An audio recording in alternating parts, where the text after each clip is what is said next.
Welcome to UB Reactions, the place where we keep it real. Today, we've got some hot topics, so let's jump right in.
Yo,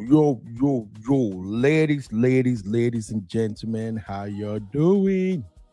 It's Monday, y'all, and we're back again. I hope everybody is having a fantastic time. I hope you're enjoying your day. All right, we're going to have this conversation, and I'm already praying. I'm saying, God, I beg, help me. I don't want to get into trouble. I think I've had my share of trouble. Now I don't want any more trouble. In fact, I'm a repentant uncle. Today I'm not going to do push back, push up, push down, push everywhere. I'm just going to stay on my lane. I will stay my lane. I'm not doing no trouble.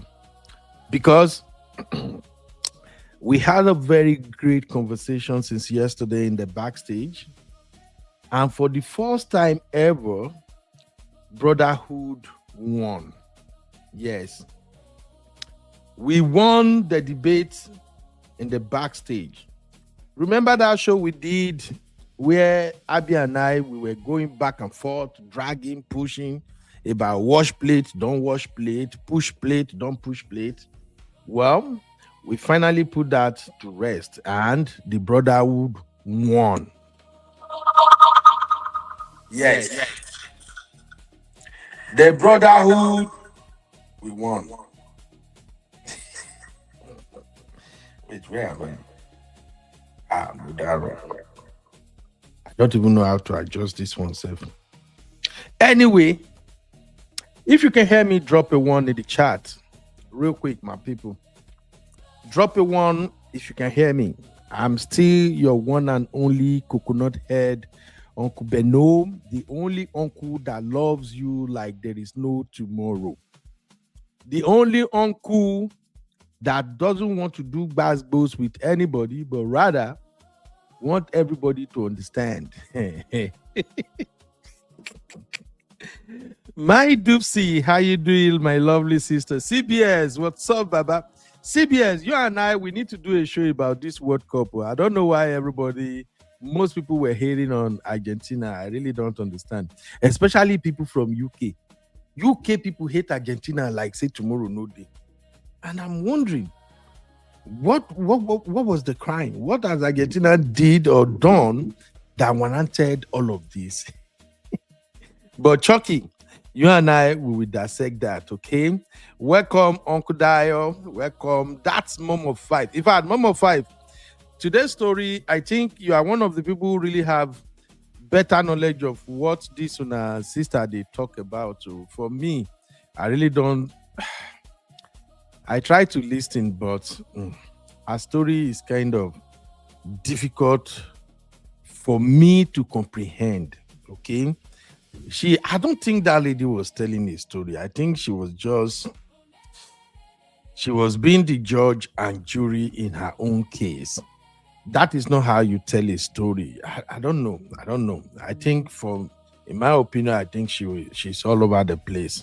So, Mom of Five and Abby and many of our sisters who were really following her, maybe you can help to at least help us to understand what she was saying. Okay, so this is gonna be a very sweet show. Let me just be ready before the bullet will begin to drop. Doopsie!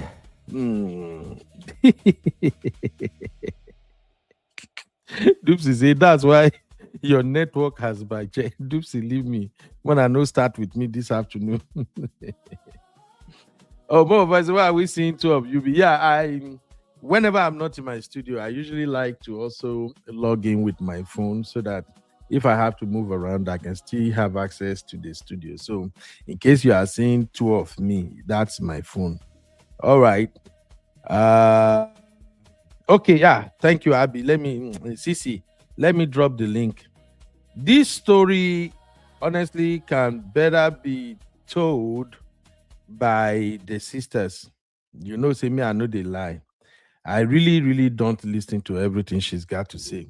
When I try listening to the first episode, she already says something that pushed me away. It's something that tells me this lady is just one of those lady that we walk into trouble and then try to play the victim. Chinel or Chanel, how did they pronounce her name? Chanel. This lady is a Ghana lady. How come she's called Chinel? Why is she not going with her Ghanaian name? Ghana name are very, very sweet. Why Chinel? Africa, we have to do better. Okay, this lady Chinel, she's telling her story. But as always, men are always the villain in divorced women's story. I'm sorry to say. Only few sisters, just few of our sisters, we actually come and tell the story of how their relationships scatter, and they will not put the entire blame on their men. The vast majority of them, once they say, I'm telling my story, just know the man is the bad egg. The man is the terrible one. So we already accept, especially if that man is an African man or a Nigerian man, we already know. Blame the man. Sissy, what's up, mommy? How you doing? Hey, Uncle Ben. Hey, Real Fam. Hi, Sissy. How are you? What's going on? Are you ready for this, Sissy? Um, Why are you yeah, laughing? I'm seeing Abby's comment. Why is Abby saying please go easy on her? Abby is a troublemaker now, always, Mhm. Mhm. Doopsie is already even fighting me. Doopsie is a really UB. Who is calling me now? Please, if you are not giving me money, don't call me. Right now, I'm not just. Oh, okay. Sissy, please, Yeah. over to you. Let me put a break here so I can call this guy back. I dropped my vehicle off somewhere. I think they finished the servicing. That's why they're calling me. Let me just put a break here. If you can just walk us through what this lady's story is all about. I'll try. Welcome to UB Reactions, the place where we keep it real. Today, we've got some hot topics, so let's jump right in. I am UB, your favorite Gen Z uncle, and this is my take. All right, Sissy, please take it from Yeah. there. Can you walk us through what's going on with the lady, please? Okay, I'll give a bit of a background. Okay. So Chanel Boateng is her what is it, maiden name, right? So Chanel was or is OG. I'd say she's an OG YouTuber, like British YouTuber, because she came out way back. She was posting way back in the day. She was doing like her little makeup videos. I think Model Mondays is like a series that she used to have on her channel. I think she worked in like a beauty counter doing like makeup, and she bought that online. At the time, I remember when I started on YouTube, she was one of the people that I watched. Patricia Bright, Britpop Princess, and also who's the other one? The main girl, I've forgotten her name now, but Jenny Beauty by JJ, Jenny Jenkins, right? So they were like the main black YouTubers at the time. So, anyways, fast forward, Chanel started growing, but she wasn't a big YouTuber then, but she was kind of well known, I'd say, or upcoming. Anyways, at some point, she got into a relationship, or there was a bit of a break in her channel or in her presence online. And then when she came back, she was married. And then I will mention that she's always been like a plus size or like heavier set black black social media person, right? Compared to the other ladies like Patricia Bright and Jenny Jenkins and all those girls. She was definitely not the body type or the same aesthetics as them. Beautiful girl. She was always getting comments like, oh, she's so beautiful. And she is. She has a beautiful face. She was just heavy set. Anyways, so at one point into her YouTube career, she popped up one day that, oh, she's married, and everybody was so happy for her. Like, she was getting married to this guy. I think his name was Ambrose. He was older than her. She said he was older than her, and that she was pregnant. That was the big shocker. And then Oh boy. they got married, and no, she said she was having twins. And then at some point, I remember when I watched the channel, she came back and she had like this video, like a sad video, announcing that she had miscarried her twins. She was having twins. So I feel like at that point is when her channel skyrocketed. I feel like that's when her channel really took off in terms of people that were coming onto her channel. People were interested in, obviously, this woman. She was like quite heavy. I think she was quite far along, maybe 6-7 months pregnant, and she lost her twins. So her channel, people love sad stories, miserable stories, and her channel skyrocketed. It's true. It's true. So I don't see why that should grow your channel. But like I say, people love misery and they love bad stories. So anyway, that is what to me elevated her presence on on YouTube, and she's really started getting more of an online presence, more like, her viewership on her YouTube grew a lot from that time. Anyway, she plodded on, and then also Chanel has always had a child. She had a child before, like a teen mom. She's a teen mom. She had a child who has special needs. And I think her mom and her were looking after her child then. Obviously, people were happy for her. She's got married. This man is coming to her life. He's taken on her child with special needs. He's an African man. He's Nigerian. It's out of the norm for what people expect. So people were happy for her. I believe people were really happy for her. I personally used to follow her and I was really happy for her too. Right. So when she lost her twins, I feel like they changed the channel and the channel started becoming more of like a family channel. She started getting more collaborations in the plus size space. She started doing a lot more content around like maybe plus size fashion, and she was doing really, really well. And her channel was growing. Her viewers were like growing. Her community was really, really growing, and they were invested in her and her husband at the time, the Ambrose guy, and them putting themselves out there. Because from what I remember, when I used to see the guy, he was always with her son, who has special needs, and he was very attentive. He was caring. I think her child is like blind. He has like maybe delayed what's it like delayed, I don't know how to describe it, like maybe learning difficulties, but delayed. He's also blind and has a host of other challenges, right? And this man stepped in, came on board to support her. Then he didn't have a child with her, right? Remember, they lost their twins. So if we're to say that, oh, he could walk away, he could have walked away, but he was still there. He was present. He was very loving for what we saw as viewers, right? And he also really seemed to care about her too, like was genuinely invested in her, in their relationship. They had a cute banter, and I feel like that's where their channel was and then, as I said, Chanel's presence online started growing and growing. and she started getting more popularity. Obviously, her status changed. When I was watching her, she was just on a council estate, in a council flat, on benefits. But then at the point when she got with this guy, obviously YouTube was paying well. She was doing well, getting brand collaborations and what have Oh you. wow. Their lifestyle had changed, right? She now moved. And then one time we saw her, she came back and was like, oh, we're moving out of London. We've got this like 5-bedroom mansion in, I think it was like Peterborough, this £1 million house or one big lavish house. And, you know, she was doing all the things, driving Range Rover. And people were happy for her. Why would we not be happy for her? Like, she came out of the ends and was living the posh girl life. And then one day she just popped out and said, we just saw Chanel went on a break. She came back and she was losing weight. And she was not addressing her drastic weight loss, right? So people were asking like, you're losing weight. We're not seeing your husband again.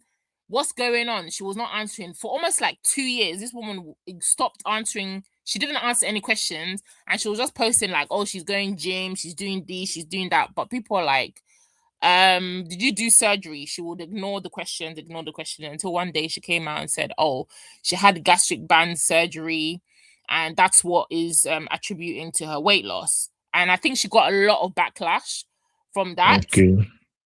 right? Because by then Okay. her channel is a plus size, body positivity, love yourself. If you're big, you can still do this, you can still do that. So she lost a lot of her subscribers because of obviously losing weight, which to me I find very weird, but okay. And then she came out to say that she had lost a lot of her brand collaborations with maybe those brands that are more plus size friendly or whatever, and she was losing, obviously her content was not really appealing to the masses like it was before. She wasn't showing her husband and her family, and I just feel like she came back with this very weird, I don't know, maybe Abby can chime in. She came back with a very weird energy, and people did not receive her channel. People didn't receive her channel well. They didn't find her that she was being genuine. She came back, she was slimmer, fantastic. To me personally, she was too big for the age that she was having to. Then by then she had a child with the guy. She had a small child, and she was like 26. What is it? Size 26. And she's very short, she's very tiny, right?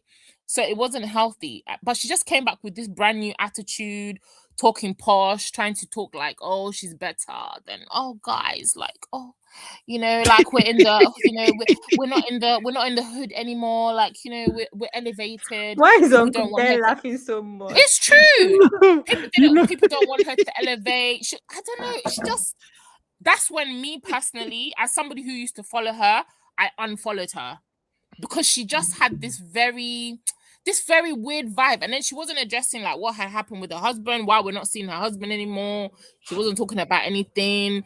And then I think not until recently there was this challenge where, you know, when people post the challenge to say, oh, this is what I used to look like before, maybe they were like size 8, and then this is what I look like after marriage, right? So she did her own version, dropped in her, oh, this is what I look like during marriage. You know, she showed the picture that you have on her, on your, as your banner, like she was much bigger. And then she said, oh, this is what I look like after the divorce, showing herself now much slimmer, right? And then people who know Chanel, like OGs that have been following her for over 10 years, people started coming in her comments like, girl, this challenge, you personally should not have been part of this challenge because you were already big when you were even before you were married, you were already big. So it's not your husband that made you big. Do you understand? So that's where she now came with this other challenge, this new challenge that's on social media, like, oh, I'm doing a Netflix documentary. And then she sat down and said, oh, I'm going to do Netflix documentary about being a pastor's wife or something. And then that's how we've got to where we are, where she's now exposing her bad relationship with her pastor ex-husband. And that's where we are. oh my God. Sissy. Yeah. Sissy. Hold on. Let me do this, Sissy. My Sissy. You know I love you, sis.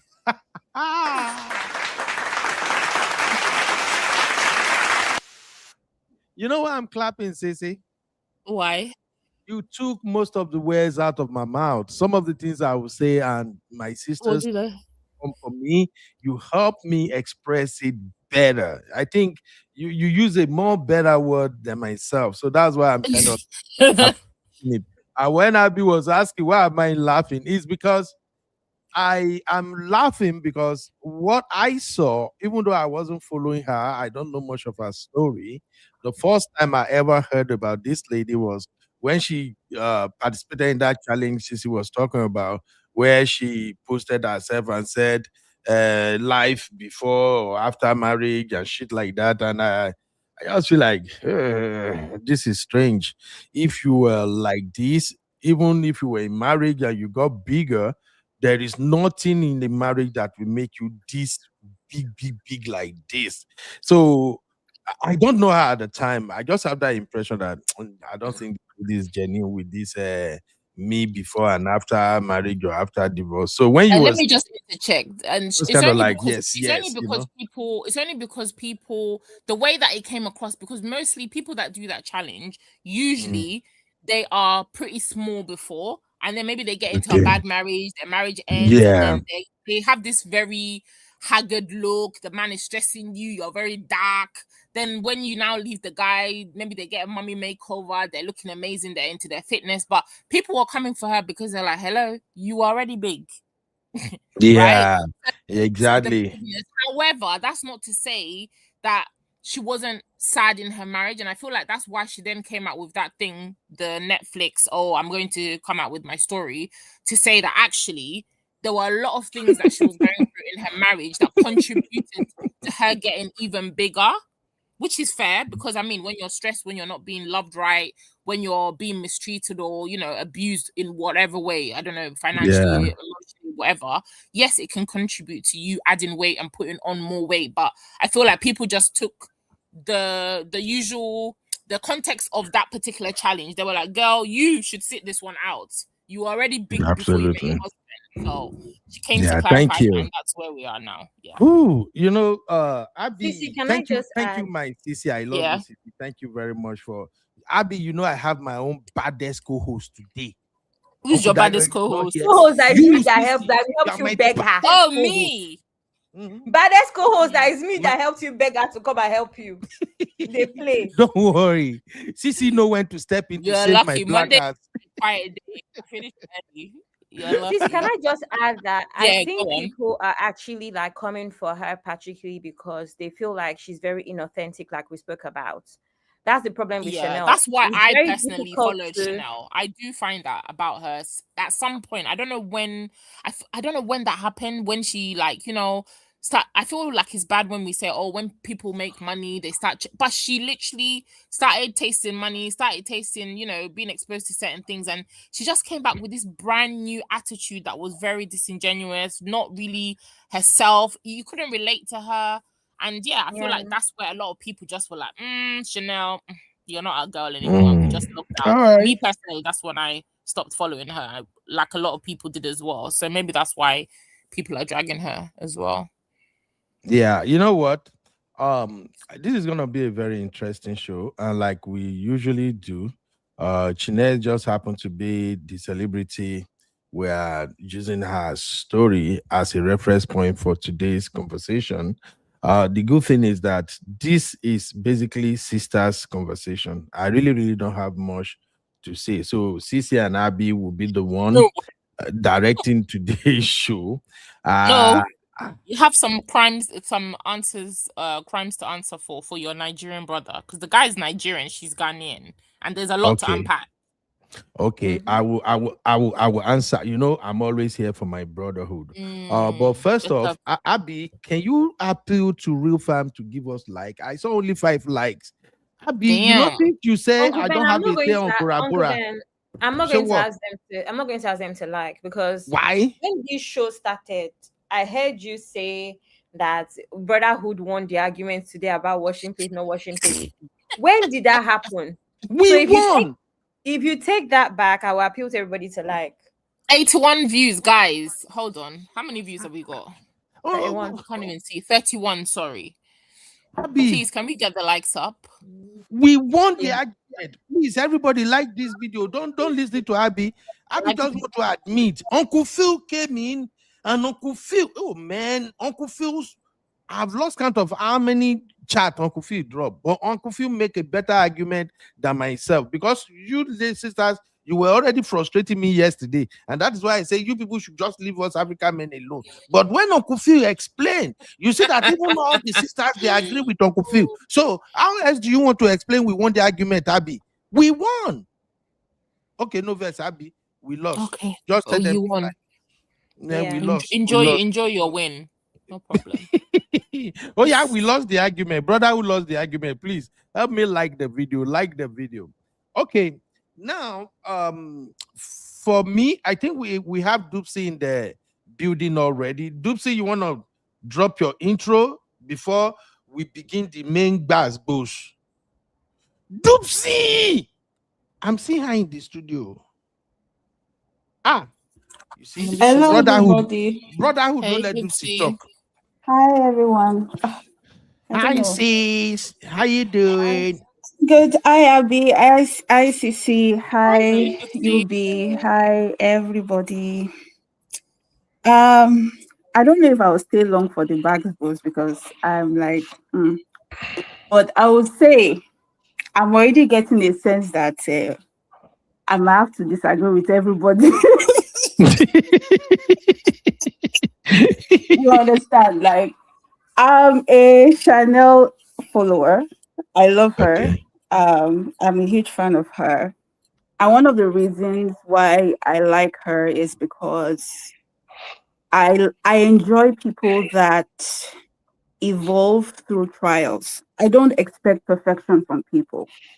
But when I listen to somebody's story and they go through something heartbreaking and they share, and Yeah. then in some way or another, they find their way. It's not perfect, but they find ways in um, navigating that and still finding themselves through that. There's just something about me that just gets very interested, and I like people. I enjoy watching people's stories.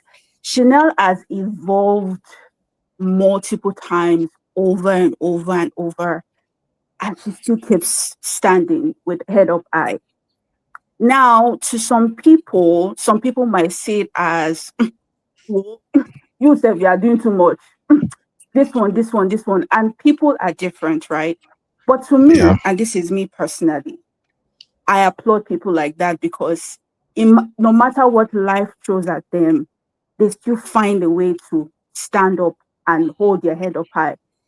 Um, I don't live in the UK. I've never been to the UK. Maybe one of these days. And I don't know what it's like to come from the background that Chanel came from. I don't know what that is like. So I'm going to kind of like be quiet on that because I really don't know what it's like to come from where she came from, and and how, because I remember, was it Sissy said something like maybe she can be very ingenious.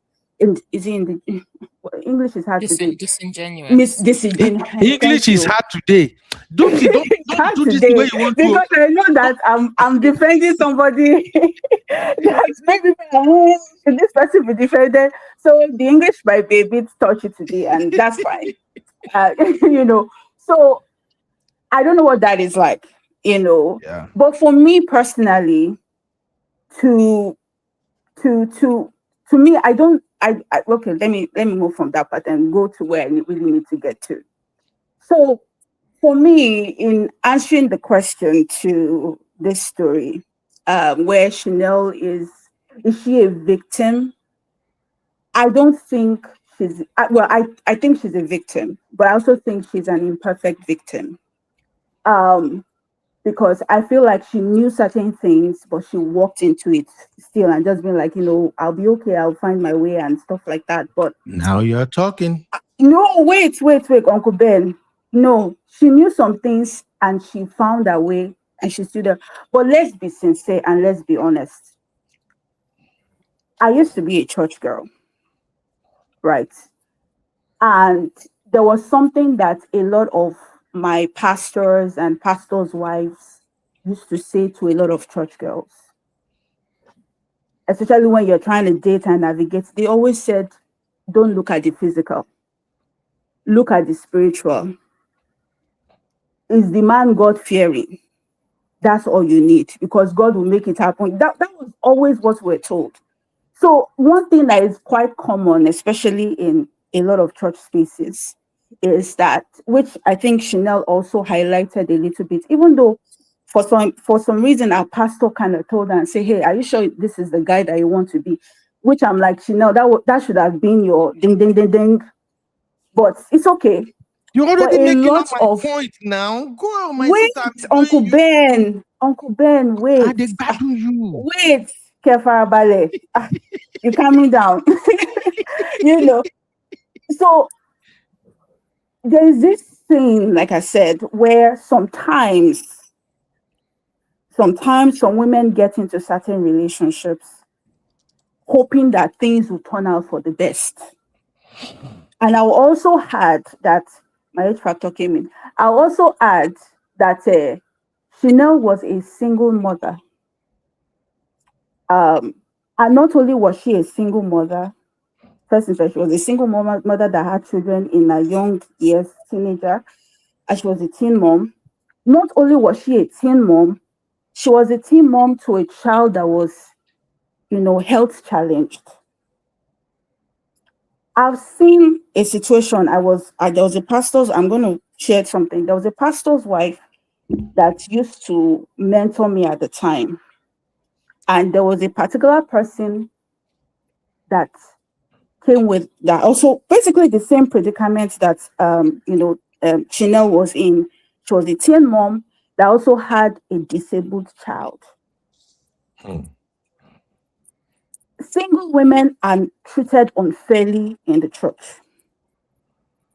Not only that, single women with children are treated even more unfairly.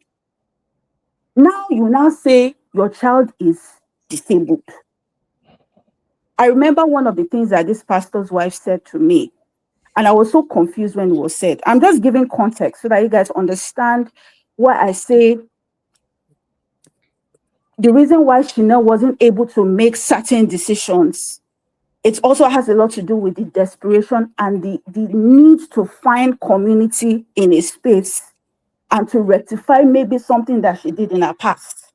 So what this pastor's wife said to me was, and the pastor's wife said it in slightly and was like, oh, the reason why she's like that, the reason why that person had the child with that she had was because the teen girl tried to take out the child and God did not allow it and something. So we had this very weird theory and I was like, what the hell?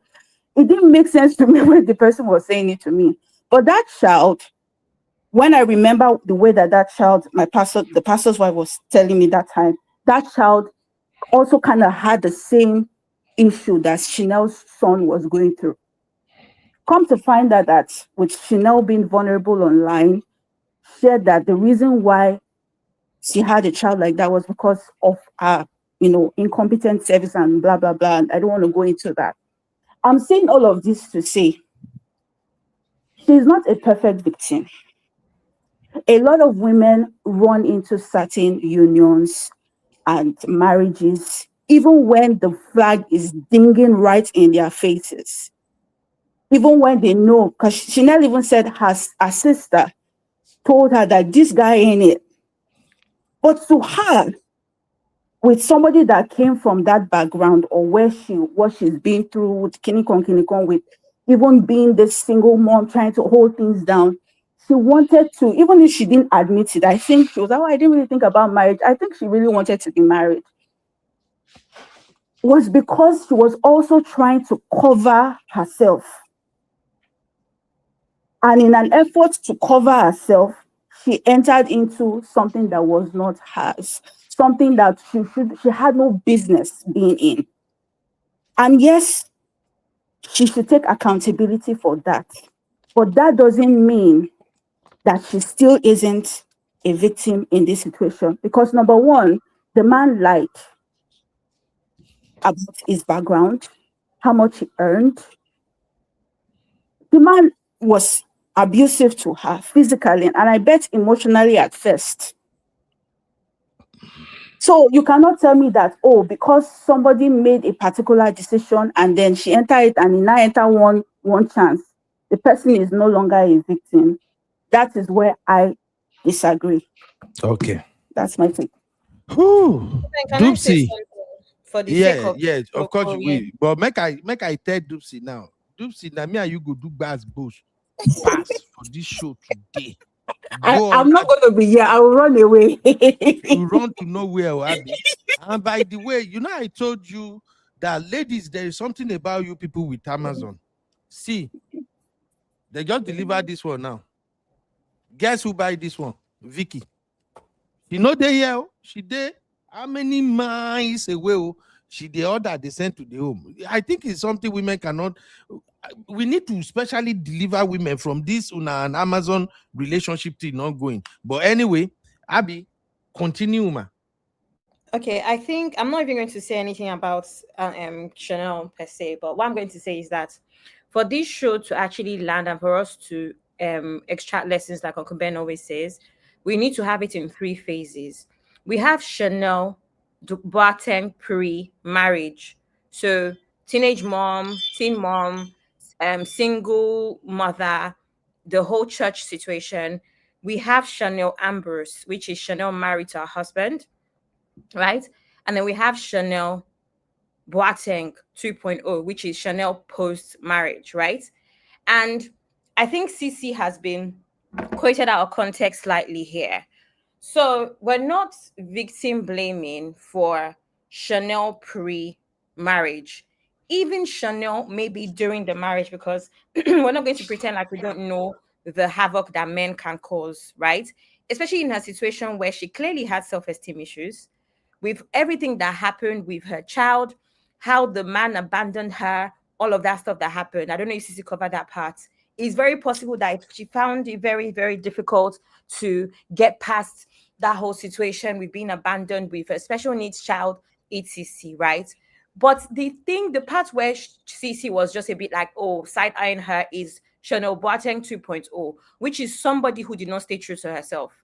Regardless, anyone can evolve. You can evolve to be a hardworking woman, a boss lady. Actually, heck, evolve into, to the woman that has bought a 5-bedroom house and all of these things. But the same Chanel ended up not even being able to afford those things.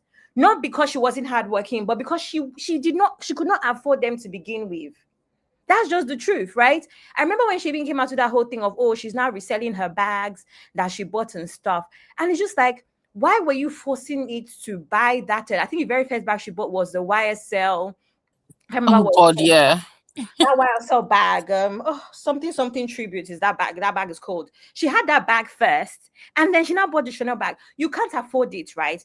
And then because of that, she was grasping her straws. It meant that she kept opening businesses that did not even make sense. There was a period where I'm just like, Chanel, okay, explain this business to me now. It did not make sense, right?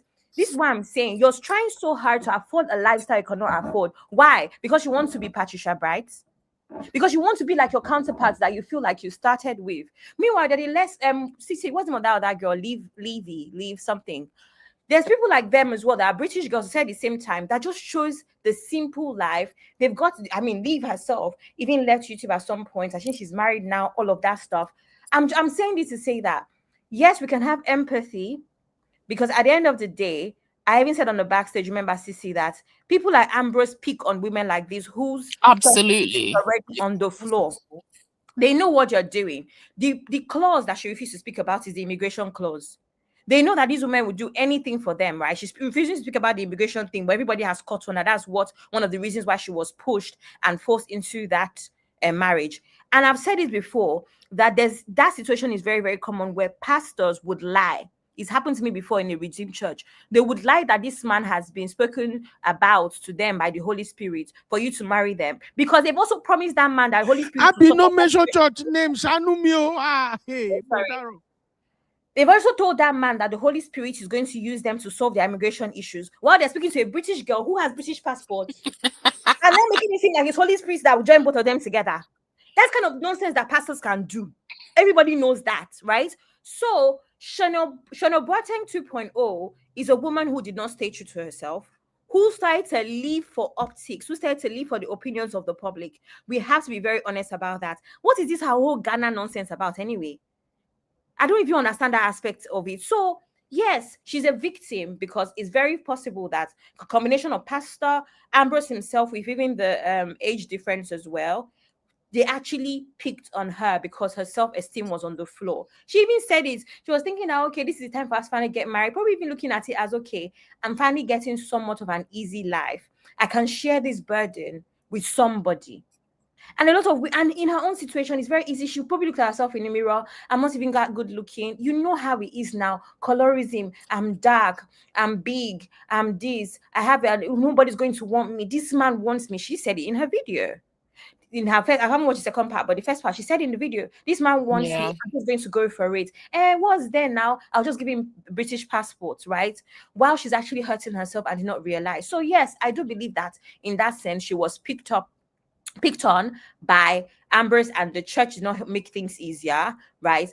And then on top of that, she had the pressures from family. I mean, I remember her speaking one time about feeling relief that her mom could even rest. Her mom was very helpful for the most part as well. All of those things, absolutely, right? But you see Chanel 2.0, that is a woman that did not stay true to herself. And it could also be as a result of low self-esteem as well, because low self-esteem sometimes as well, you have £6,000, for instance, you think that instead of actually building something out of the £6,000 that you've managed to get this one time in your life, you're going to buy a Chanel bag as well, because it gives you some boost, but it's very temporary.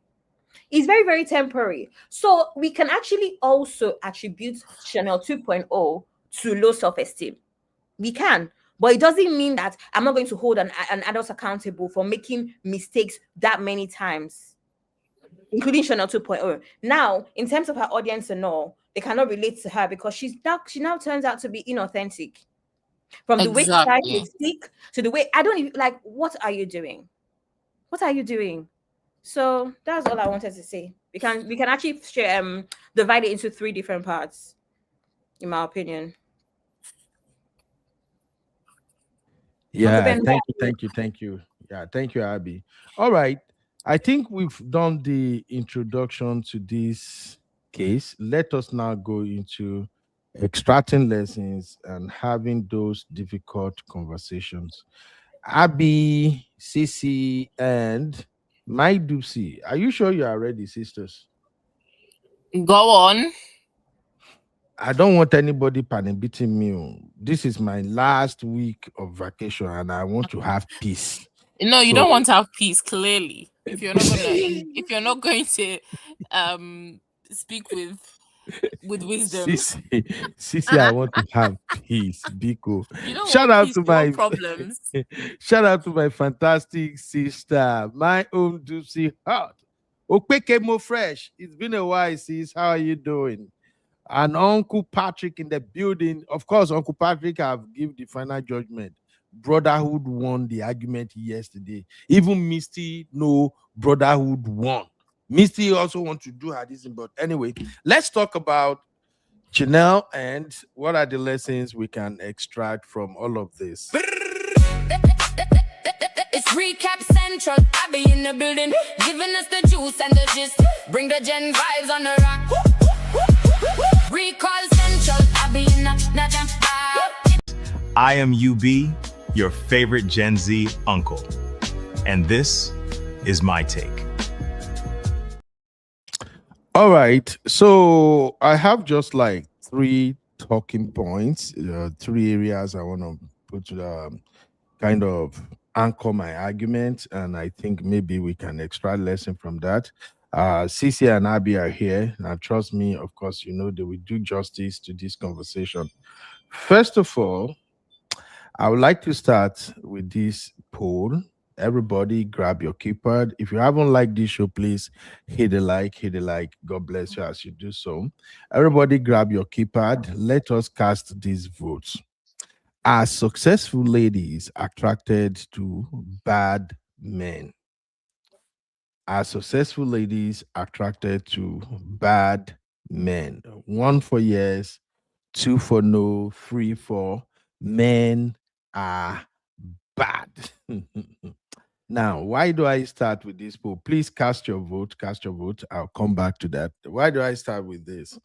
I don't really know this lady that much, but from everything I've heard from our community, I trust the Rufa community. I'm not saying this to beat your drums, but one thing I've noticed with the majority of the sisters we have in this community, they don't say things that they don't, like they made it up. They will actually tell what they observe, just the way they feel about it. And I really appreciate that. I don't know this lady, Chanel, but as soon as that first video came out and I saw Rufam's sister talking about her, I noticed that a lot of our sisters in the community, they were following her. So I noticed a lot of sisters were following her and they knew her story. Now, from what I gathered, she seems to be a successful lady with her gigs or whatever she's doing. Auntie Yvette, you are welcome, ma. Please, everybody, cast your vote on this poll. Don't worry, I'm not trying to do coconut head with it. I just want us to have at least quality conversation around it.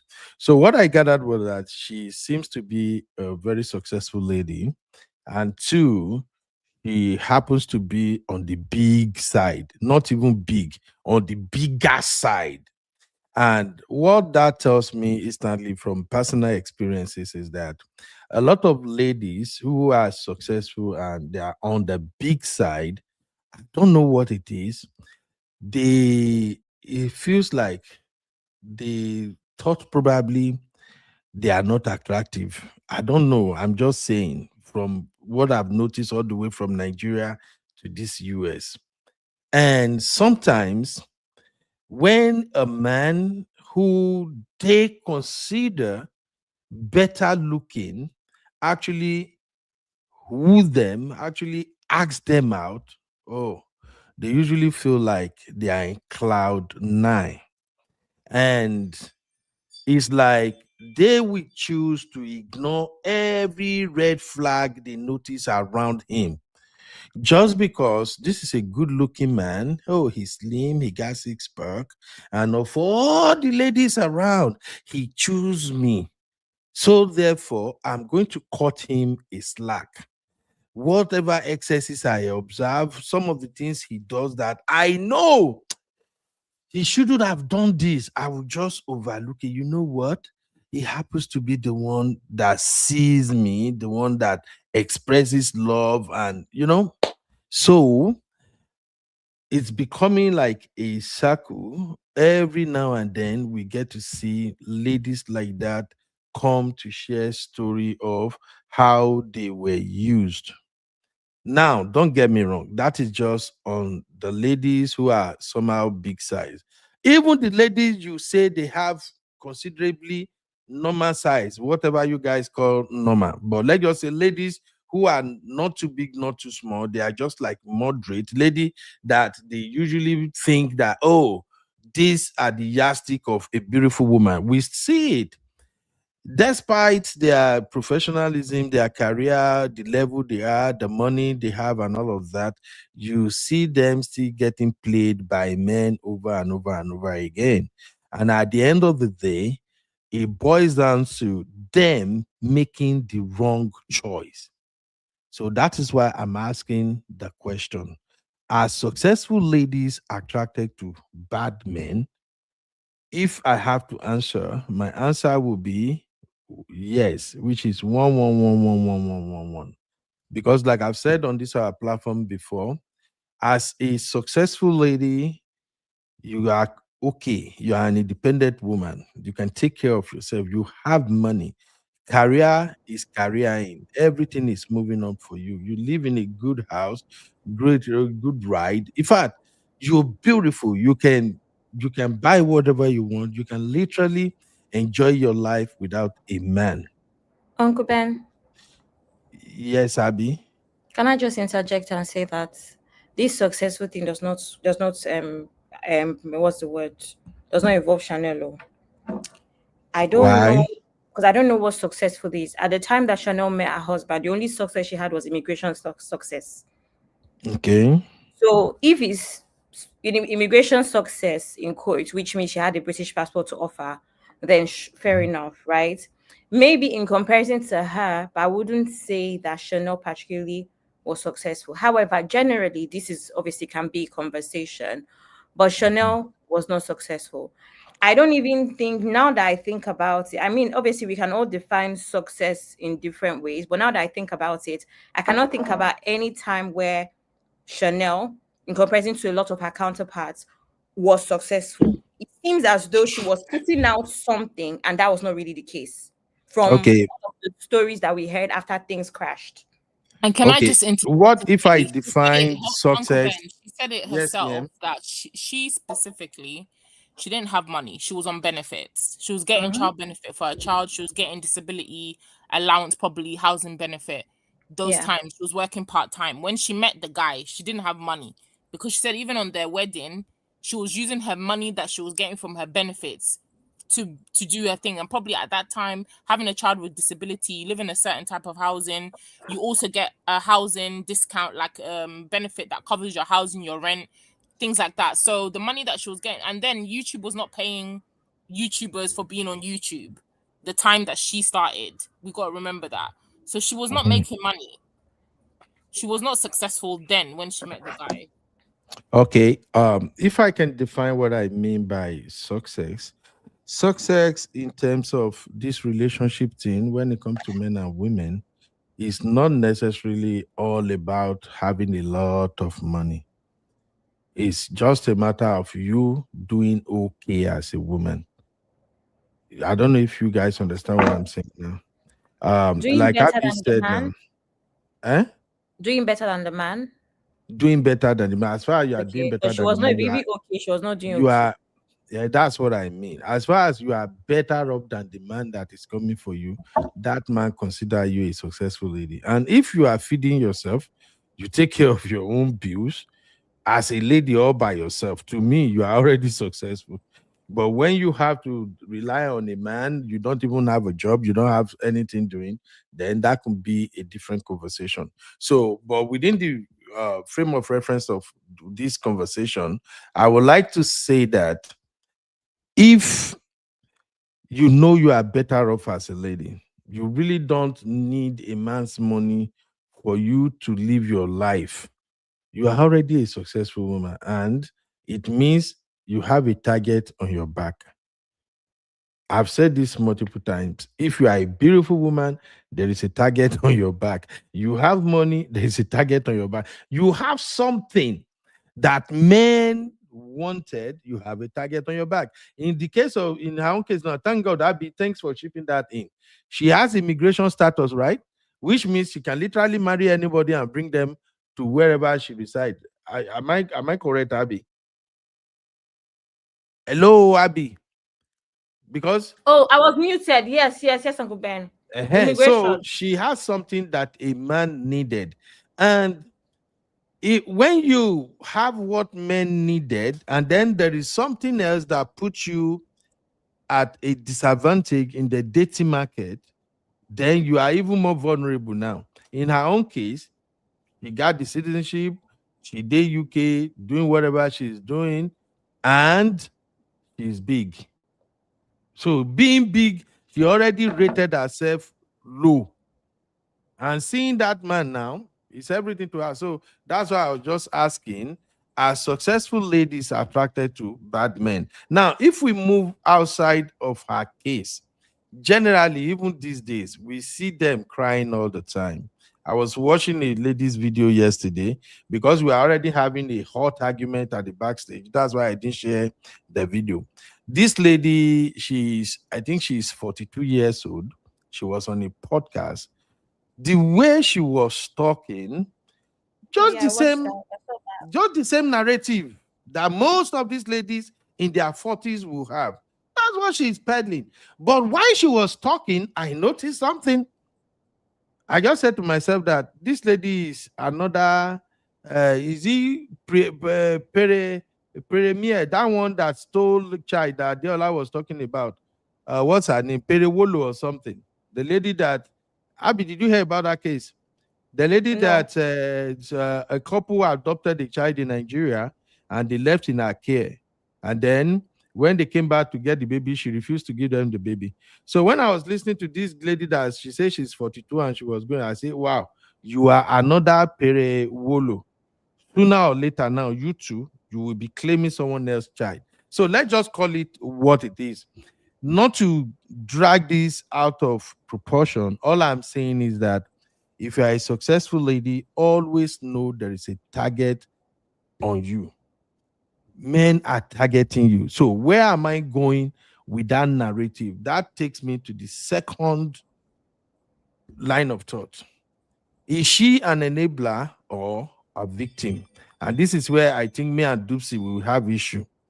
If you ask me honestly speaking, she's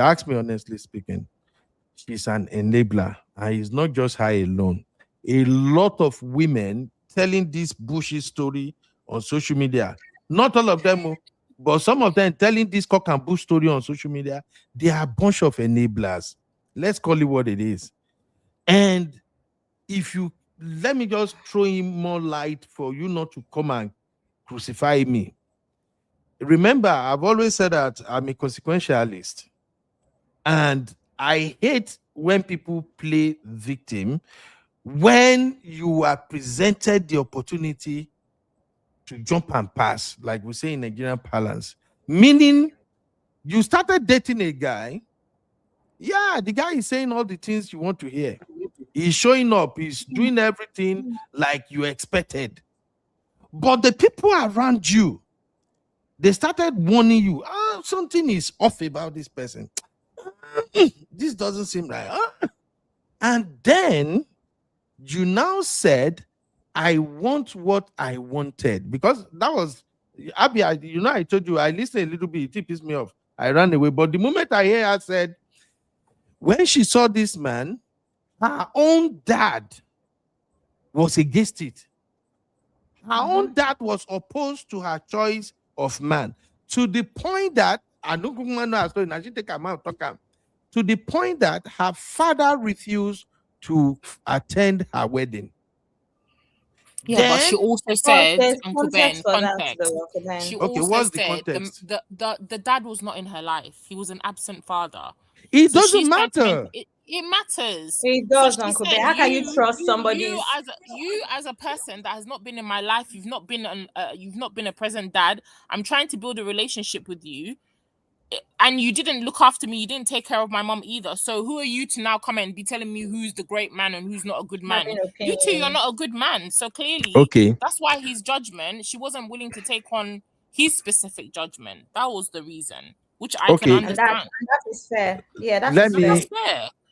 Okay, let me draw a reference here.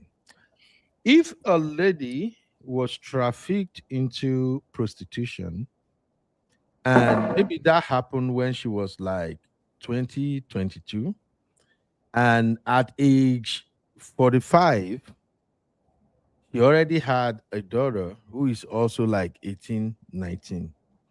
And she doesn't have any relationship with the daughter or anything at all. But somehow at age 45, she is reconnected to the daughter a little bit. And then she noticed areas the daughter was going, how the daughter was moving, and she saw the pattern that this is how young ladies can get into prostitution by trafficking. Do you think if she's now warning her daughter that, hey, I'm sorry, I know I wasn't in your life, but you see, you going to this area, you doing this, you may end up being trafficked. Does that mean the advice should not be regarded? And Sisi and Abby. It's not the same context at all. Okay. It's not the same context at all. If Okay. you have a parent in your life, if you have a person in your life who's supposed to be the person is your parent, you do not know this man from anywhere. The man lived in Ghana. She didn't have a relationship with him. I think even up until the man died recently, she barely had a relationship with him, right? He wasn't with her mother. He left and abandoned his family and lived his life in Ghana. It's only later where you're trying to do, I'm going to get married. Let me reach out to my dad because of this, because of all these sentiments and these screens and smoke screens that Africans like to pretend and do. Oh, let me get in contact with my dad.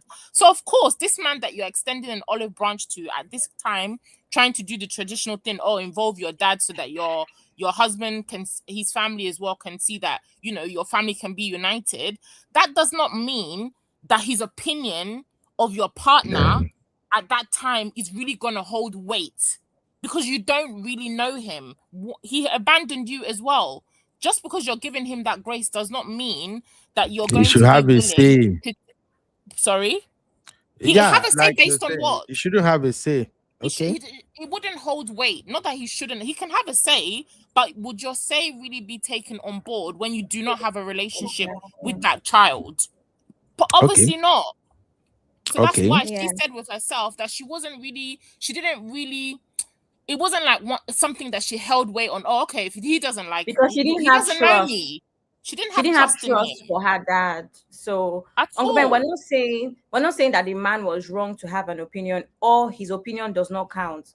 But it's just that the person receiving it doesn't even know you, doesn't trust you. So how can your opinion be trusted Hold when weight. you've Exactly. also been known to let her down? Okay. Do you know what I mean, Uncle Ben? So Okay. No yeah, wahala. But it for can me, exist. that is the first point I noted while listening to her story. Point number 2. Of course, you She would notice that point only, Uncle Ben. Sissy, don't do this. Don't do this. Okay. Point number 2. She said on her wedding day, the plan was her mother was gonna walk her down the aisle. I knew Uncle Ben was gonna bring this up. My brain goes dum dum dum dum dum dum. You know why? If you are getting married to a man who truly loves you, as an African man, a man who truly loves you, really values you, cherishes you, African man. that man is not going to agree to your mom walking you down the aisle. Number one, it's an abomination. It's not done. Oh, That is not the norm. You see? So if the man agrees, please, I'm saying this for people who want to learn. I know it may sound strange, it may sound crazy, but please listen, my sister, especially if you are single and you still want to get married. One of the reasons women fall into the hands of crazy men is some women don't even know the action or words that should come out of a responsible guy's mouth while they are planning wedding or doing everything. That is where the problem there. That is why Uncle Beno. sisters, I'm coming here, please. That's why sisters we continue to ask the question: how? Where did I go wrong? He was a nice guy. Oh, he didn't behave like that. No, it's because you don't know what a real man that loves you should have done under certain circumstances. If you know what a man should have done under certain circumstances, the moment you are with this guy and you saw him failing in those areas, that will automatically tell you, I don't think I'm with the right person. But go ahead, Dupsy. I was just gonna say something. Yeah. You said as an African man, where Chanel comes from, it's actually a matriarchal. They are very matriarchal. I think they actually even take their mother's last name. I think it's the Akans or Ashanti. I'm not sure. that's true. Sister. So that's, to me, I guess because she's married in Nigeria, maybe that can fly. But still, it's the norm over there for them to put their mothers at the center because they are matriarchal. That's my take. You see this. Okay, you say in Ghana they are metrical, like in No, Ghana. her particular tribe I'm looking for is Akan. Mhm. Akan, that's it. The They are tribe. Okay, so in matriarchal. Akan, women can walk their daughter down the aisle. Women are allowed to be king or queen, whatever. Women, yeah, basically it's matriarchal. We know what that means. Women, there's a lot of, I actually know somebody like that who their surname is hyphenated because both of their parents are from that tribe. So their surname is hyphenated. So they've taken their mother's maiden name and their father's surname, and that's their surname. So is a tribe, Uncle Ben, is their culture. The same way you are very strong about your culture. The same way some people are. So in their tribe, it is allowed for a woman to walk the daughter down the aisle. Is that what Well, you are saying? matrilineal is the world. What, Uncle Ben? So If the country is natural, if the country is matrilineal, what do you Mhm. think? It means that those things will not hold more water now. It's a simple Walking down the aisle question. is walking down the Is aisle is it allowed in their it country? should Do be we have any allowed. Ghanaian from that place here? Just tell us, say for our But I don't know what you culture, want me to a say. mother A can walk the country, daughter down the and a then tribe case is closed. matrilineal. A tribe is matrilineal. You're asking us if a woman can do. A woman can do anything because that's what they believe in. That's see, what my Uncle point. Okay. Ben, Mm. it's very normal for something to be matrimonial. Yes, then the women can give their daughters away. It's just going to follow the next thing. But even at that, look at Fred Amata, and you remember that whole story. The Mhm. wife was the one that gave the daughter away. I think we are holding things to Guinea. It No. depends on the relationship that the father had with the child. And if the No. father didn't have a good relationship with his daughter, then you give room for other people to be the one to walk down the aisle. See, That's what I want to say. let us be candid here. Let's not cover some things up with, oh, people can do it now. The point I'm making exactly is this: when somebody you want to get married to agree to something that is not the norm, that should tell you something about them. That's the point I'm making. But the norm for who? Okay. The norm for who? If they were both if they're People both of Ondo Nigerian State. and it's the norm for Hmm? them, fine. If they're both, if it's not the Now, norm, if it's not, he's marrying the woman, right? So mhm, technically, whatever her family or her tradition is what the husband will follow, not what he wants to follow. So if my mhm, partner now, he's Nigerian, if he's coming to marry me, we're doing the marriage based on the Ugandan culture. He's not going to enforce Yoruba culture of getting married on me. So his norm cannot be in my norm, right? So okay. it's not the norm. It's not the norm for the couple because both of them are in an intertribal marriage, right? So at the end of the day, his norm is not her norm. So he can't say, "Oh, because in my tribe, we only the father walks the." In her tribe, it's not the fathers that walk; it's the mother that. I think it's only because the church that she was going to had an Mhm. issue with it. That's why they didn't go ahead, and her cousin walked her down the aisle. Not specifically because it had to be a guy. It's the church she was going to, they look down on it. I think it's a Nigerian church anyway. So they were like, "Oh no, no, no, your mom cannot walk you down the aisle." If not because of that, it wouldn't have been an issue. Okay, let me just move away from this because I know sisters, you always want to like drag things like this, and then we will start fighting. I don't want us to fight at all. I just need you ladies to give me the statistical data from all over the world. Even in those places you say, oh, they are patrimonial or whatever, give me statistical data on how many daughters their mom walked down the aisle. Case closed. If you are walking down the aisle, it simply means you want to have a Christian wedding. Do we agree or not? Abby? No. Walking down the aisle has nothing to do with Christianity. An aisle is an aisle. You can walk down the aisle on the beach. They will create an aisle for you and you're meeting your husband at the end of the aisle. You can walk down the aisle in a courthouse. They just Abby. create an aisle. Uncle Ben, yeah.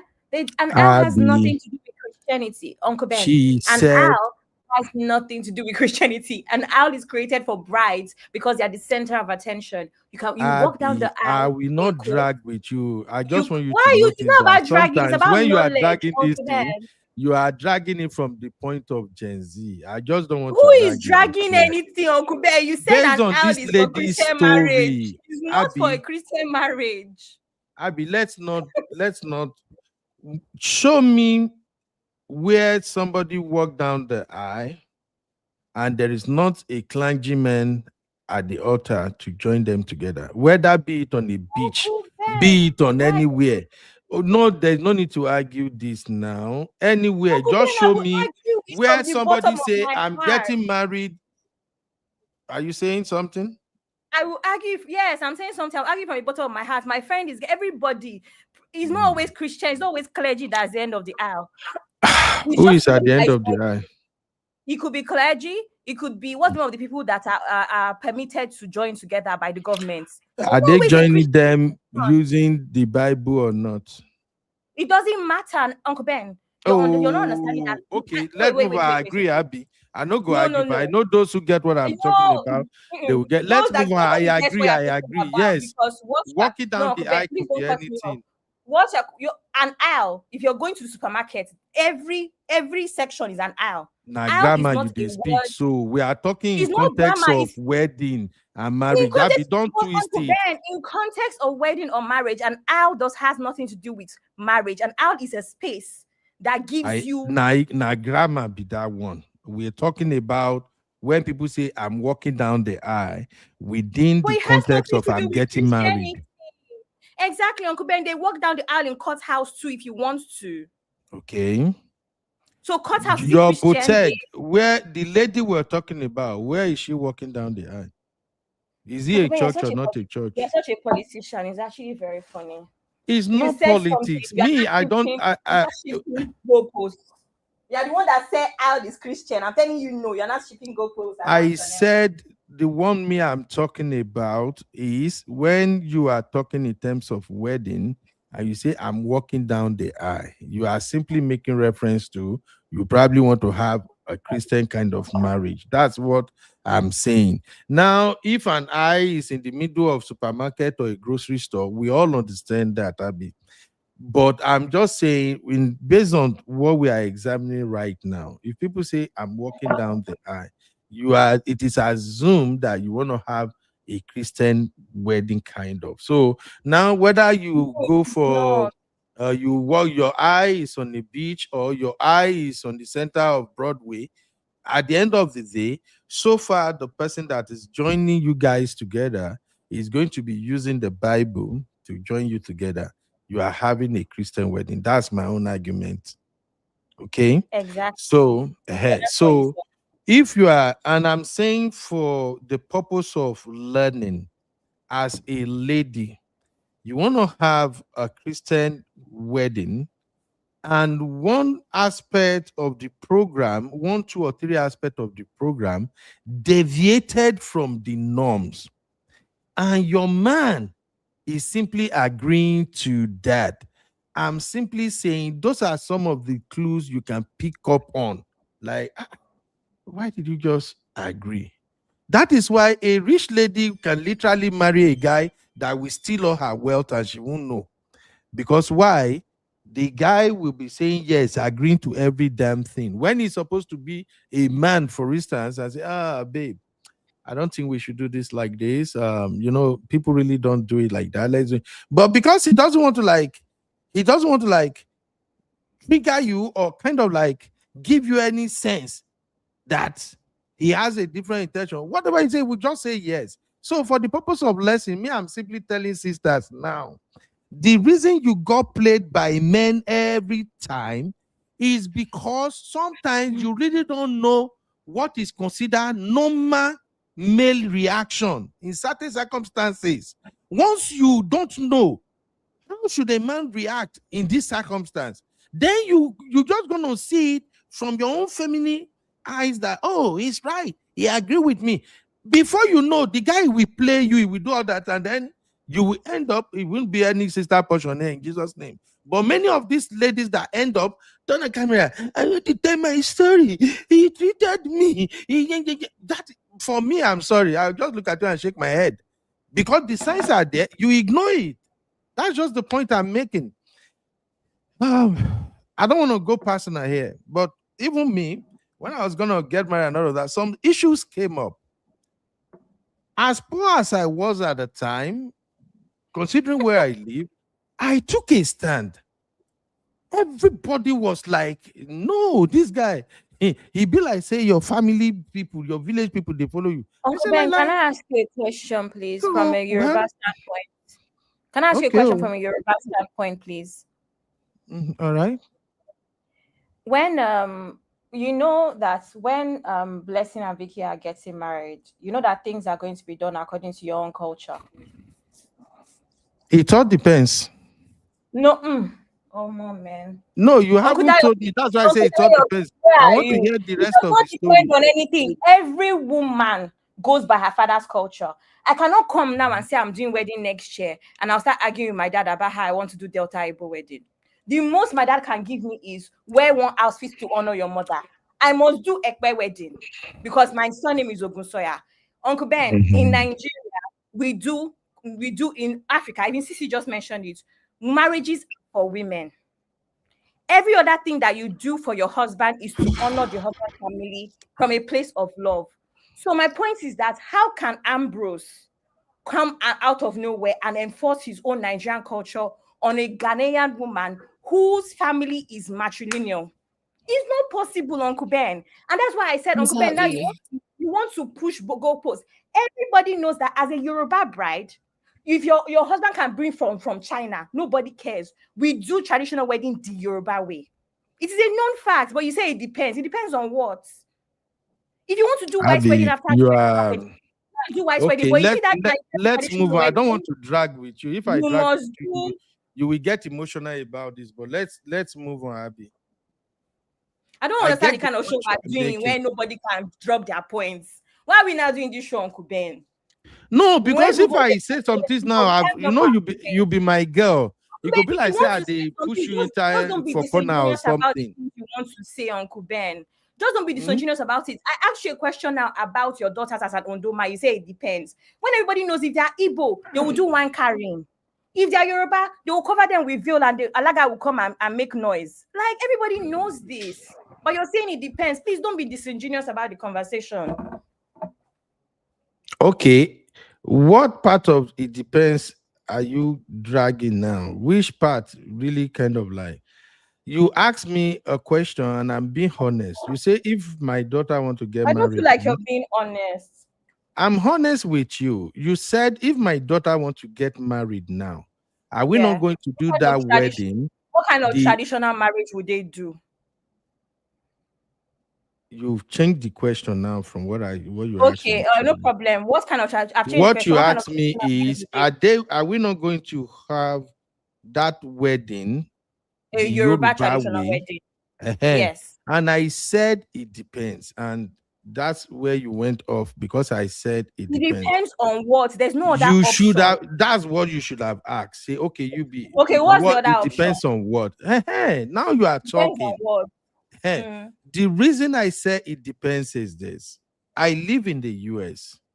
If we're gonna have traditional Yoruba wedding, it cannot fully replicate how traditional Yoruba wedding is done in Nigeria because we are in the Why? US, for instance. There's no So that cola is nut why in I that. There's said, no cola nut in America. eh? There's no cola wine in America. There's no cola nut in America. Abby, you no go understand.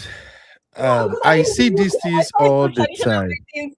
I live in the UK. We do traditional wedding every weekend in this Move UK. forward So I don't now. understand what you're saying, Uncle Ben. Move forward. That's why I say let's move forward, Abby. You won't get it. For instance, I covered a wedding last month, and the lady was married to a Filipino guy. We had the wedding, fantastic wedding. They are both doctors. And when we get to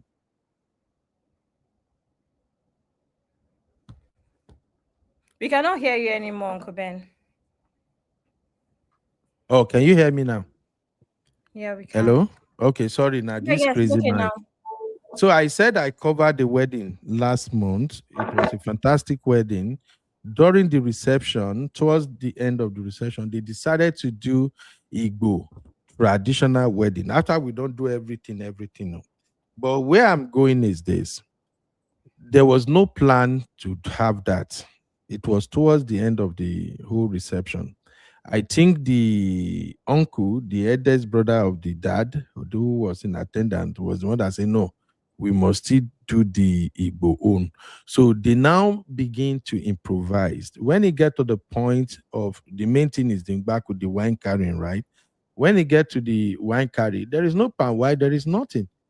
So what they do, they just carry one juice, pour them inside one cup, and the Yeah, lady carried it's it not by around. yeah, Uncle Ben, it's not by palm wine. It's the significance of a drink in a cup and kneeling for your husband.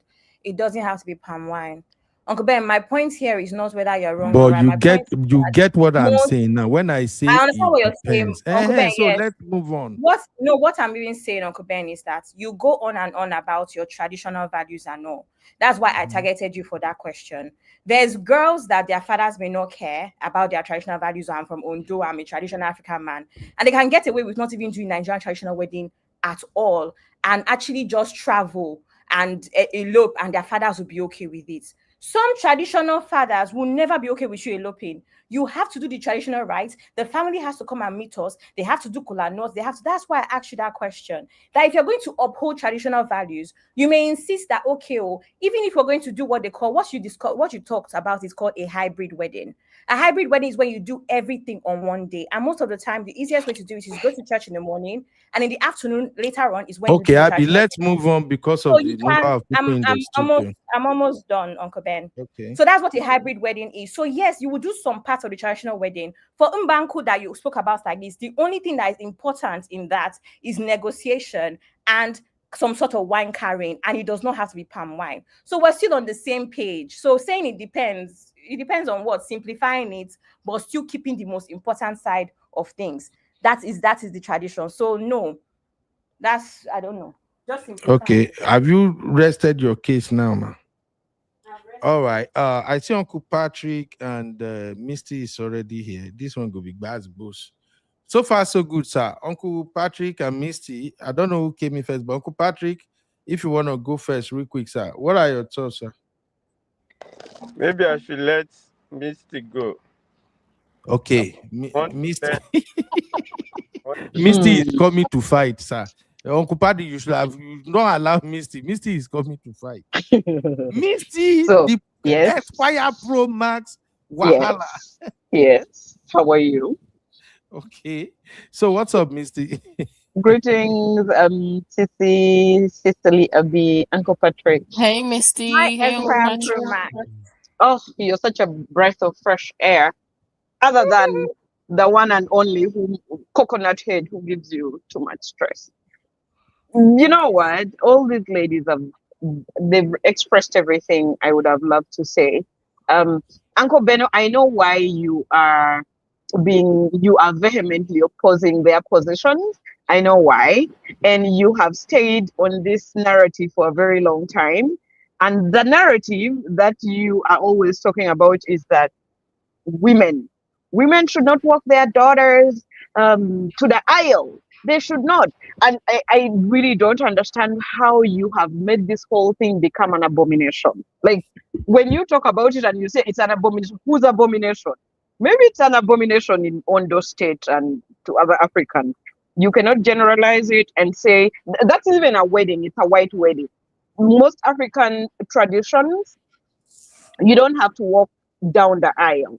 Usually the elders are seated together or in the open area. There are negotiations that will happen. There will be events, activities and stuff.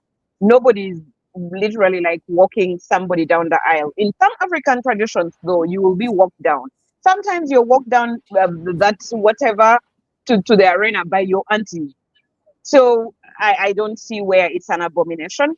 But I know you put a lot of emphasis that especially single mothers should never walk their daughters down the aisle.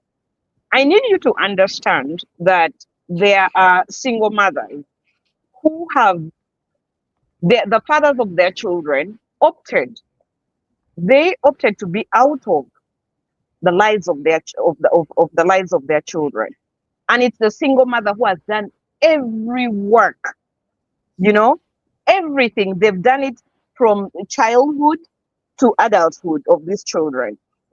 Yeah. I think it's very important to really respect them and give them that prerogative to choose whether they want to be the ones to walk their children down the aisle when it's a white wedding, or they would rather have an uncle or their brothers or somebody else in the family to walk their child down the aisle. You cannot just come and dictate and say that is an abomination. And if it were left up to me, if I'm the one who has raised my child or my children to that level, no man from my ex-husband's side of the family will walk my child down the aisle. I swear, I will not give them that satisfaction. I Say could that not. again. If I am the mother who raised Mhm, my children single-handedly mhm, from childhood, you as mhm, my ex-husband, you chose to walk out of the marriage. You did not help me with mhm, raising the children, and I did not mhm, bar you from contributing to their upbringing. When they mhm. succeed, be it graduation, be it wedding, be it any celebration, none of you from that side of the family will walk my child down the aisle. It could But never happen. can your brother do it? I can permit my brother to do it, but that Okay, would be my that's all. prerogative. Do you understand? But It is my you will not be the one my to walk whole her thing is down, I need you to understand. Give these women grace. Give them grace sister. and give Sister, them no, Uncle Ben, let's finish it. You have talked about this thing for a very long time. I think you need to respect single mothers who step in and do all the work. When it comes to the time to celebrate something, give them their flowers. Let them make the decision whether they want their brothers or their uncles or any other male relative to walk their child down the aisle. If they choose to do that, let them do it respectfully. Thank you. but Misty, let's Yes. just make it clear for those who are listening now. I am not against the woman deciding whoever. Uh, yeah, I'm on my way, bro. I'm on my way now. Okay. You are not on So your way. You're not about to leave and go on your way. this Uncle is Beno, America. you, This is Uncle Beno, America. you, We lie all the time, Misty. Leave me alone. if it's about money, it will have to wait for you. Uncle Beno, you really talked about this narrative for a very long time. But for me, I came in today to just put it straight out there that you need to give these single mothers their flowers where they did not do no wrong. Like I think it's very wrong for you to just come and say it's an abomination and you shouldn't be walking your child down the aisle. Nobody bears, like, when a woman is seated there with her children and she's making very difficult decisions, including their health, education, and everything, to the point where they've become successful. Now it is at the point where they're successful that you really do not want them to make that decision. Make it make sense to me. Why is a man who bore these children coming back at the point, meanwhile they've not had any relationship with the man, they have no bearing whatsoever on the child except the fact that they donated their sperm? Why do you even want them to be a part of the ceremony? I do not even understand how you invite such a person to the function. Like, don't. The whole point of you inviting people to be a part of the ceremony is to celebrate you and Okay. to enjoy you, and you want to do this thing with the people who have been there, who have been supportive of your journey. Why are you bringing negativity?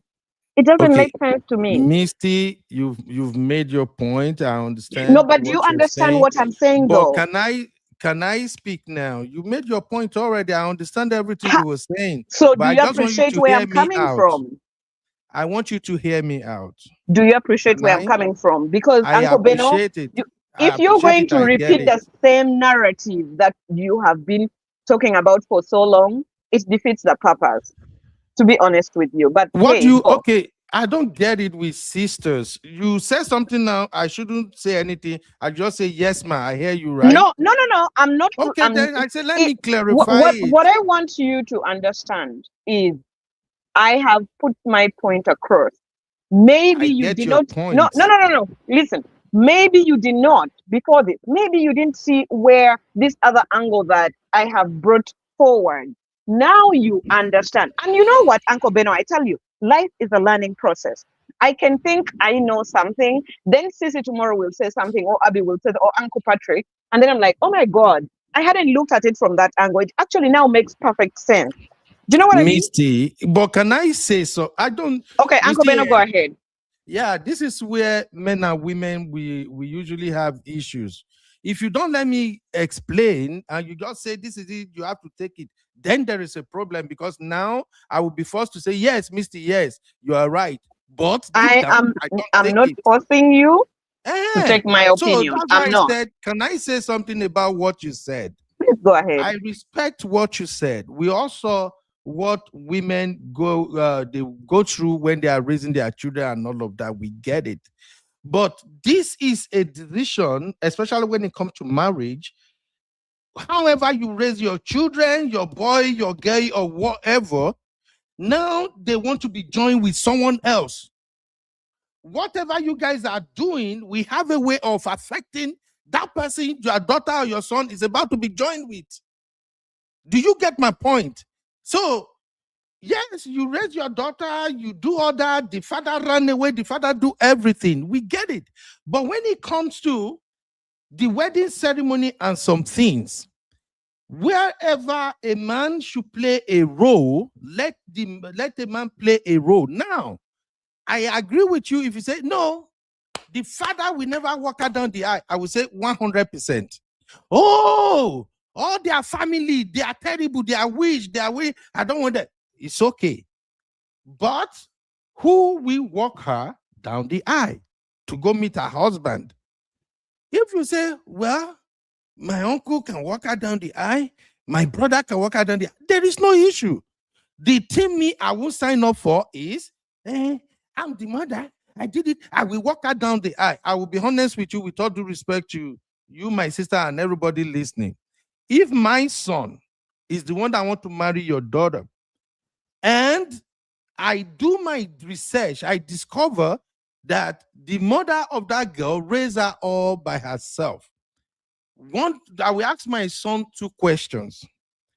Are you guys having a traditional ceremony? If my son says yes, I will ask my son, who is representing the girl's father? If the father is not going to be there. If you're going to do the traditional rite and you will hand it over to the mother and her family alone, son, I'm not coming, I won't be there. If you insist on marrying this girl, you have my blessing, go ahead and do it, but count me and anybody around me out of this your ceremony. 2, I will ask my son, when it comes to walking your wife down the aisle, handing her over to you, who is walking her down the aisle? If my son say, well, Dad, you know, the mother, she's the one that raised her, she did everything, well, she's going to be walking her down the aisle. I will tell my son, I bless your wedding. If you want to go ahead, I'm not part of this. You know why? There's going to be repercussion along the line. We all know it. When that repercussion will come, I don't want to be part of that drama. That's it. Now, if my son say, well, the mom and her uncle, I don't care whether the uncle is from the mother's side or the father's side. If say the mom and her uncle will walk her down the aisle, let's go on, ceremony done. Do you get where I'm coming from now, Misty? I am not going to be a party to a wedding ceremony where a mother sit down, determine every freaking thing. I won't. And if my son is marrying a girl from that home, I will simply talk to my son. I'm not talking to the girl.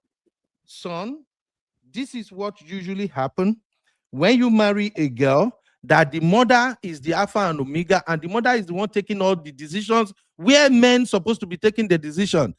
Things like this may later happen in your wedding.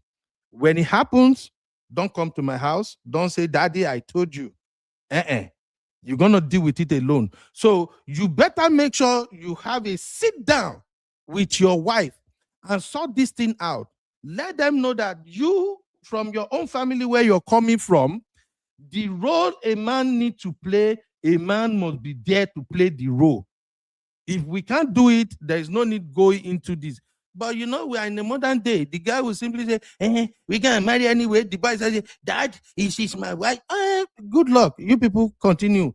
Do you understand my point, Misty? I am not saying the woman should not do whatever she wants to do. But so, Uncle Beno, I have understood you so well. You don't even need to continue explaining yourself. You have clearly shown me that you're a male chauvinist.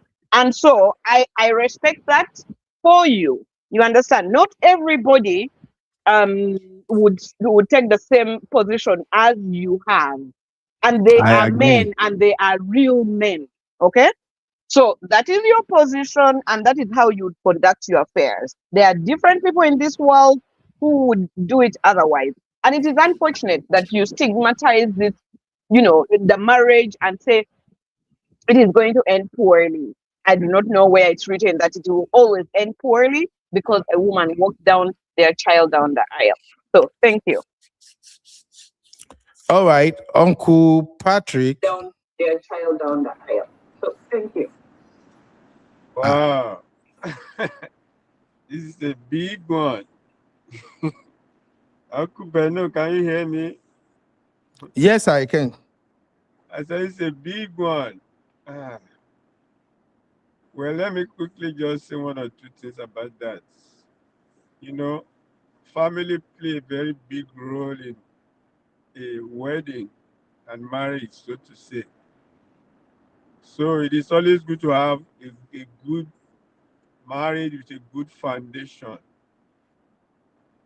because you are dealing with human beings. They have been raised by people, and they belong to a family, to parents, father, mother, cousin, grandparents. And if you are moving from one place to another, both of you have to be one. Yes, because as soon as you get married, you'll be sharing the same blood. So what is more important is for both of you to get to know each other, come together. Even before you go to the aisle or whatever, there must have been introduction and all those knowing them, which is very important. Yes. Even the first day you introduce your spouse to your parents, that's when you begin to know where you are going to. So the issue of whoever is walking somebody down the aisle you'll have known, you have gotten the picture. Yes, before you even go to that end. That's what I'm going to say. You'll have gotten the picture. Right. Uncle Ben is not wrong. Miss is not wrong as well. But you both will have done your due diligence. There are situations that you have to give grace. Despite your tradition, you have to give grace and say, I understand the situation. I was shocked when Jerry Eze came out and said he was brought up by a single parent, that the mother was the one in charge of everything, that the mother died of heart attack. Because people, when they will go to school, they will say, where's your dad? That will come back home and begin to cry because the dad left home. I was shocked that Jerry Eze can come out and talk that. Yes, he went through it. He was brought up by a single parent.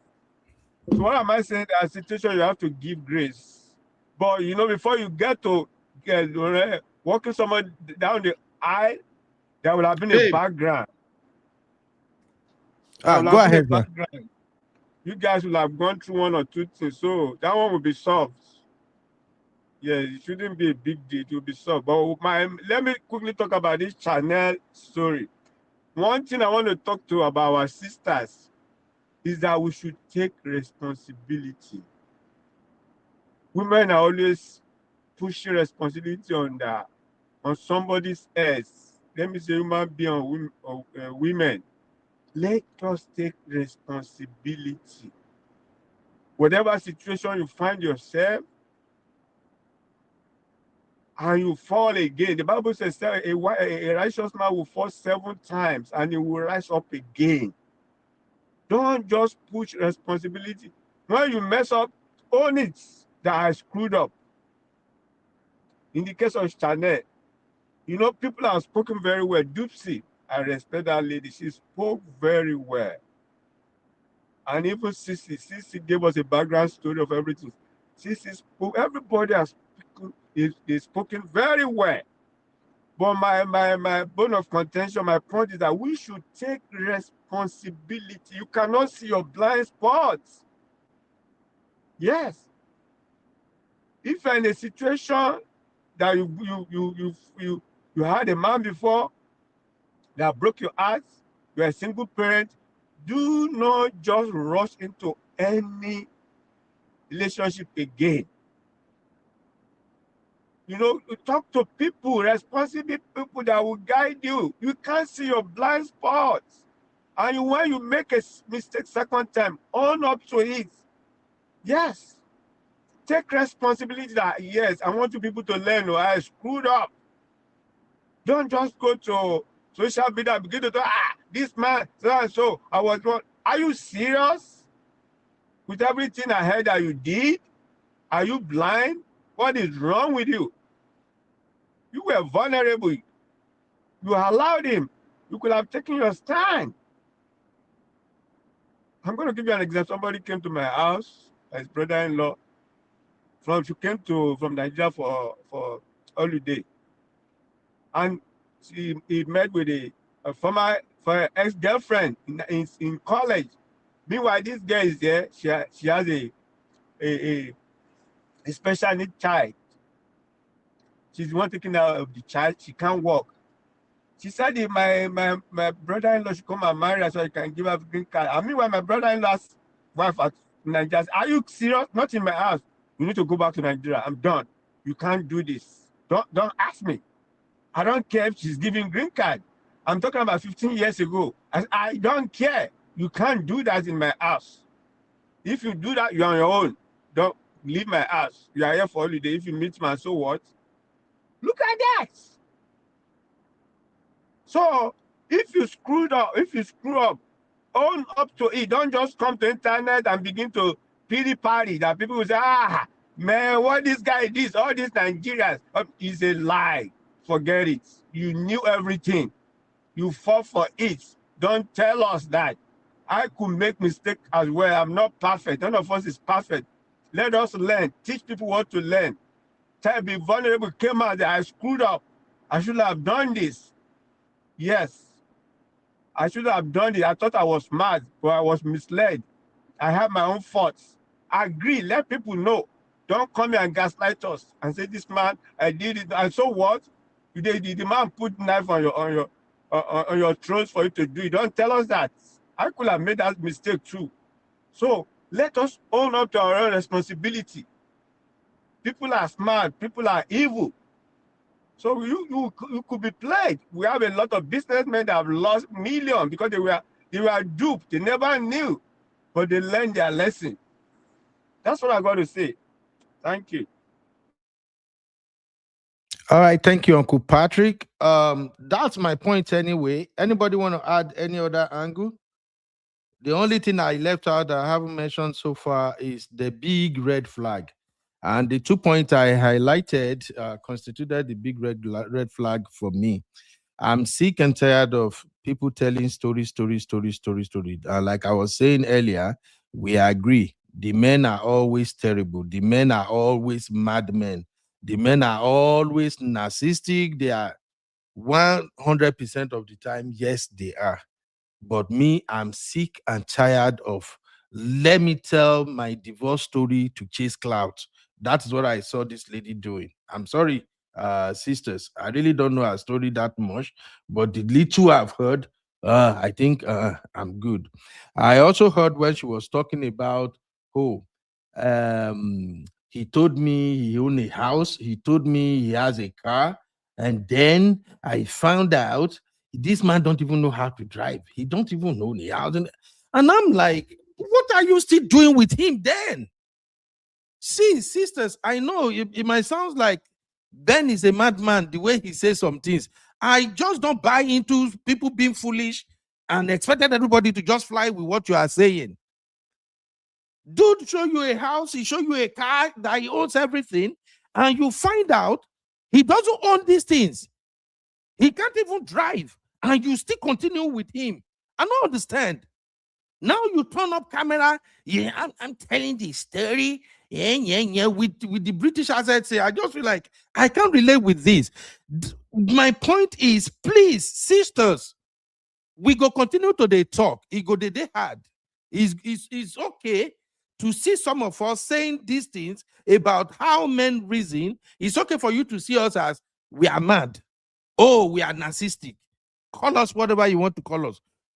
I would rather sign up to saying it so that when you get to the point that you may about to fall into this men trap, you go just remember, say, there is one uncle that used to yell and shout on YouTube that says stuff like this. I will take that than to deceive you. We have an option. If you are creating content, there is this option of you saying what the audience want to hear, get the views, and dance around it. That's what we say most platform owners do mostly. We won't even be arguing right now. I would have just say, okay, whatever everybody say, let me just say, yes, it's true. She did it. And then it will be fun. But me, I can't say that. Men will always be men. And we are getting sick and tired of women getting played over and over again. Why they can actually see those red flags. They can see it before they walk into the relationship.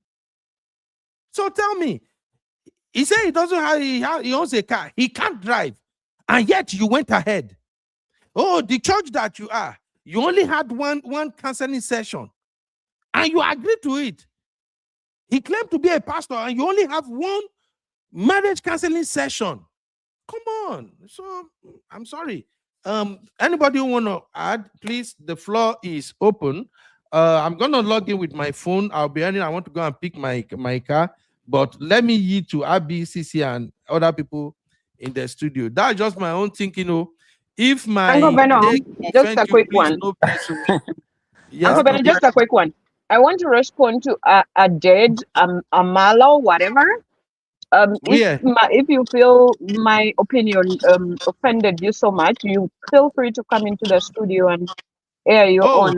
At last, you know, at the end of the day, you will be all right too. You know, I'm very passionate about what I talk about. Thank you.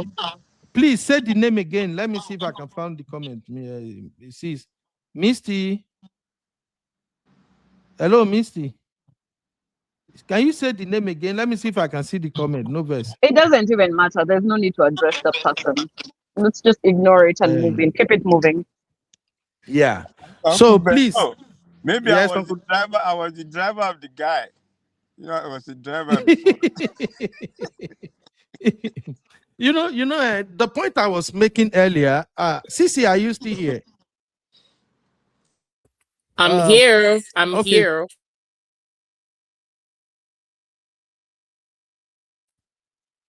I can't hear you, Uncle Ben.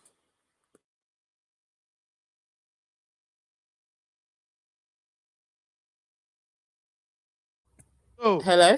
Yes. I can't hear you now. Oh, you can't hear me? I can hear you now. I couldn't hear you before. Okay, good. All right, good. So the point I was making earlier is this. Sisi, you know how sometimes I might text you, I say, hey, Sisi, when women say this, what are they really talking about? Or when the way this woman behave, Sisi, what do you think is going on? Do you know why I'm doing that? That is because I want to understand from women's perspective, because the way we see stuff is not how women say it. And I think that is why it's so easy for a lot of brothers to be playing with sisters' emotions. So what I was saying earlier about knowing what the natural behavior or actions of a man should be, it's very necessary, please. I know a lot of sisters, you are already angry with me now, but please hear me out. If you don't know what is expected from a man, how would you know when he's not doing the right thing? And Sisi, remember we had a conversation here one time when I said that one of the ways you can know that a man is a red flag is when you don't have arguments. It's almost like he's agreeing with almost everything you wanted. That's some of the example of a red flag. The man don't want to rock your boat. So if you say we are going left, he say let's go left. We are going right, let's go right. That's a giveaway already that this man is just playing along until he gets what he wants, and then he will start opposing your views. By then, it's already too late. So with Shine's story, fine. I'm glad that sisters understand where she's coming from. Me, from the little that I've watched, I don't get where she's coming from. I don't get it. So, Sisi, is there any other aspect or in our story that we are probably missing that can make somebody like me to understand it? Oh, we can't say that. You can't say that you don't get where she's coming from when clearly you can tell that just off the bat, she's somebody who's got low self-esteem, right? We already mentioned that she has daddy issues. Her dad was not present. So is it really her fault? Or is it already the way she's been brought up that is already conditioning her to have this type of relationship where she'll meet a guy, want to be doing everything, be hyper independent because she's had to be. She's seen that from her mum. She's been left with a child. The guy left her with the child to take care of everything. And then she meets a guy, and for once, she wants to be taken care of. And in that moment, she defaults again to being the provider, taking care of everything, just as she's always done, because she's never really seen a man be a man in her life, right? So it's the norm for her. So maybe that's why she wouldn't necessarily recognize that there was anything wrong with it, because she hasn't seen any different. So I think there's a little bit of empathy there. That's where I would empathize with her. And for me personally, knowing the church that she comes from, this particular church, I believe that church is a cult. I'm sorry. Anybody who goes to that church The Christ is Embassy thing.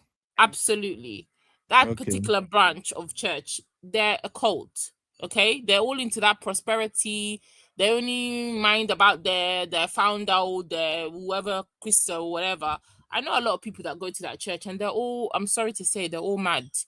So this is how they behave, right? I have a friend who went to this particular church, and the way the church behave is very cultish. So if you're in that type of church, you already have low self-esteem issues, you're already being manipulated spiritually. It's very, very easy for you to fall into a thing where they now align. I now hearing her story or bits of her story, it's easy to understand that yeah, this man, with the church's help, targeted her because she's overweight, she's a single parent, she's lacking in a father's presence, she's lacking in self-esteem, and she's an easy target. Yeah, get with her. She's not going to object. She's going to feel worthy, like, oh my God, this man wants me with my disabled child, and now he wants to marry me. She feels like she's hit the jackpot. It's going to be hard for her to push back and normal things that people would see and say, you know what, this is not for me. Right? For me personally, I already said when I was dating, my non-negotiable, I'm sorry if people think that that's shallow. If my man is not driving, I'm not interested. I'm not interested. Sissy does That that. was my. I'm being serious. I was being serious. Even my daughter passed her driving at 18. Right? She already had a car. We bought her. I already bought her a car. She was driving at 18. So even for me, someone her age is an acceptable, a teenager, because she's not the norm of her age group. She has a car, she's driving. That's not the norm for her age group. A man in his 40s, you don't have a license, you can't drive, but you want to be married for what? For what? There's some things Sissy, that I just let me help no. you I'm with sorry. that. Let I'm me help sorry. you with No. that. Sissy, driving is Yes, not a Uncle Patrick. driving is not a prerequisite in UK. I went For there and who? see a lot of people jumping on bus. There was this couple that been in UK for like 30, 40 years. The husband doesn't drive. The husband is a lawyer. He just trained to walk. Uncle And Patrick, if that works for them, fantastic. I said for me, my standard is if I'm driving, I do not want to be driving. I personally find it irritating if I'm driving and my man is sat in the passenger seat. That is me personally. It's something that actually irritates the life out of me because I feel like why it's not that you cannot, it's not that you have a license and you're choosing not to drive. There's a difference. You not getting your license as a 40-year-old man, but you want to have children. So how are your children going to be going about? You're not even trying to make your life easy for your family. This woman has a disabled child. You want to be jumping on the bus with a child with disability, and then you get her pregnant. She was meant to be having twins.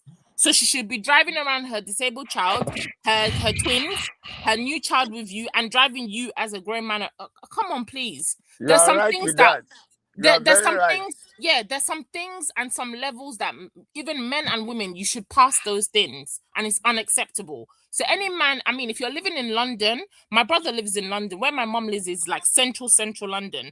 My brother and my sister has a car. My sister hardly drives. She takes the public transport. My brother does not drive either. He doesn't need to drive because one, there's nowhere to park. 2, he doesn't have a family, but he has a license. There's a difference, right?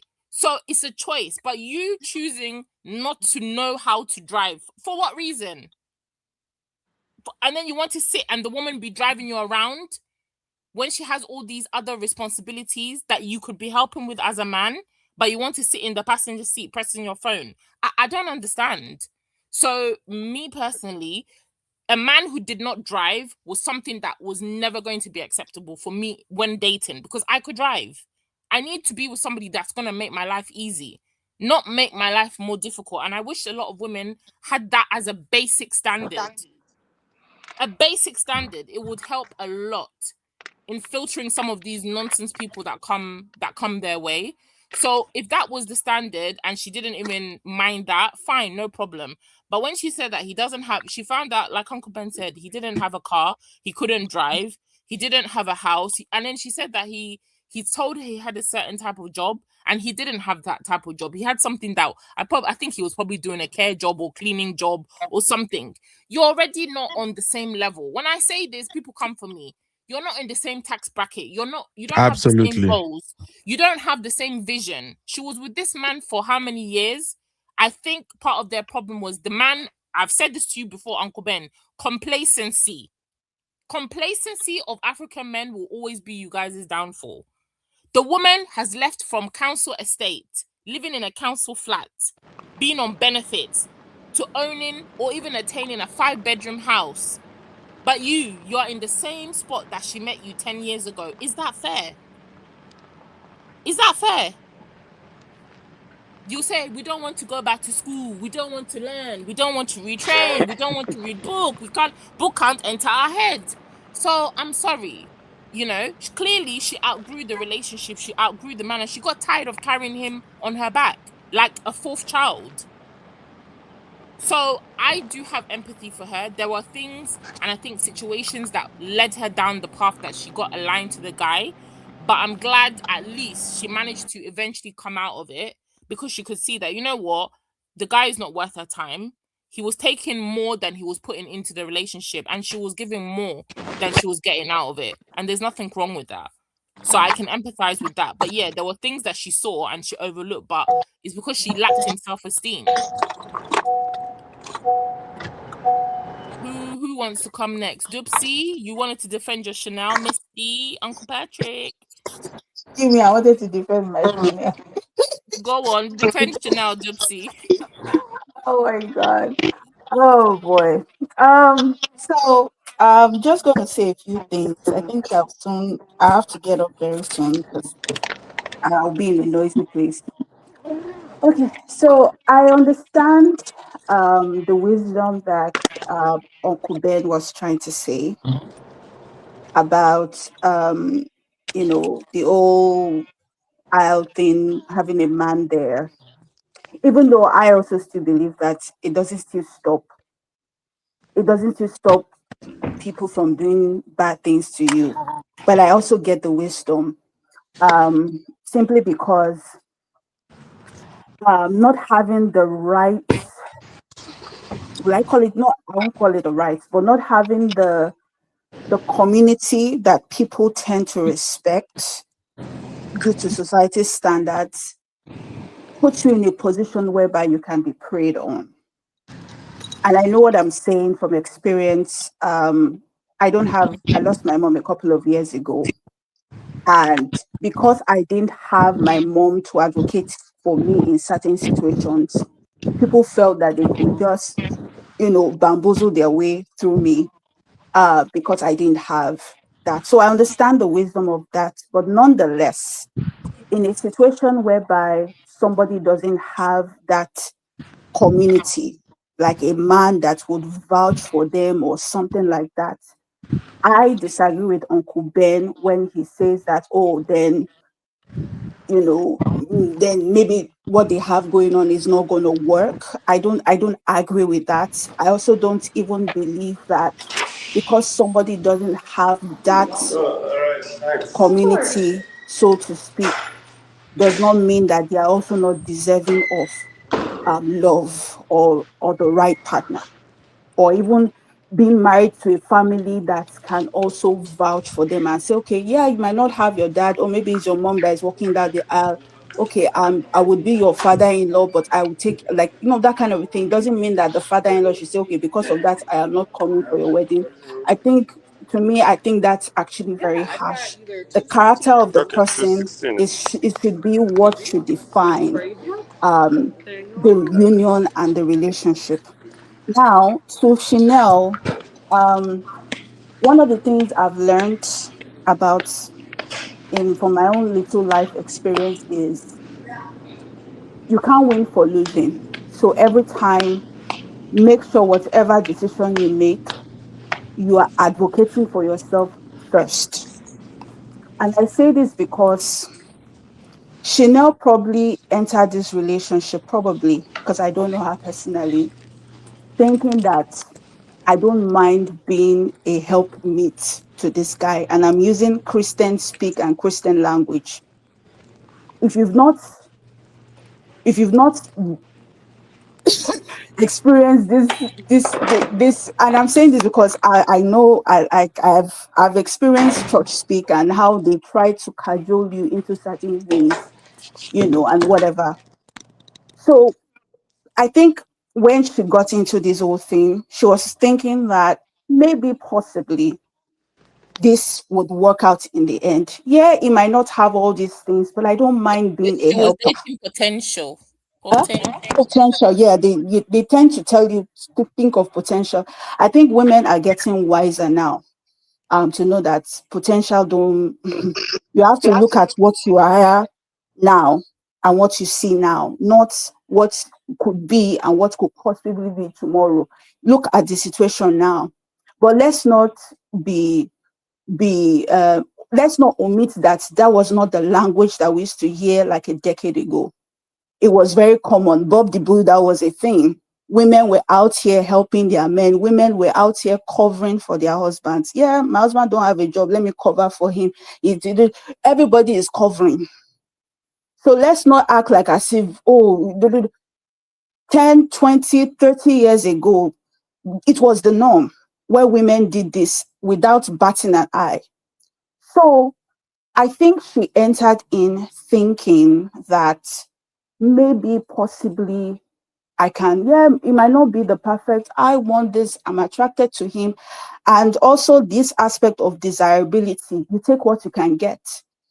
Chanel was heavy sized, she was a single mom with a, disabled child. I can imagine where she was like, you know what, this guy is pretty good looking. I think I think it was Okunbe that said it. She hopped on, because even people will be like, take what you can get. And she did, hoping for the better. Was that right? I would say no. But now I bet she knows, everybody knows better now, because back then it was quite, people were helping everybody. I think we should be very honest. Even in my church back then, potential, don't worry, God will guide you. They used to say this thing very well.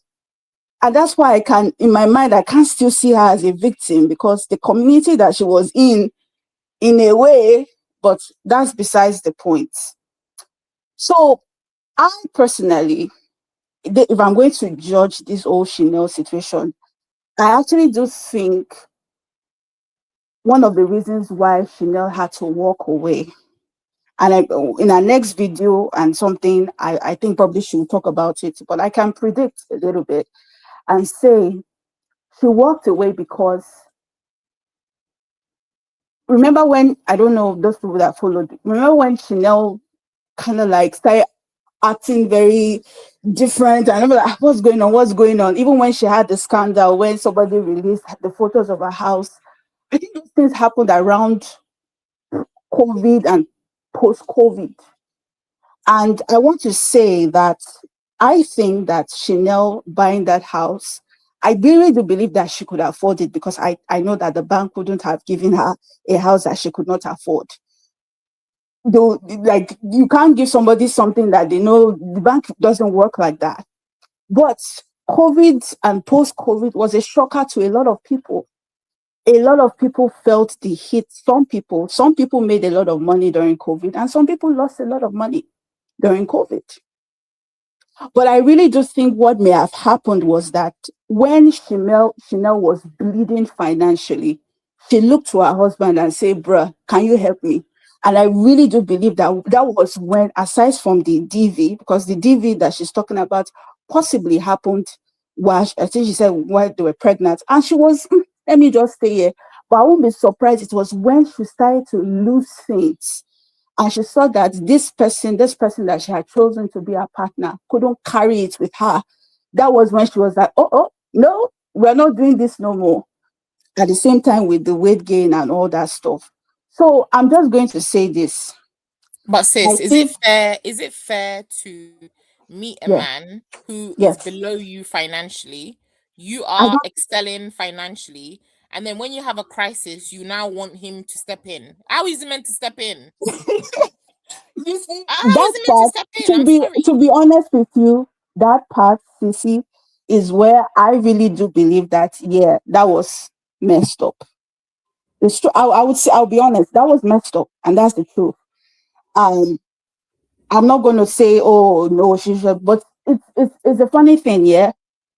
In life, even by the way, same thing. Likewise, when men get married to women, and they are, they have money, and they are married to this girl that is just, not making a lot of money, and then something happens to him financially, he looks to the wife now and say, "Babe, what's going on?"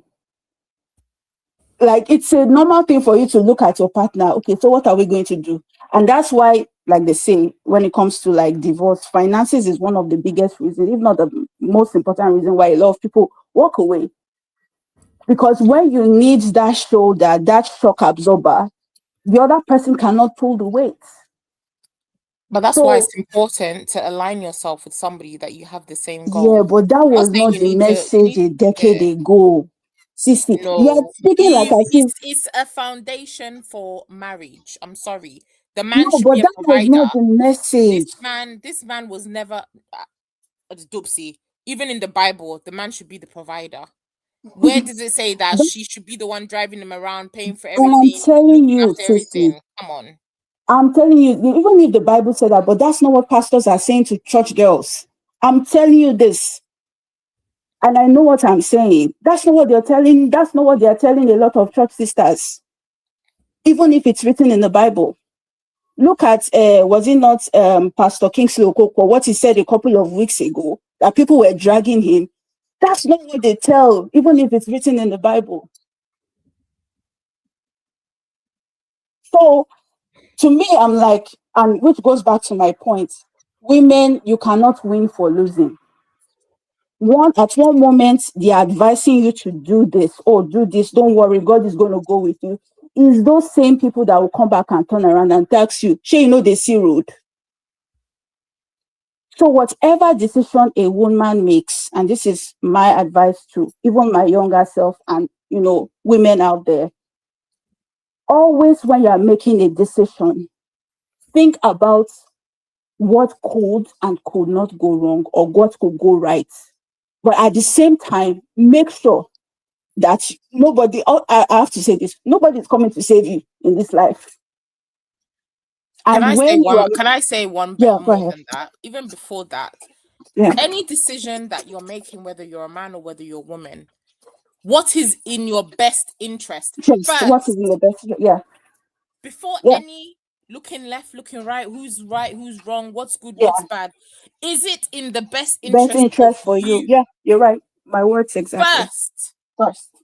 End of story. If Yeah. that thing is going to compromise you, whether it's your finances, whether it's your beliefs, whether it's your comfort, whether it's whatever, and that thing is not going to genuinely make you happy first, Yeah. just avoid it. That should just be a basis for everybody. I Do what makes you comfortable, because you know what men do? Men will always do what is going to serve them Yeah. first. Always. So I wish women would start adapting or adopting that mindset. Oh yeah. Do what is going to make you comfortable first. Every other thing is just by the way, and it's an added thing, right? Or it's Yeah. something that you should think of secondary. But for your own comfort, how you're gonna live your life, it shouldn't pinch you. It shouldn't be uncomfortable. It shouldn't stress you to the point where you don't know your left from your right. You don't know who to turn to, who not to turn to. You're conflicted. You're getting depressed. You're losing weight. You're adding weight. You're depressed. Yeah, No, I agree. do what works for you first. If that thing is not going to serve you, then sis, Yeah, abort it. I agree. Abort it for your peace of mind. Yeah. Very easy. Yeah. Yeah. Yeah. Okay. That's my take. You sounded everything I wanted to say towards the end. But yeah, it was fun. I'll be in the comment section. I'm about to get to in Thanks, very, very quickly. Dubsy. Thank you so much, everyone. Misty. Uncle Uncle Ben. Patrick, everyone, Yes. Abby. What's your Thank take, you all. sis? Where's Abby gone? I can't see her on the I screen. feel like Chanel has gone through her journey. I used to watch her back in the day. I used to watch her. I used to follow her. Then somehow I lost track of her. Misty, is And that then you with your phone in the background? no, Okay. Who's echoing? Who's got the TV on? Is that Uncle Ben? I don't know. Dubsy, is that you? Can you mute? Hello? Yeah, go Hello? on. It was Okay. giving feedback. Yeah, I could hear it, but I don't know where. Is it? Do you still hear it? No? No, it's fine Very now. good. Yeah, I used to follow her, and then I thought her story was really very inspiring, and I was fascinated by her then. But that is when she was really like big girl, and she was trying to, she was trying to change her life and all these things. Very inspirational. She has her businesses. So I thought it was good. Then she disappeared, I think. And then I woke up one day, I find this girl, she's as thin as a stick. I couldn't recognize her. I'm like, what happened? And then I had to start going back to watch her story, but it was just a lot. I couldn't really follow up. So I was watching until the point where she was still married with, was he Ambrose? Ambrose? Right? They were still married. He used to help with the kids and all that stuff. And I thought, oh wow, that's really nice. She has a special needs child, and this African dad is there. He's being helpful. He's really great and stuff like that. But I didn't know how they came, how their marriage came into existence until I heard from you. I didn't know that. Um, so I feel like she's been through like some kind of roller coaster with her life, and she's really struggled a lot with self-esteem issues, losing all that weight, then finding that she can be this thin, and then one day I just see she's dating somebody, and she's gone back to Ghana. Ghana. She was crowned like royalty, and I'm like, what the heck? Then she came back to meet the queen. Is it the queen or the king? One of the two. She was a representation or whatever. She was sent to come and meet, to be in that meeting of the queen or the king of England. And I'm like, okay. But you could see I didn't like the guy she was dating. It was like she was always hiding him, and then she's talking about him. Then she wants to put him on the camera, but I feel like he didn't want to be on camera. Do you know what I mean? Like, it was just it was giving something that I really didn't like. So I kind of just stopped following her because I felt like she's too disruptive for me. I cannot keep up. I don't want to be It emotionally wasn't invested. relatable, right? That's what we said at the Right. beginning. She wasn't Exactly. really relatable. So I just left it. And then one day I had you or Abby mention her, and I'm like, wow, you guys were really actually watching this lady. Thought it was funny. But my take, and I think what I think is very important is her journey has been up, down, up, down. If she has learned something from it, and then she keeps moving forward with what she has learned, the lessons, can I not now date the men who, red flag? Can I identify them? She needs to leave that stupid church if she's still going there. She needs to leave it. No, She I needs think to she seek left. she needs to seek real therapy and work on herself. And working on herself is not just the physical appearance, it's the emotional, the mental, and all of that. I think she needs to get that work done, and she needs to settle down. She needs to stop chasing after any man at this point in time. Let this time just be her own time to figure out herself before she jumps into dating again. So if she's learned her lessons and she's taking that with her, good for her. But if she hasn't, too bad, because it's just going to continue. The vicious circle will just continue on and on and on. You know. So yeah, that's what I think. I agree. I don't know if she's talked about therapy, maybe, but I definitely agree that if she's not in therapy, she should continue or at least seek some sort of therapy, because I still see that Chanel has a lot of work to do in herself with this. I Hmm. feel like she doesn't really know who she is. Right. So she needs That's to what I find still see. herself. Yeah, I still feel like she still needs to find herself. She just has so many different faces, different what's it called? Like different seasons that she's going through, which is fine, but you're only one person. You can't live like 20 different lives in one lifetime, Right. right? Right. I It's know. confusing. It I must be totally. confusing for you, even for her audience. I think she was dragged recently by her audience when she came back with this Ghanaian thing, and she's like, "Oh, I'm now a queen mother," and she didn't explain anything. And then her audience were like, "What's your channel about? Like, we don't get it. Yeah. One minute you're moving to Ghana, one minute you're here, one minute you're dating this random person, the next minute you're divorced, the next minute you like, what's going on? Like, her life was just becoming very confusing. So I think if she she had needs to do some actually work on herself, definitely. chosen a niche or two and worked and focused on those, she would have been okay. Like the businesses she was trying to set up, that was good. And then maybe her weight loss journey while she's raising a child, with special needs. If she had stuck on that, it would have been okay. But bringing in the main, all this dating thing, I think it just, so many things just messed her up, Uncle Ben, Misty. you're breathing heavily. What's the problem? Welcome back. No, yeah. Oh, thank you for holding down the studio. I actually went to pick up my car, so Mm-hmm. I was hearing everybody, but I couldn't talk. No Yeah. problem. What's your input? Misty. Yes, sir. That was the time we should have caused Wahala when you were not here. We should have said very bad things about you. Really? Yeah, because you couldn't respond. You would have just had, and then we would have closed the show without you here. But I know tomorrow you'll come and start from where we left it. You'll be like, you guys, we need to do a continuation. Yes, now you cannot hit me around the way. I'm an African guy, so I have to punch back. A traditional man. Okay, Misty, the last line Yes. Misty dropped about this channel of a girl, I think that one kind of resonated with me when Misty said she should have done maybe weight loss journey, dealing with child with disability and things like that. But Misty, if I ask you Yeah. now, if you really want to be honest with me, my sister, Okay. would you agree with me that some of these women just want to tell negative stories in order to feed into the audience?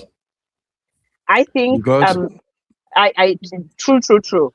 I think there are so many people out there who are just coming online now to tell Mhm, stories, exaggerate it or whatever, because they know it will it that will will sell. draw attention to them. Maybe some Yeah. people will relate, and this is how they will build their audience, right? Yeah. I, for once, Uncle Beno, I'm very, see me here making all this kelele, all this shouting and all of that. Uncle Beno, I could even never come on camera like you do. Like there, I cannot. I don't have that heart. I'm not that strong hearted. But there are people who they know So you're this giving me this my is flowers, right? With I'm giving you all the punching that you guys are so giving me, right? I'm giving you so many plans, forest, take it. I think you're very brave to actually, come on the camera and face all these crazy people and rebut what we're saying and still stand on your ground. And I think that's very brave of you. I could not do that. I don't think I'm meant to be on the camera like that. I can make my submission like this, and I'm very happy to do that. I'm also very happy to appear before a judge in the courthouse and make my submission in that audience. So I'm not meant to just be there out there in the world and actually, say things and do things. I'm not like that. So we are all blessed in different ways. So yeah, I think there are people, but this could have this. I believe this is her journey. but she's just meandered all over the place with so many things. She should have just focused on one or two things and made that her story. It would have been okay. You know, the moment she introduced the men, the marriages, the fraud, all of that, she lost so many of us, and then she must have also lost her following. Yeah. But unfortunately, that is the story a lot of women want to hear these days. I'm sorry, apology to sisters out there, but let's call it what it is. A lot of I don't, women Uncle these Beno, days are attracted to. I don't think it's Yeah. just what women want to hear. I think it's there's you can have your audience depending on what you come out with, but we have to recognize that so many women have gone through abuses in their lives and they want to tell their story. Yeah. It's just that some of these stories are unbelievable, really unbelievable. Sometimes you do not know whether is it, sometimes you can actually tell whether it's an exaggerated story or it's not. Do you know what I mean? Exactly. And some people are actually telling their true life stories. When I started following Auntie B and I started listening to these women tell their stories, I was extremely shocked. I couldn't believe that there are women who lived like that for years. So some of these stories are true and people are listening. Some of them are true, but spiced up with some pepper, whatever, and yeah, it is what it Yeah. is. Yeah, but and Misty, to be Right. frank with you, do you know, for me personally, the women that I respect their stories are the one that maybe they listen to a show like this or maybe like anti-B platform and they just called in just to hear what they are dealing with. I Right. respect those one story more than these folks that, just like myself, YouTube is what you are doing to make money. You have to find traffic and engagement. So please, sisters, Right. you just have to understand me. I don't buy into the story of those people who actually own platform. For instance, now, if I tell you, oh, let me tell you, God forbid, assuming I'm a divorced man now, since I have this platform, You how will you survive for one day? Who will make for you ever? but I'm just You saying, you, if you I'm will a, go and beg and say, please come back. I'm sorry. Come back. if I'm a divorced man now, and I just came out there and say, Who will hey, wash the plates? Who will wash the plates? You know, I will, Uncle Beno and will thank God, die. I know how to come up with titles. Mm. I was married to a Jezebel for 20 years. Here is my story. We will have part one, part two, we will go all the way Part to 10. part 66. Who will be co-hosting with So, you? Not Abby, not Sissy, not me, not Uncle Dio, none of us. You know? no, I won't even allow you people to come in because you people will spoil my business. You will just open my yash. You won't let me lie my lie in peace. It is So, but well.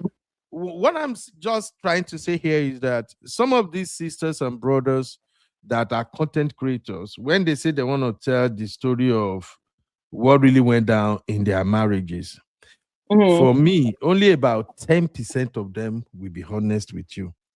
90% will just make the other person a demon and all of that. In the case of You this know what? now, There's yes. a content creator. I think she lives in Canada. She's Nigerian. This lady, she puts on very flamboyant, colorful dresses, and she tells her story how she was in a toxic marriage. I think you shared it I'll on be right back. VIP. Yeah, okay. You shared it on VIP one time. You're like, oh, this week or last week. You're like, guys, you really believe this story? I don't buy into it. Uncle B, you posted, you shared it. She was talking about Oh, her marriage was very toxic in Nigeria, how she left, how she's living here, single, happy, she's making her money, she's become successful. is And is then is it this one? Let me show you. Maybe it's this one. Is this one? This one? You see yes, it? yes, that lady in there, the one in pink, Oh, right? The one in pink. So I'm Yes. following her. I'm still trying to figure out her story. It feels like it's overwhelming from childhood to adulthood to now. You know, I feel like she's Misty, just gotten a break. Misty, Yes. that lady needs serious therapy. Let me just be honest. I know she has a lot of fans now, but please pardon me. Let's just call it what it is. Based on my own assessment of her, she Okay. needs serious therapy. She is sick. I'm Yeah. sorry to her fans, to the people who are listening to her. When oh Jesus, let me even leave her business. Make una no talk. Say you be don't come again. Have you noticed how she's gaining weight seriously recently? Do you guys pick up on any of that? People will say That we are body lady shaming her, Uncle Beno. hey, okay. That lady, whoever is her family, if they know her family, they should call them now to reach out to her. She is crashing right in front of her audience, and they don't know. Set up camera every day. I tell you, when I was in my marriage, auntie, calm down. It feels so scary. Like, how was your life that very unfortunate from birth until Look, you go to Canada? Like, oh my God, I'm not saying people it's a should lot. not. I'm not saying people should not tell their story. Yes, Sister Toby and Tribe. Go follow her. Go all the way back. Watch her video. Follow her progress and see where she is. She's at right now. She needs help. Seriously, something is off, and she. To me, she seems like somebody who lives alone. Yes, she does. Who She's doesn't have. mentioned it. She does her own thing. Okay. I don't Whatever. know much about. I think she lives alone. I think she doesn't have much friends. I think she's relying on the internet for her own survival. Like, not be in terms of money, but mentally, she's relying on the internet. That is what, you know, when she first started, she would dress decently, look okay, her composure, everything was really top notch. Watch her recently. She's getting to that point where she doesn't care anymore. You just carry phone. Let me tell you, it's not easy. When this man did, he went up here. I was sitting on my own. I was watching. My husband was and then in another video, she came back. Oh, my husband, did I tell you he's a nice man? Oh, this man treat me right. This man would another auntie. The Stay in one place. family. She said so Stay many in bad one things place. about the What is wrong family. with you? Yeah. I'm sorry. Look, sisters, let me just appeal to you. My words may sound harsh, but sincerely speaking, I don't think you want a brother that will be lying to you. I don't know so many things. I don't know a lot of things, but I can always tell you how I feel from a place of honesty and not trying to sugarcoat anything.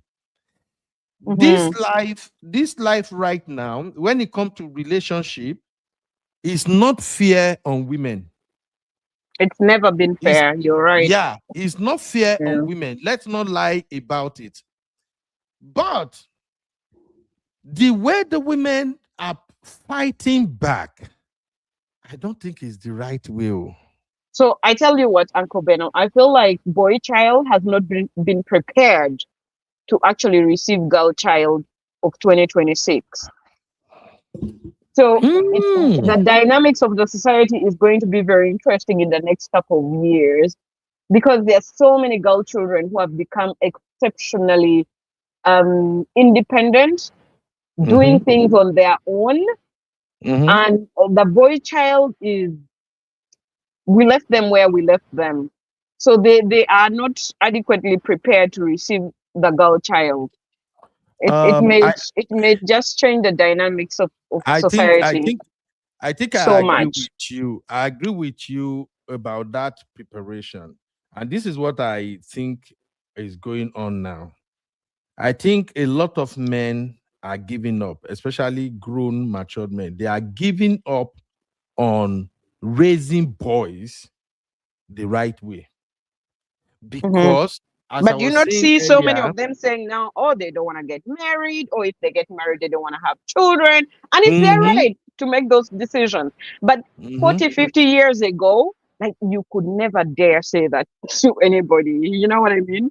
You could And never say that aloud. Um, that's why I'm saying is because men are giving up, and that's why I started by telling you, Misty, that I think the way women are going about reclaiming, um, can I say their status or something, is wrong, and we are maybe going not to have. necessarily wrong. I think it's just that Okay. women were left behind for so long and they are now trying to find their footing. Uncle Beno, remember this thing hasn't just started now. It started maybe over the last maybe 30, 40 years. Women's emancipation Mhm. became so strong, and women getting their education, women getting to become independent, to do all sorts of. Mhm. So along the way, it has been very, very good to arm a girl child with certain skills and jobs and everything. Mhm. However, maybe we are going to a road now we do not know where we may have to stop. Do you know what I mean? Yeah. Um, and we're going to get accidents along the way, God forbid, but it looks like it. And we left Yeah. boy child in the Garden of Eden. They're still trying to get out. No, no. The thing now is that I think sister not gonna like this, but let me put a break here. Let's have the conversation. If not go bury me, mona bury me. Welcome to UB Reactions, the place where we keep it real. Today, we've got some hot topics, so let's jump right in. It's recap central. I be in the building, giving us the. Okay, Misty and Sissy, Yes. let's have this Sissy, are you conversation for a back? minute. I think Sissy is here all along, unless she's on No, the she phone. stepped out briefly. She had to take care of something. Oh, Hmm. why am I seeing Sissy in the studio then? I mean, she's there, but she's not there. Oh, okay, okay. All right. So, Misty, here is my thing. Yeah. You know, lately, this fight for gender equality, fight for women freedom, fight for we are equal in marriage, we are partner in marriage, and all these men are not treating us right, and all of that, which is an amazing battle anyway. I support women on that one. But I think women do not take their time to weed out all those ladies that are peddling toxic narratives on men. Men are beginning to get tired of the narrative. And that is one dangerous thing I'm observing in this modern dating world now. Men are now getting into the space where they don't even want to marry because they are beginning to see many of these ladies that are running their mouth on social media as as representative of the vast majority of women out there. They are tiring, Misty, honestly speaking. When you listening to, I think the other day I spoke about Tokema Kinwa. When you listening to Tokema Kinwa, and many other women who, some of them, they are now in their 40s and they just have all this bitterness about men. When you listen to them, even you as a man, you'll be afraid to say you want to settle down. And the older men, like the uncles, they are already tired of talking because their voices has been phased out in this narrative.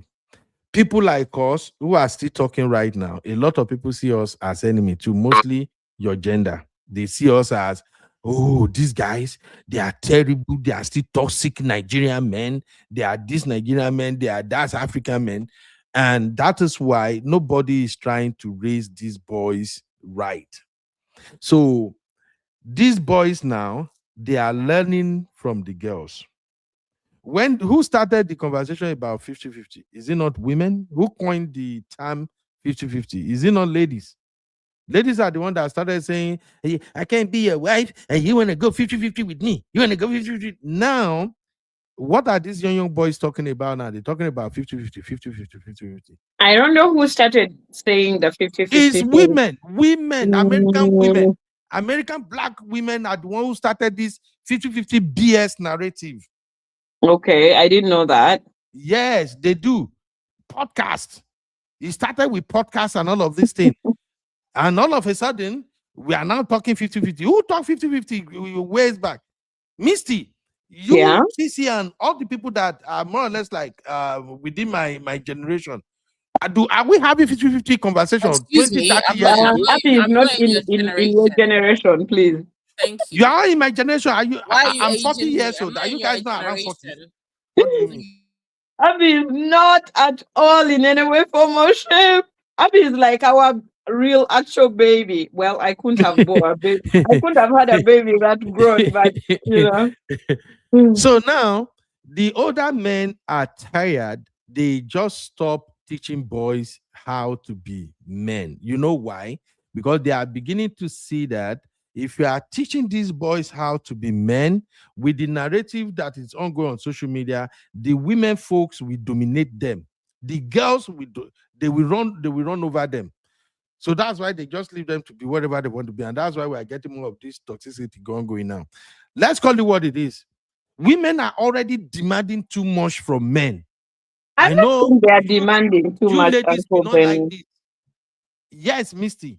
I think you have to equip yourself to withstand the prevailing circumstance. Like, you know, things are getting way ahead of you. Train the boys to but then it's also maybe difficult for you to train when you do not know what to train for. You know what I mean? And that's why I'm saying the women are the one making it difficult for men to train boys now. We don't even know what to teach the boys anymore now. True. I agree with you when you say you don't know what to we teach. We don't even know what to teach the boys anymore. Okay. Look at the example, the conversation we were having yesterday about wash plate, don't wash plate. This, you have to do this, you have to do that. So now, you want me as a man to honestly tell my boy, see all the things you have to do as a man in order to be a good husband, a good father to your kids, in order to make sure your family are good. Look at all the things you have to do as a man.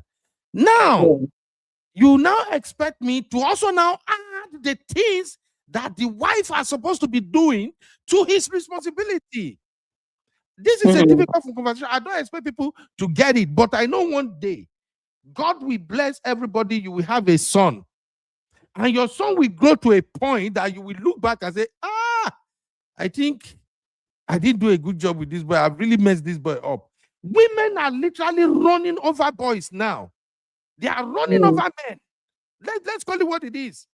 So now you expect me to tell a boy, you have to go to school, make sure you got a good grade. When you're done, you need to get a good job. You have to save money. You have to prepare for this. When you find a beautiful girl you want to marry, you need to understand. You have to protect her. You have to provide for her. You have to make sure her mental state is good. Provide for her emotions. Provide for her spiritually, physically. Then when you have children, you have to do this. Always make sure you pay the bills at home. Don't wait for your wife to carry this burden. You are the man. The whole thing is on you. Now imagine what we are telling one boy. Then we now say, you know, these days women are complaining, men are not doing chores. Then you expect me to tell the same boy, when you are married, just understand you still have to cook for your wife, wash plate for your wife, you have to do laundry, you have to make sure everyone is good, you have to sweep. Now, when you put all of this into just one boy, and the girl that he wants to get married to, the female folks have already taught the girl to marry a man that will be domesticated, a man that is going to mop your floor, a man, you know, you have to do this. Now, you already load the girls with that expectation. Now, the girl find this boy. They got married. It's and he just a doesn't know matter how of time. he cannot wash dishes. Misty, I tell you, in less than 2 years, that boy will want out of that marriage. Done. Honestly speaking, the bottle is too much. That's why I'm saying that this rhetoric is actually problematic. I know people that will hear this, they will hate me for it, but I will say it So, anyway. Uncle I don't Beno, care. so Uncle Beno, what do you recommend that we should do now at this point in time? Since you know this is now happening, what do you Okay. recommend we do? First of all, I recommend teach girls to be girls. Also And teach what does girls, it mean to be a girl?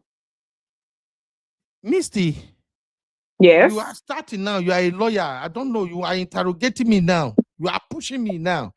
No, Why I don't you think ask it would Abby? be nice Abby, we it have would be answer nice to for your audience to actually hear what you Okay. mean, because Okay. when you just leave an open statement saying teach a girl to be a girl, you can think differently from me what it means to teach a girl to be a girl. Okay. So just give us a general overview. All right. Thank you. Thank you. You see, that's why it's good to talk to Esquire Pro Max. Let me give an example. Teach a girl that washing plates is what she got to get used to. Teach a girl that sweeping, starting with your own room as a girl, is something you have to do regularly. Doing laundry is something you have to do regularly. And the biggest of them all, teach a girl, even from when they are younger, from teenage into young adult, teach them to learn how to cook. These are just the basics. Hear me out, Misty. When a girl don't see anything as a big deal when it comes to cooking, sweeping, cleaning, laundering, and all of that in the house, she doesn't see it as a big deal. You equally have to teach the girl that there are certain jobs or certain tasks that the boy or the man in the house has to do. She needs to know. Just like Uncle Phil was saying in the backstage, doing money the yard, that's a man's job. Trash is a man's job. Mopping, even vacuum, doing some of the things is a man's job. But it is important that you let the girls be comfortable doing a girl's job. Now, when you right now, if you are my age mate, you are already teaching your daughter that, look, cooking is not a gender thing. Boy cook, girl cook, sweeping, boy sweep, girl sweep, washing dishes, boy washing dishes, doing laundry, boy. You already programmed the girl to expect that, yeah, well, we're boyfriend. Okay, now we're getting married. Well, I don't have to do that. I can do it. You can do it. It is problematic. Now, it's the same thing like dealing with boys. If you don't let the boys know that cleaning their room, even when they are little, till they become young adult, is their job. They have to do it. They have to clean their room. You also have to teach your boy to cook. Don't get me wrong, go. You teach your boy to cook. You teach your boy to clean the yard, cut grasses, mow the lawn, do so many things. You teach your boy that whenever there are loads in the trunk of the vehicle that needed to be moved into the house, as a boy, it doesn't matter whatever you are doing, it's your duty to go and move those things inside the house. You teach your boy that, look, even though your sisters are older than you and everything, you are the boy. You have to make sure they are good. Always make sure you check on them. Always make sure they are okay. Then you begin to teach your boy, you don't argue with your sisters. You don't feel like, oh, hey, don't talk to me, I will punch you. You teach your boy all of these things. Now, as they are growing up, they already know their task. Now, if these two end up marrying each other, I promise you, Misty, the girl will not be looking at the boy that, when you come back, you gonna cook, and what's there? You cook, we cook. It won't be issue to them. The boy himself that has been trained that, look, you have to do a lot of things around the house. You have to do so many things because you are a boy, you are stronger. The boy will not see issues in, oh, hey girl, what are you doing? You mopping? Come on. Let me do that. The boy won't sit at anything. If you look around now, there are many young boys now. I wish Sister Yinka is here and other people who have boys. You will see that many of the young boys you have now, if their parent really train them well, they are doing all of these things at home already. It's not a big deal.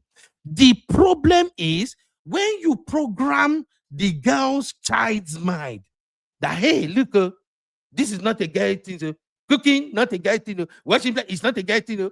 Your mom must do it. Your mom must do it. You already create future by the time they get married. That's where Wahala will come. You see my point now? So yes, ma'am. Okay, go on, finish. So, in a nutshell, we can argue back and forth. The difference between our generation and this generation we have now is that during our time, gender role was well defined. Let's call it what it is. Right. Boys know their job. Girls knows their job. Now that some people are pushing, we are equal. That is how we are now ending up having issues. I rest my case, Misty. Okay, so I need to tell you, Uncle Ben, in so many ways, you are not deviating from what others are saying, that cooking, cleaning, and all of these domestic chores is a skill, not a gender-based issue. I think for you, your argument is that you don't want the whole thing drummed into the girl child's head that it is mandatory for the boy child to do it.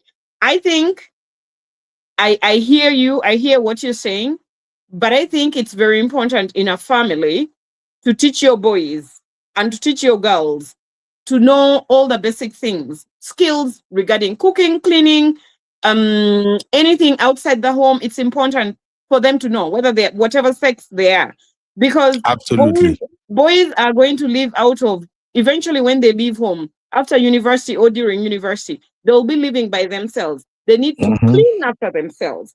They need to cook for themselves. Okay.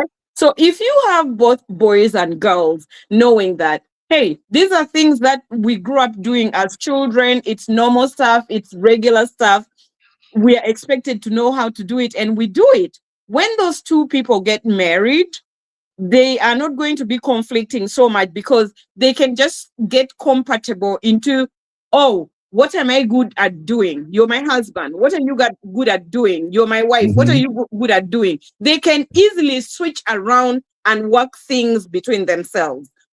However, if you bring up a girl child to clean, to do all these things, and then on top of her job, and then the boy child is told, you can, okay, because you are a boy, study hard, get a job, bring money home, and basically maybe you can break the compound or whatever, the yard, and that's pretty much all you can do.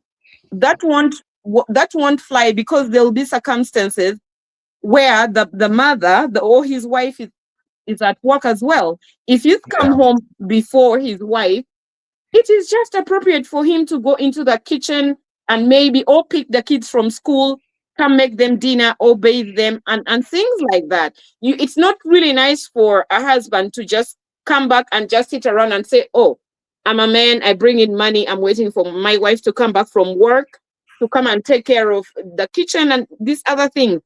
If you have a marriage where you complement each other, you are going to live happily forever after. I'm telling you. That would really work. And I tell you what, many of our brothers are struggling in their marriages, and even the sisters are struggling, because the people who most of us who relocated to the diaspora, we are probably now maybe, let's say, 30, 40, 50. And they have seen the narrative from back home. Men will work so hard, bring in the money home, their house helps. You have a wife who will make sure the house help cooked, or they cooked by themselves. They serve their husbands, they did, like, roles are quite defined. Okay? Now you move abroad and you have to begin going to the kitchen to do all these things. Why are you making the king do dishes? That is like an abomination to them. And so we begin seeing friction in marriages, most African marriages, to be specific, because Yeah. they've not been doing things like this, and they've refused to actually adjust. You see, relocating abroad needs you to have a mind shift where you're going to adapt, where you're going to do things which you were probably not doing before. From jobs, you're not going to find that professional job where you were doing and you were an accountant, you were a boss. So many people started from cleaning, doing all sorts of things until they climbed back and went back on to become professionals. And some people actually, unfortunately, they fail to do that, but they've settled maybe in doing things where they've been successful, you know? So I think it's just we just need to work around these things, bring our children in a way where they can appreciate all areas of, you know, of raising or minding a home. Okay, Misty, I want to I want to ask a question. Let's Please just ask. make it make sense for a minute. So, Misty, if you walk into a house of young couples, a husband and a wife, and once you get into the kitchen area, you found dishes unwashed, the kitchen messed up somehow. To be honest, who would you say dropped the ball? No, for me, I would still look at the woman or the girl or whoever, even without say, I expect my daughter to take care of where she lives. I have trained my daughter to make sure her bed is when she wakes up. Make sure you lay your bed. Make sure you clean your room. Make sure you take the trash. My daughter does everything pretty much a boy would do. Take trash, clean the kitchen, make sure everything is clean. So that's the person I'm going to ask, what's happening in this place? Why is your kitchen like this? Did I train you to live in a garbage can? Like, what's happening? Yeah, exactly. So, if a woman knows she is responsible for ensuring the house, No, and you know what, Uncle Beno, she could explain to me. There's room to explain. She could tell me, Mom, I had to go to work. It's been very busy. I couldn't do the dishes. Or, you know what, I wish my husband could have helped while he was here earlier. But I'm not going to begin attacking her husband. Why didn't you help her? I would think that it's exactly. best for them to have an arrangement among themselves to help out each other. Exactly. So my point is this: I am not against men doing domestic chores and all of that around the house. What me I'm against is this entitled mentality that, what is there? Why don't you wash plate? That's what I've been saying since how many days now? That's exactly what I stand again, because that is the rhetorics I'm getting from women nowadays is, oh, let us normalize it. Let the men know that they have to wash plate. Let the men know that it's your job too. It's not gender role. If I go to work, you come home, you cook, you can't get a serious man to take you seriously with that BS. A man that is well raised, well, I'm not talking about this one that are raised by maybe weak men nowadays, but a boy that is really raised with an African man, an African dad, a Nigerian dad, the boy will know that it is not his place to go and work, but your artwork, and then you come back, and then your wife will be telling you, well, why don't you go and cook? Hey, you come here, I come here, what is there? It's already insulting. It's already disrespectful. But in a loving, not entitled-minded kind of marriage, even the man may not even need to enter kitchen. The man may just feel like, you know what? Let me just branch African store and get us something to eat. Or let me just, babe, what can we eat? I just left work. I'm going home. Do you want me to branch anywhere? Let me just get something for this. Simple case. But as soon as you get into the marriage and your mindset is, no, that is before, I am not your slave. If I go work, you come back, you wear that. That narrative will make a lot of women lose their marriage, lose good men in their life. So, Because so if we get for to a me, point, Uncle Beno, I think, I do appreciate what you're saying.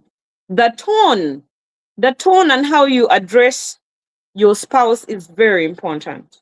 For exactly, instance, we both go to work. Maybe I go early in the morning and you go in the afternoon or in the evening. Our schedules are different.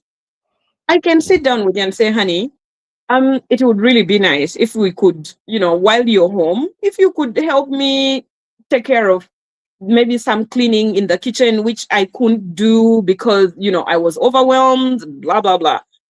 There are men you do not even need to ask them. They will just figure it out. It's common sense to them. They know my wife has gone to work. The kitchen is not clean. There are plates in there that are dirty. They will get in and clean it. Whether they have to put it in the machine, they will do that and leave it running. Okay. There are men who will naturally do that. There are men who you can just, your husband is supposed to be that person you can freely speak to. And you speak to your husband respectfully. Your husband likewise speaks to you respectfully and lovingly. There are men you just have to show them a little love here and there, and they'll do all sorts of things for you. As a matter of fact, there are some men who are so better at cooking than women. So it's just, I think the approach and the tone and the way we do things with our spouses. You can get somebody to be submissive to you in any way, form, or shape they would have never actually even said they could be. You know what I mean? Mhm. So I think what you're saying, I Thank hear you. you. It's Thank you. it's the language, it's the tone, it's the approach. It's very important for Thank you, for us Misty. You to see, maintain that. you get it. In fact, Misty, is there any other thing more than Pro Max? You No, just but you hit the you know nail on you the know head. now that Can I'm I agreeing just with you so much. I'm beginning to feel unwell. I'm not beginning to feel good. Uncle Men, can I just say that number one, Yes, my if you dear. want to hail Misty, find your name for her. I gave her Empire. I gave her Esquire Pro Max. Go and make your own So name. I shouldn't be using Pro Max. Don't use it. Bring your Misty, own. you see what I'm saying now? Bring your own. Uncle Beno, you have to be creative. I will come up with something. Don't mind Bring her, it. the You cannot troublemaker. beat my own. Bring it. You I guys, will you still call make her my Pro head Max. grow so big. Abby, Cannot. you make my head grow so big. Oh my God. I will Misty, if he still calls you call Pro Max her again, Pro let's sue Max. him. Misty, let's sue Uncle Ben for using my name. We are getting Okay. money from Uncle Beno by all means, you know. Stealing intellectual property, Abia they say. Okay, ladies and gentlemen, and let's just rest this conversation about being domesticated or not being domesticated. All I'm just trying to say from my end is this: if you are married to a good man, you don't have to worry yourself with, oh, he helped me with this, he helped me with that.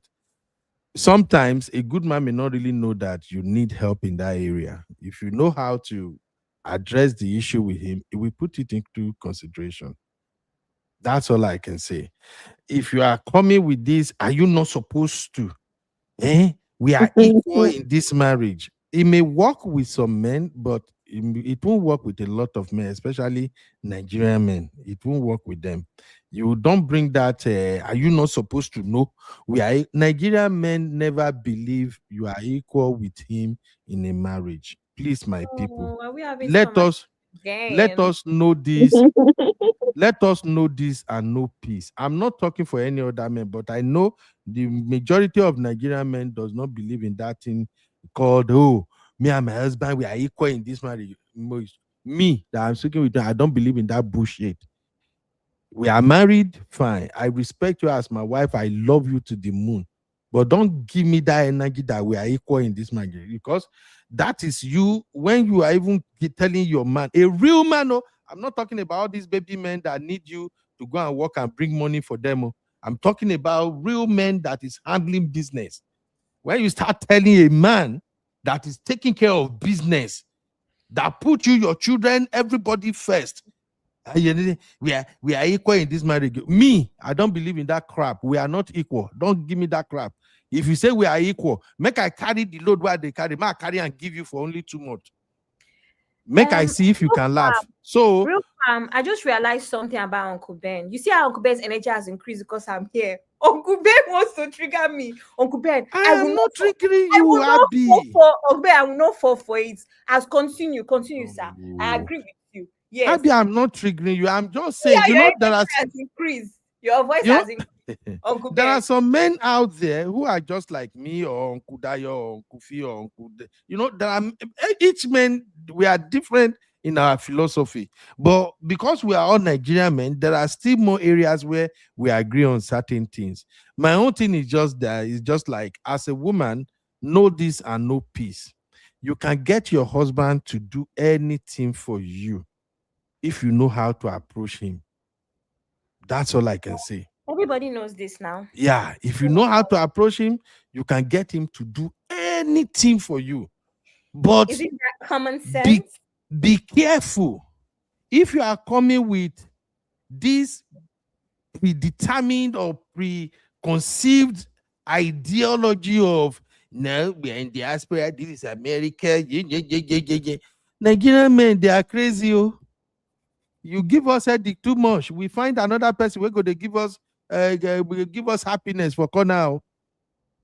And by the time you find out, say, they get happiness for corner, you begin, oh, I brought you here. I will break this up. Auntie, go ahead and break whatever you want to break. Uncle We are Ben, moving on with the other woman. Thank you. Cheating. Stop happiness in corner. Cheating. Don't make it seem like happiness corner is 10. It's not cheating. If you are frustrating your man and the man is finding happiness in a corner, Abby, Uncle Ben, when you say happiness in corner, you make it seem like it's some hobby. Like, oh, happiness in corner, I now play golf. Happiness in corner, I now play tennis. Happiness in corner, cheating. Call it what it is. Call it side chick, mistress. You see, Sister Toby and Tribe is doing the same thing that is causing bad books all the time now. Abby, do you see what Sister Toby just said now? I was about to actually message. I was about to reply to Sister Toby and try to tell her that she should not be triggered by Uncle Ben. I've seen what Uncle Ben is doing. Because tell me how. What am I doing? How we've had a conversation through 2 days ago on the backstage. We have wrapped it up nicely. Uncle Ben, you have brought it again. I don't brought it. Misty make a very good case. Wahala more than problem, Uncle Ben. And I'm just wrapping it up. Hey.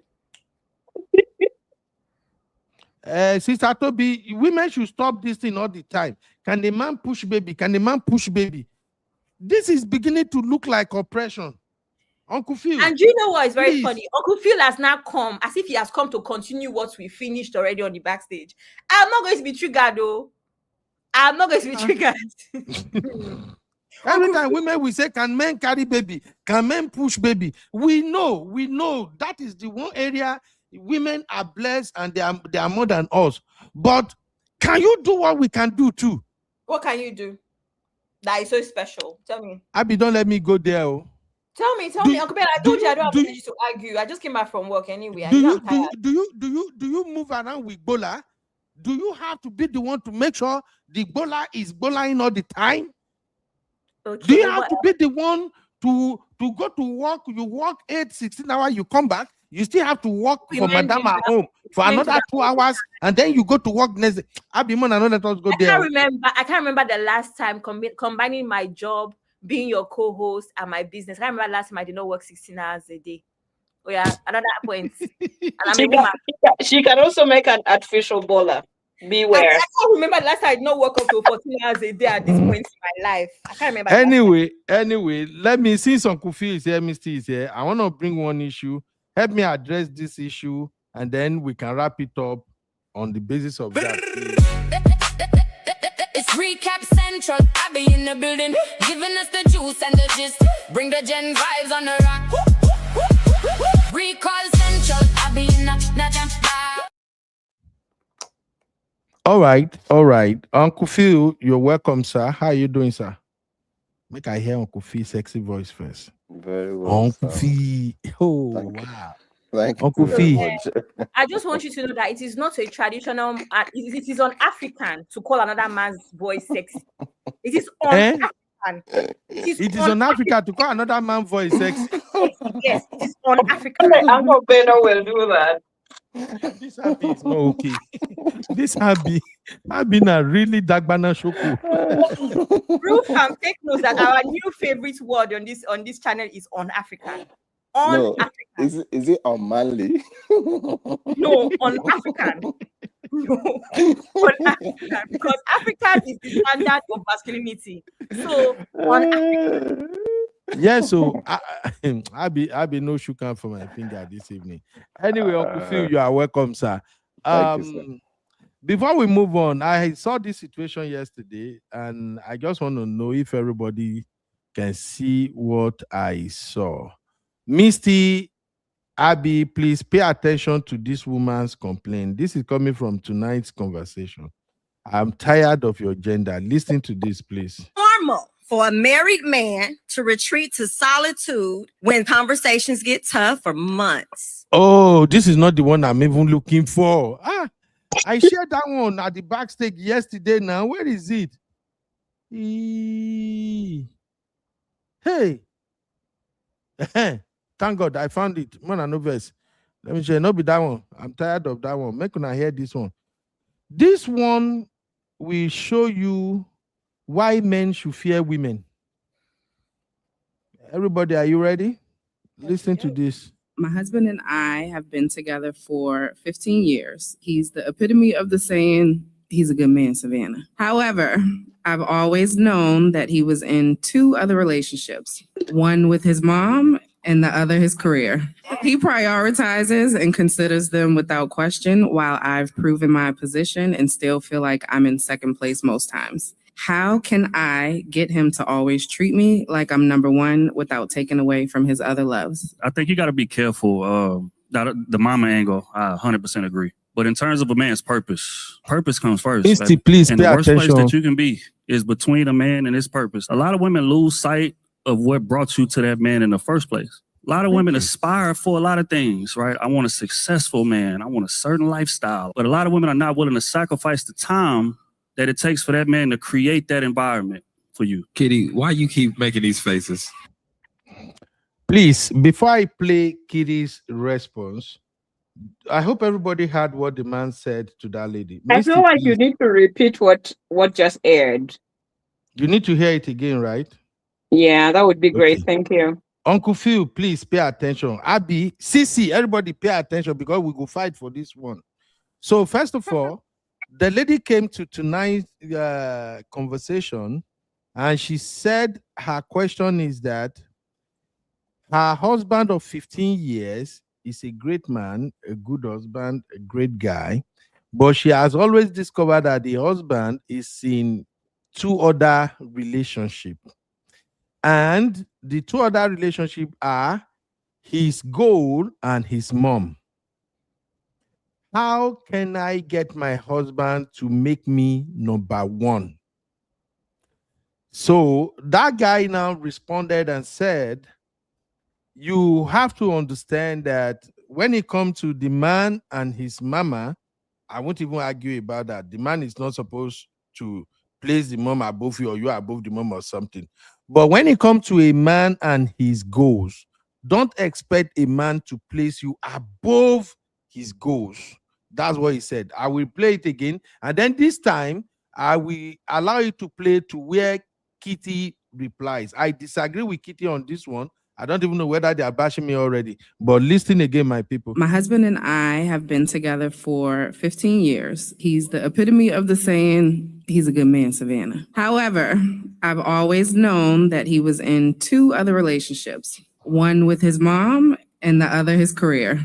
He prioritizes and considers them without question, while I've proven my position and still feel like I'm in second place most times. How can I get him to always treat me like I'm number one without taking away from his other loves? I think you got to be careful. The mama angle, I 100% agree. But in terms of a man's purpose comes first, baby. And the worst place that you can be is between a man and his purpose. A lot of women lose sight of what brought you to that man in the first place. A lot of women aspire for a lot of things, right? I want a successful man. I want a certain lifestyle. But a lot of women are not willing to sacrifice the time that it takes for that man to create that environment for you. Kitty, why you keep making these faces? I don't want to make this a gender thing because I don't want no one to use this against nobody.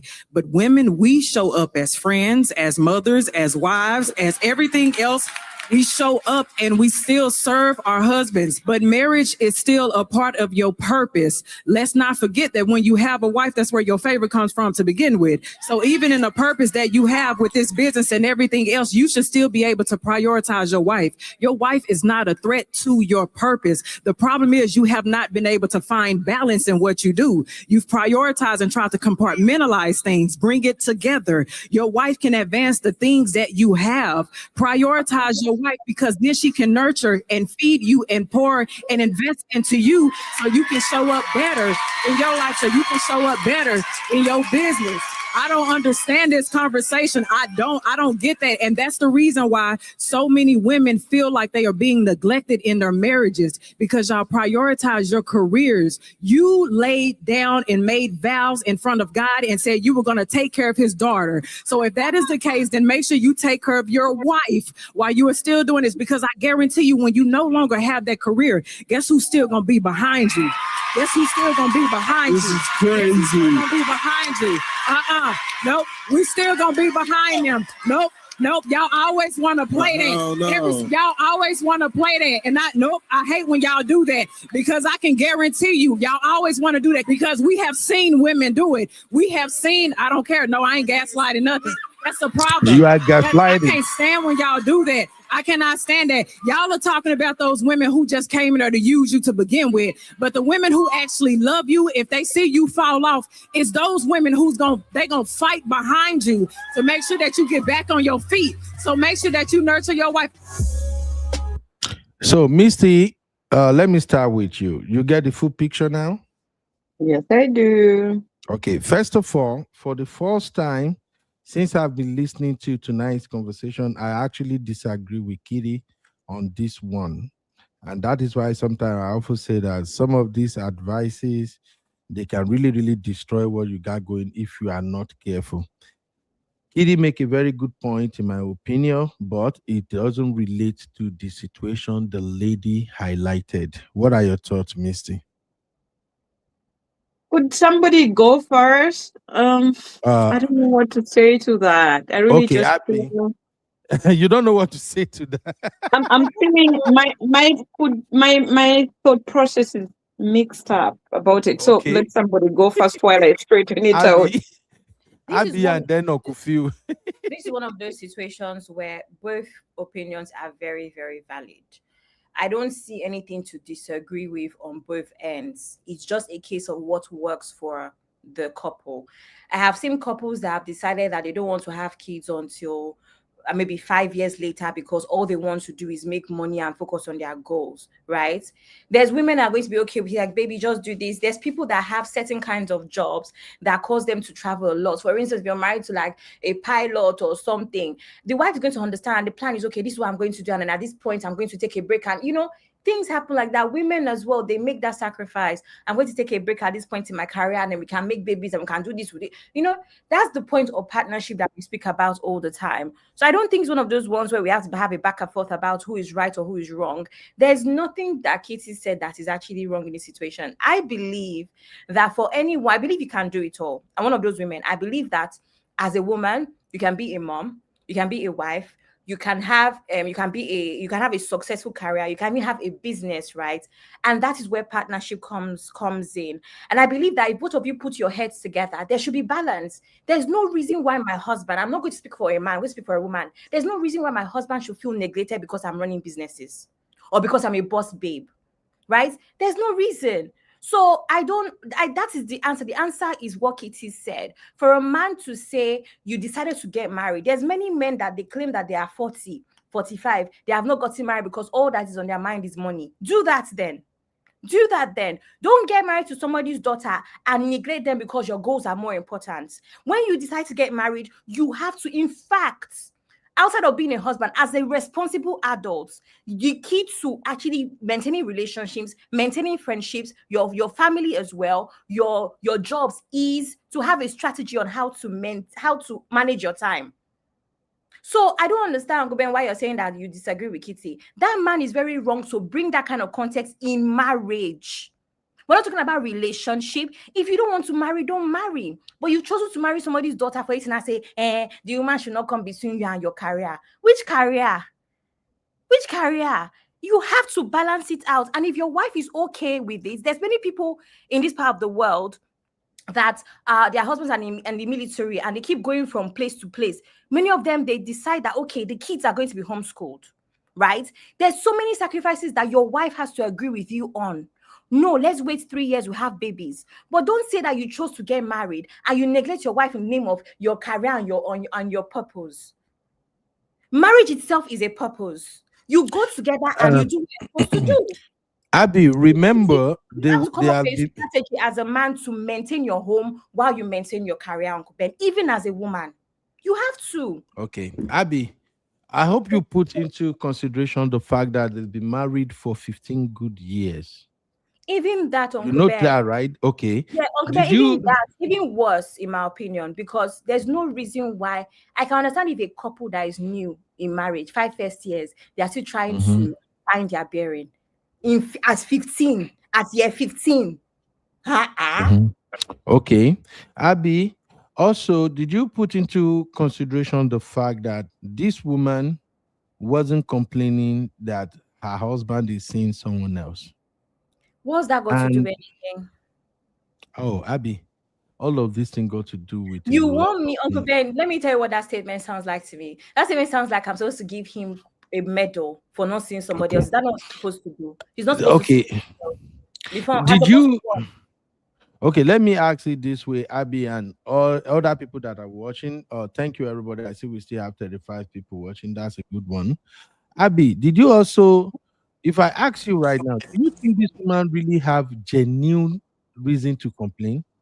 Yes, she does. Uncle Ben, let me tell you the problem with a lot of marriages, and that's what you're doing right now, is that, and this is even me calling myself out. I'm praying that I don't do that, right? We start things that we cannot finish. That is what I hear from this woman. She's beginning to feel like I need my husband. What is going? I'm not getting nothing is taking her husband away from her, Abby. Uncle Ben, she said that the husband's relationships, the other relationships, Two other relationships, his mom, yes, and his job. They are taking his time. Uncle Ben, let me tell you something. Women. Anything, it's not a women thing, Uncle Ben. I that's why I said I'm not going to make it men focus. I'm going to talk about myself, Uncle Ben. I don't want to be a woman that cannot balance out giving my man attention, my children attention, and my job attention. I'm telling you now that I pray to God I will never be that woman. How is a marriage supposed to thrive if I put one over the other? How is my career supposed to thrive if I put a man over my career? There has to be some way where you keep balance, and then at some point in your life, one is going to be a priority, and the other may not.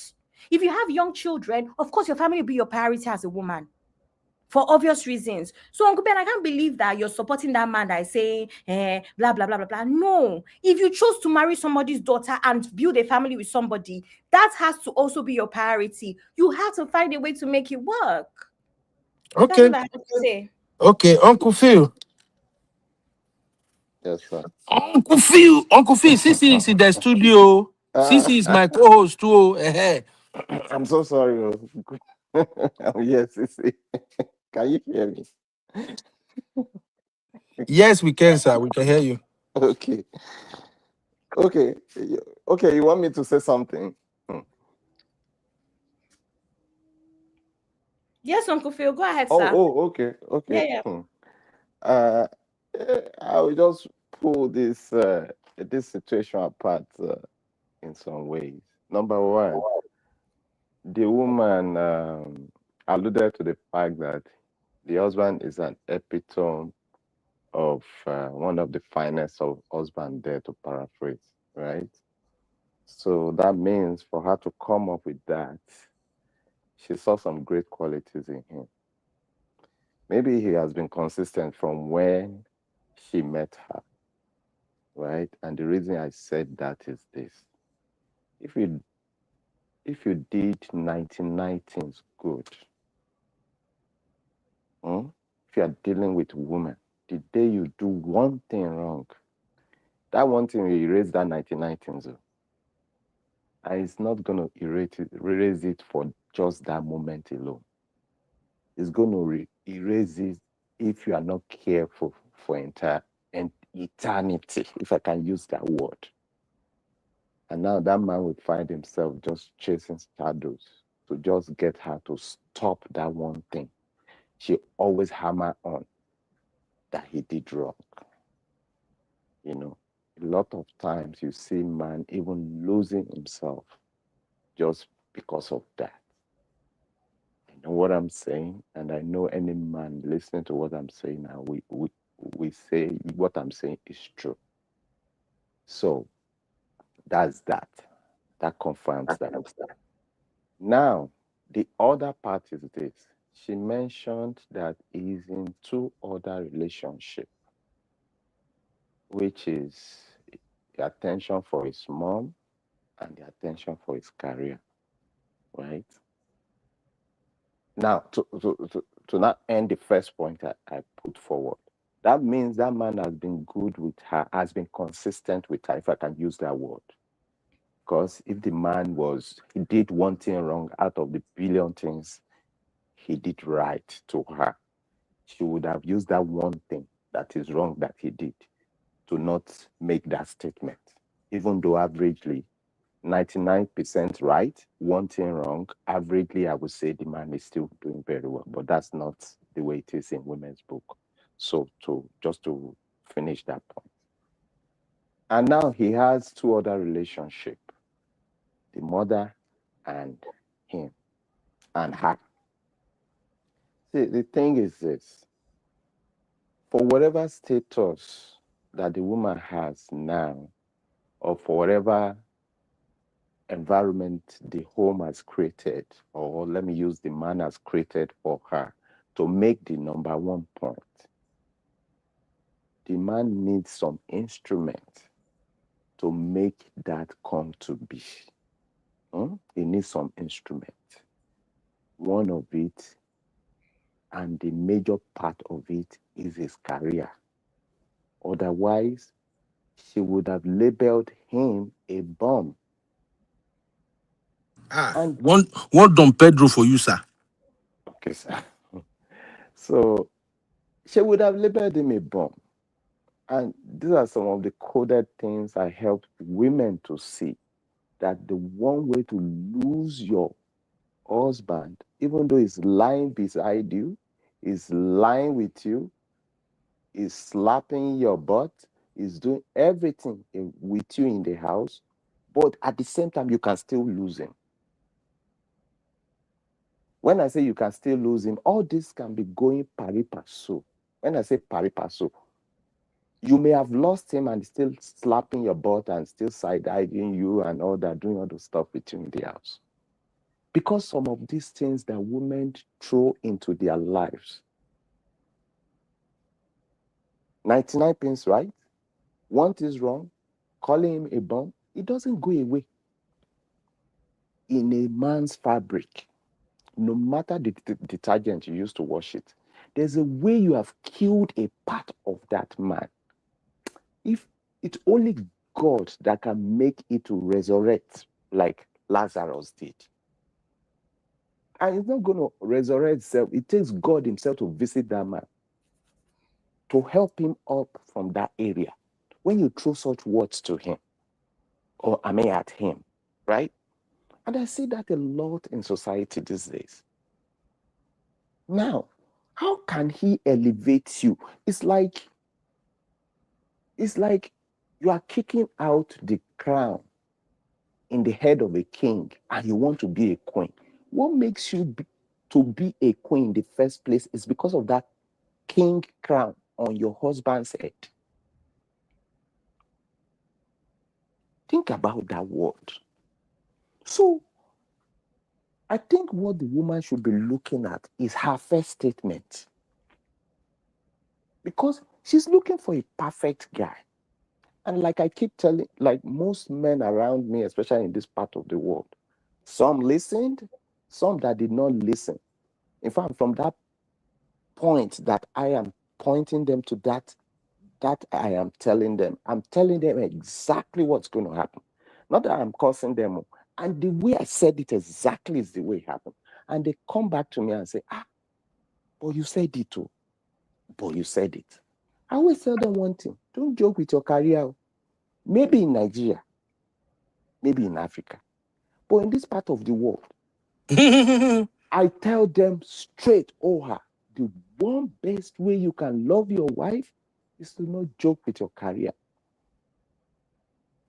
And that is not to say that you will not find a way to balance it. And for man to climb in this part of the world that I have come to understand, because I have walked that path and I know what I'm saying. The water that is coming out from your left nose will enter your right nose. For you to balance this, to the extent that a woman will now say that you are an epitome of a good man in all ramifications. For you to even hear that from your woman to you in this part of the world, you must have done some great work. But that comes at the expense of time. You will have to sacrifice some time, unless you are what's the name for God now everywhere? Omnipresent. You can be in three places at the same time, and that is not possible. You are going to sacrifice one thing for the other, and in the process, women want all these things on one hand, but on the other hand, they are complaining that you don't have time for them. But that time that you needed to give to them, if you spend it most with them, they will call you a bum.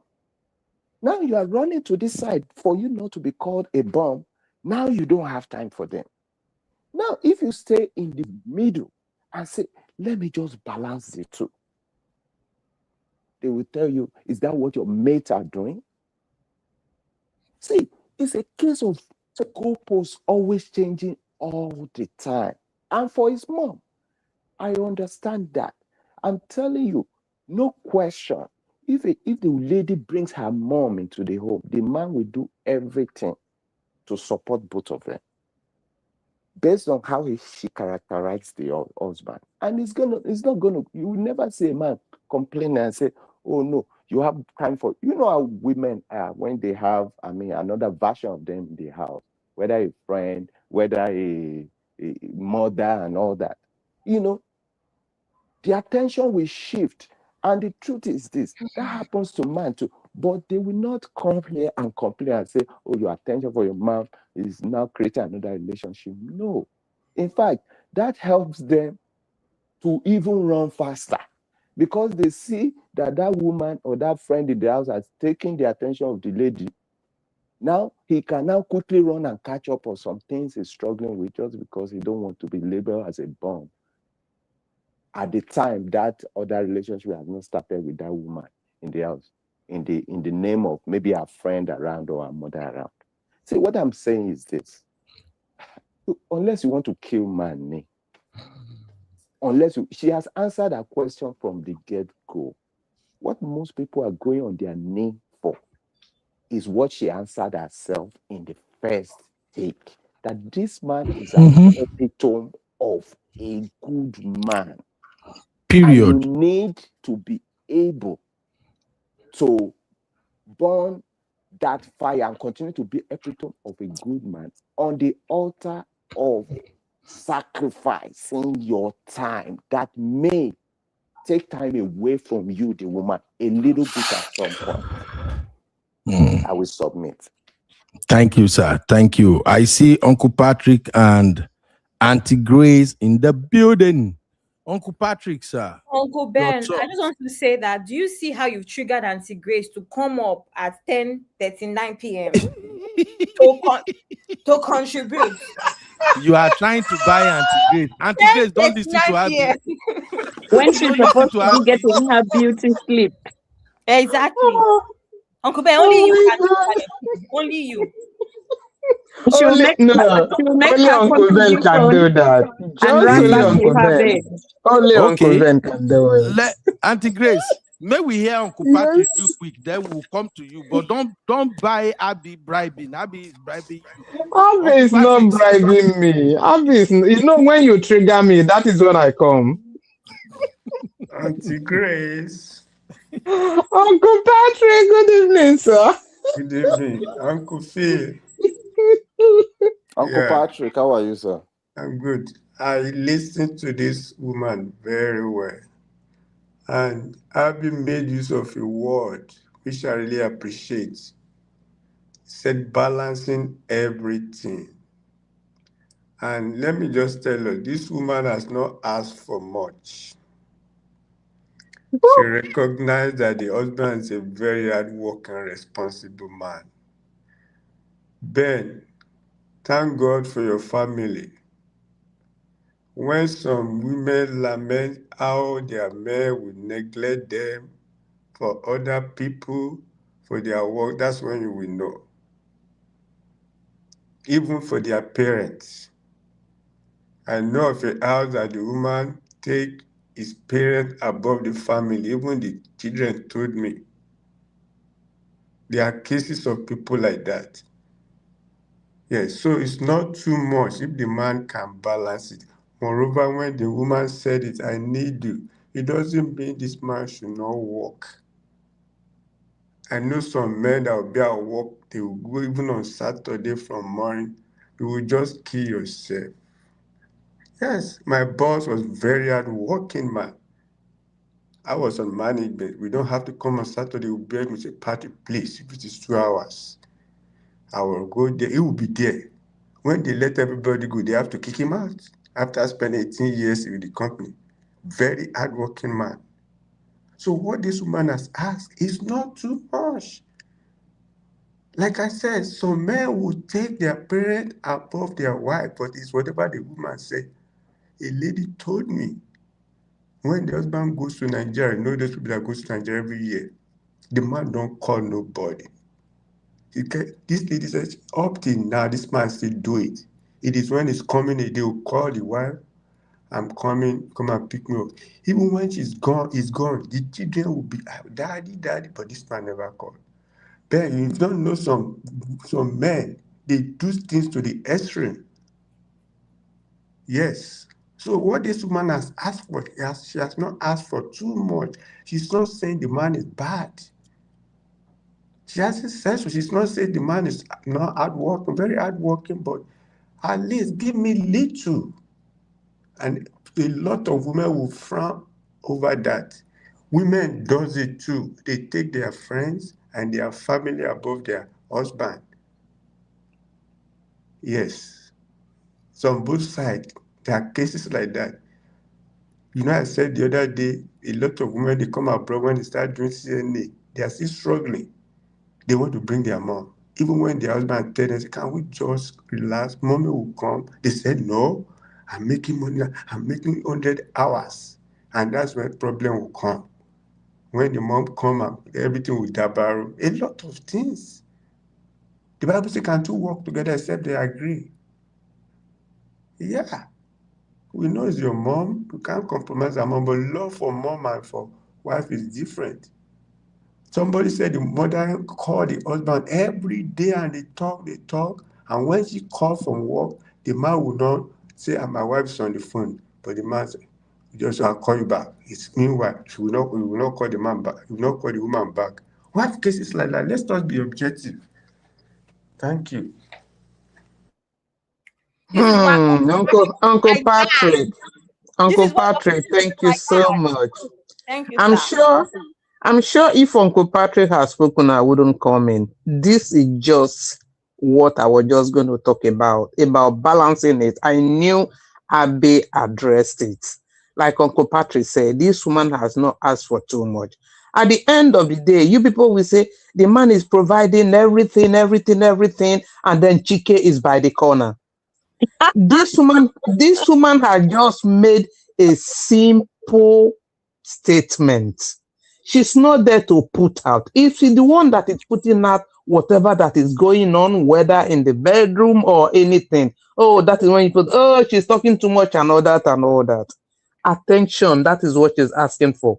It's not that the man is not providing the money, it's not providing everything that the children want or whatever. Just an attention. At least let me be noticed that I'm still here. That's what she's saying. She has not addressed the man as being bad. Okay, you people say, she didn't say she's cheating. We don't even know if he's cheating. We don't know. If you're not giving him attention, you're just dropping money, dropping money, dropping money. What do we know that you are doing? How would this woman know? She's just simply asking, let me also, show me that I matter. Show me that I matter. Show me that I belong to the relationship. It's not just about money. So if Uncle Patrick has spoken, I just wanted to back up Abby. That's why I came in. Auntie Grace. So, Auntie Grace. Abby yes, bribed you and you took the bribe. No, Abby did not bribe me. I came in, I've been listening since you started this program. I've been listening, right? Both guys, both the lady and the guy, they spoke well from a different perspective. You have your career, you have your ambition, you know what you want to do. You saw this guy, you want to help him build. So what is now? Oh, you knew this is his ambition, you know this is what he wants to do. Is it because you want to help him build that you just neglect the person like a log? Is that what you're saying? Auntie Grace, look at the screen, man. Does this woman look like a woman who was neglected 15 years of marriage? Does she look like a woman No, she's not neglected financially. She's looking after herself, but she know what she's going through in her secret place. That is why she spoke. woman, Auntie Grace, this woman does not lack attention. In fact, oh no, you be, don't generalize. You are not in her life. Auntie Grace. She's asking now, she's speaking now, she's asking. She know what she wants. You are not in her inner mind.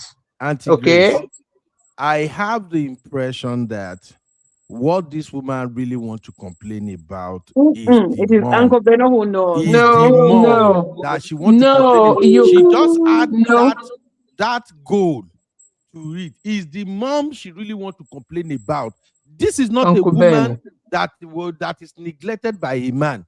Look at her hair, How? her skin, her containers. What did she say? What did she say? What did she say? She said he's not a good man. In terms of providing, she's using the money to look after herself, but there's no attention.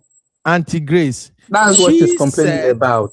She said, my husband is in 2 other relationships. Relationship, yes. His mom. Even before you play this thing, I don't know whether you share it at the backstage or I have listened to this woman. I have listened to them. Either you shared it at the backstage or I saw it on or somewhere. But I have seen this video. I have watched it. Auntie Grace, women are not being fair to good men. Let's just be honest. You be pleased. No, this type of woman is not being fair to a good man. What are we going to do for women to at least let us be? You are the one who goes up and down. You say, "Okay, let us know." Don't assume we know. This woman is saying, "This is what I want," and she's even speaking for a lot of people. For once, buy it. Buy it that she's speaking out for people. Okay, she's telling you. This is why I said maybe make all of us just come to this life as a woman. Women are putting too much stress on us. In your next word. In your next word. Women are putting too much stress on us. Can you imagine Uncle Beno being Auntie Benita in his next life? The stress I will not give her. Uncle Ben, please. Just listen to this woman and tell your brotherhood. I am listening, man. Give her a little bit. It's not all about money, okay? The man is good, providing. Just come and then drop it. I want to watch football. I want to speak to my mom. Please, okay? Thank you. Yeah. Where are we going now? Marriage is so exhausting for men. Marriage is too stressful for men. Just listen. What do we have to do for women to say yes? She's telling you what to do. She's telling you what to do. Auntie Grace, this woman. She's telling you what to do. Don't suppress it. Okay? Okay. Oh, okay. Yes, Oh, she's telling you what to do. Uncle okay. Phil, I'm sorry. No, it's okay. But the question Uncle Ben is trying to ask is, how is he practically going to do it? I support the fact that you have to balance everything. I support it. Mm-hmm. But Mm-hmm. in my opinion, not having time for me is relative. And this sounds to me like a season in that man's life. You cannot, you see, if attention is 100%, if you give a woman 65% to 70%, she can still come up and say, you know what, I don't get the attention 100%. And the Maybe they man is should have already asked her. struggling. They should have asked her one percentage Yes, she's looking for, but they didn't ask her. exactly. And that is the point Okay. I'm trying to make.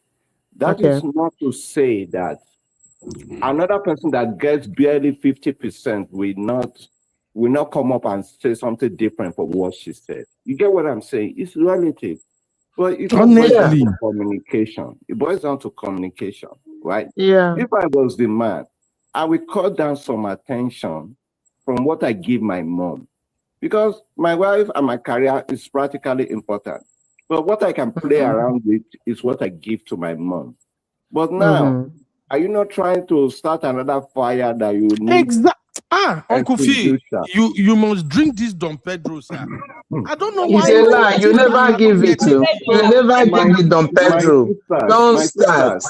I think Don't it's start. good not to speak in a cliche way by the way the Yeah. woman is saying now. If she came up with some examples, the man can now say, okay, in this area we are just like I gave example of the mother-in-law, like I will do in my own case now. If she's more specific, but for the most part, women they just speak in a very ambiguous way that the man will be like, upon everything I'm doing, what else? Where else will I pull this time from? Exactly. As I speak to you now, let me be vulnerable a little bit here. As I speak to you now, I'm the only one at home, right? My wife and kids, they have gone on vacation, right? She told me earlier that, oh no, you're going to be with us, you're going to go with us. I was in the corner of my mind. How am I going to do it? I'm working. And if I told her that I'm working from the onset, you go put out that fire for a long time. So I told her, I said, God will help us. When you get to that bridge, we'll cross it. You know? Exactly. So I shipped them out earlier. She didn't like it. But guess what? How am I going to finance me shipping her out with the kids? For me to join them maybe later, which I'm also still deciding as I'm speaking right now. If I don't work, how am I going to do that? Misty, stop laughing. Misty, doing? stop laughing. Misty is triggering me. Oh, Misty is Please, triggering me. sometimes our women, I'll be vulnerable a little bit here too. I'm not perfect. So I get confused sometimes. God forbid I find myself in this type of situation. It's the truth. And with the men too, we need some help here. I know, generally speaking, listening to this woman, it's very easy to call the man and say, you know, you are not doing very well. A chick is looking around the corner. Guess what? That chicken has time, but he does not also have some things that the man has. How many chicken? How many chicken they even have? No, but then they come back home, they cry because of chicken. Yeah, no, they mention chicken name for here. It is if you compare You go mention chicken. You know, I am saying chicken not in the sense of the chicken himself as a person, but the concept of chicken. I know. The concept of chicken, you get what I mean, man. So that is just the truth. Those chicken, they have time at their disposal. But what they don't have is the core things that helps a man to run a home. Time is part of it too. It's part of it too. So don't get me wrong. So sometimes we get really confused when we get some of these mixed messages. right? If she's more specific, maybe I can now say, okay, guy, cut this one, do this one. Okay, this one is okay. Okay, lower this. Yeah. But when you throw that word out, and like I said, it sounds oxymoron to me because you said it from the beginning that the man is a good guy. Exactly. Yeah. For a man to get that scorecard right off the bat from a woman, that man has OTC. Okay, so Okay. I want to respond to Uncle Okay. Creole. Sorry, Misty. Why will you be now assume it's because of the mother-in-law that she's saying what she's saying? Why are we assuming? Auntie Grace, we know what's up. In fact, We cannot rule it out that this kind of a thing, does not happen. Yes. Anthony, I understand, but try to understand, man, from the perspective of a man. This is another woman in his life. I'm not saying he should elevate that over his wife. But I will not subscribe to that. But it's part of the confusion. Okay, I'm not even particularly after the mom. I'm just saying, giving her attention. That is what she's asking for. Yeah, I agree. However he's going to do it, he should do. We are not saying neglect your mom. We're not saying neglect your career. That is where the problem is. However he's going to do it, sounds very confusing to most men. I will expect my wife, after making that statement, to say, however you want to do it, but this is how I will prefer it. In this area, you are dropping the ball. And if you mention X, Y, Z, A, B, C, you may likely or later realize that the mother-in-law is not actually occupying the time that they may think is the problem. Stop emphasizing that. You are making it even more difficult. Uncle Fee, make I know best. Make I even add this context. Can I go? Oh, okay. Yes, Uncle Beno, submit. Uncle Beno, submit. Go. I just want to say that a lot of women these days, even if you call your mom once in a week, many of them have problem with that. I don't believe that. And that is why I'm advocating that every man, if you want to get married to any woman now, make sure she has a job that she will spend at least 10 to 12 hours a day. By the time she's exhausted, she won't have time to be saying, you don't spend time with me, you don't spend time with me. I submit Wicked. Uncle Beno, what is let me say? Sorry to say this, and I will end with this note. As I speak to you, let me be vulnerable a little bit now. My own in-laws, when I say my in-laws, the parents of my wife, when I say the parents, not just the mother, they have been, at least I've been in this side of the world now for 15 years and counting. 10 years straight out of it, my in-laws have been with me. Not one time has my mother been with me. Wow. And when I say not one time, my dad died last year. May his soul rest in peace. So get the context of what I'm saying. When I made a point that I said, a man will do everything to support the expense of certain things. You see, some of the things that my family enjoy, and even me inclusive now, enjoy right now, it's on a platter of some sacrifice I made. Because if I want to balance it and say, straight, your parents has been with us, let me add my mom into the mix. That would divide my attention. And my wife will be singing a song close to what this lady is singing right now. So, like I always say, water we find is balance. But if she looks deep and deep and deep, I'm sure some of this attention she's seeking for may be as a result of the time the man is spending some heavy lifting to make her comfortable in some other area. Thank you, sir. She's doing it wrong. Yeah, thank you, sir. Don't misquote me, even though she's doing it wrong. I am telling you, in fact, I will tell my parents, Daddy come, Mommy come. You don't need. They say they know. They say they understand. But your in-laws are there, right? And they are saying this just because of me. They know I can't do everything. They know I can't do everything. They know I can't be in their wisdom. They know I can't do everything. Now, in the process of go, come, don't come, my dad died.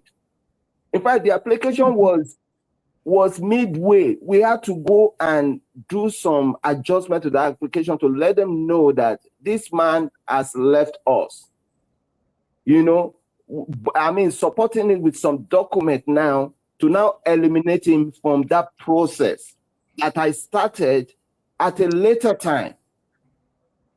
You get No, what I wahala, mean? In the process, yeah. I couldn't even finish that process. As I'm speaking to you now, I don't even know. This is opening some doors, like to me as I speak now, in terms of feeling, right? But it's okay. I'm a man, right? I have to just test it like that. But the truth is this: we do some sacrifices. We may not say it, but now the back end now, I'm not hoping that they can even answer my mom. Well, it's in the pipeline, everything looks great. But what I'm saying is, let's assume both parents are in the mix at the same time. How is the man going to juggle it? It's going to be difficult. So our women, what I'm praying for you to be able to do is, don't use an umbrella word. Just say specifically, is it time in the bedroom? Is it time to go for a walk? Is it common interest? Maybe it may even be a case of, oh, no, you don't sleep with me 1.5 hours to watch Nollywood. That may even be it. Something that is a quick fix. You know, so try and understand. And through my vulnerability, I'm saying this because I've lived it. I lived it. I put my wife forward. And for that 10 straight years to be possible, if I don't put my wife forward like that, it's not gonna work. Absolutely. Thank you, Uncle Phil. True. Thank you, sir. So I submit. Misty, thank you, sir. I know you said you want to hear everybody before you step in. No, I can go now. I can go. I can Oh go. yeah, It's go okay. now. Go now. But just make sure you Sorry, cut Misty. Let brothers me some let me slack. fight. Let me fight here. Misty did not say everybody. She said one person. Yep. Everybody. She said. You see, Abby, She said one person, not everybody. I cannot keep up with Uncle Beno and all his, like, he will get the sink, the kitchen, everything and throw it at me. So I'm just too exhausted. I cannot argue with him all the time. So I'll just let so many things pass. Don't worry, I will argue for you when necessary. Thank you so much, sweetheart. Bad sister. Oh my argue. Go on, stay. Go on. Maybe we hear you, Misty. So here's my thing though. Here's my thought process. This lady has said her husband, she's come out. For a woman to come out and actually make such a complaint, she says, first of all, she gives him his flowers. She acknowledges that he's a good man. He's a provider. He's all those good things, right? So she's giving him his flowers. However, she also has been over the years. She's her husband hasn't been available, right? So he's making all the money, giving them whatever they need in the house and all of that. But he's absent. So he's not a part of the family. So for her to be saying what she's saying, she's feeling like the marriage, he's not a part of the marriage anymore. Emotionally, there's a disconnection. And I think it's a very good thing. It's a very healthy thing. If you have a spouse, you have a wife who can bring an issue like this for discussion, that is actually very good. Because you could have a spouse who will be like this 10, 15 years, and one day they'll just say, you know what, I can't do it any longer. And they'll walk out, the marriage will break. It is also very important that it's good that the man is working hard to provide for his family. But what Abby said, what Uncle Patrick said, very important, balance. You cannot be putting your mother and your work on the pedestal, and they are the two important things in your life, while you ignore your wife emotionally, you ignore your children, and you give them money. What is that? You are, and in so many ways, you're absent in the family.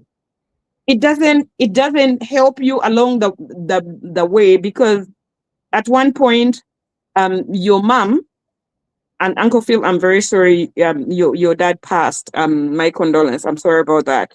your parent is going to pass on, and then you're going to either retire from your job or you're going to lose that job. Who are you going to come back to? Now you have not been available to your wife or your children. You will technically married to your wife and to your parent. The two most important things that you valued so much are not there anymore. Who are you going to return to? And so for me, that argument you are invoking, Uncle Beno, you're saying, oh, the mother, that this is, I feel like that's a lot of speculation. If your spouse comes to you and raises a point like this is healthy, try to find a way. Should I be making so much money that maybe going to 6 figures or 7 figures, or can I just make something that takes care of the family and I make some time for my family as well?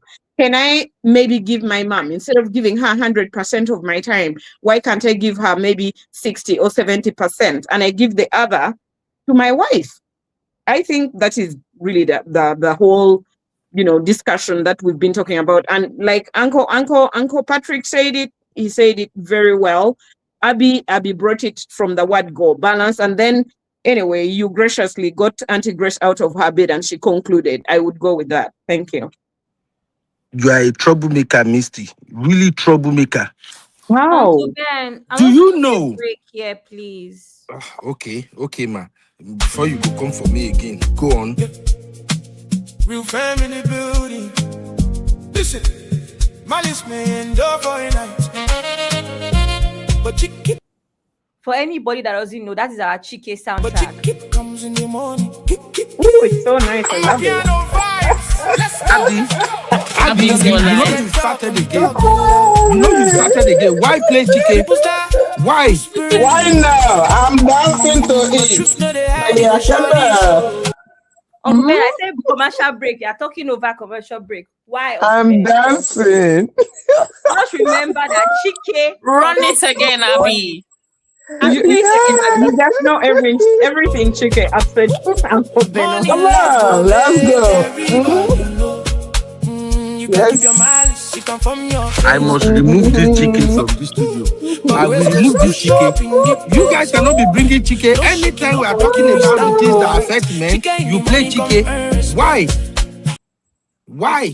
Men should tread carefully. That's all. Continue. Okay, Sissy. Yes, Uncle yes. Sorry, guys, I had a phone call. Before Uncle Patrick is talking. My train of thought, please let me just drop this.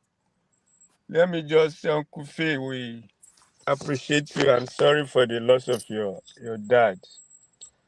We have been in that shoes too. By the grace of God, my mother-in-law have stayed with me. My sister-in-law, my brother-in-law, they've stayed with me. And one thing you should realize that we men, we have the heart to absorb stuff that we don't even talk. But women, they don't have that power to absorb much. And like Mrs. said, for this woman to have come out to even talk, that means that thing has been troubling her. Some women will just be piling it up before they will react and say, I'm done. And it has something from statistics say men die first in most marriages. So if you want to give yourself peace, you tread with women with wisdom. Period. Yes. With wisdom. Most women, I keep on saying it, once they are here, they want to bring their family here. And most men, you find out that, is your mother-in-law here, where's your own dad? They are still there. It is happening everywhere. Let me say 8 of 10 marriages. It is the wife parent that will confess. I want my mom. One lady said, well, I just give birth. It's only my mom that can clean me. And she's been doing that. Second, third, the mom will be here. It's the mom that has been helping her when she give birth. The father, the mom, the husband, they are not even alive. And they are very comfortable with their own mother. They don't have to. They know their mom. Yes. So we need wisdom. Wisdom to deal with women. You need wisdom. I'm serious. Or that problem, all this, this woman has come. Just give her that space. You can ask her, even though she didn't say, just tell me what's going on. Uncle Ben, I will see you one day, one time. We will talk privately. If I tell you, you not even believe. Say, wow, Uncle Patrick, wow. Are you serious? Are you serious? You think Are you kidding me? Hey, all this one. Happy is just a baby. You know what I mean? Happy has Abby is a troublemaker. She's a troublemaker. So Uncle Phil could say much from what he has experienced. You know what I mean? He doesn't talk, but that's why I say men absorb a lot. Yeah, no man will come out and talk about this on a national TV. No, men don't do that. It was only one man that say the husband and the wife doesn't respect her if her friend call her, not knowing that it was the woman that was even paying the bill, and they just go and sit down. Mr. James or whatever, Mr. Peter, go and sit down. So we need to add, use wisdom, or else I tell you, Uncle Ben, Chike go come, I'm serious. Uncle Patrick, I'm no, they serious. support them now. Uncle Patrick, No, no, I'm they not support them. supporting them. It's not supporting. It happens. It's the truth. These are It's facts. the truth, yeah. Okay, Uncle Patrick, make I shock you now. Uncle Beno, Uncle Ben, I wanted to say something to Okay, Uncle man. Phil. Uncle Phil, you said that you couldn't join them on the trip because you had to work, so you had to make that sacrifice.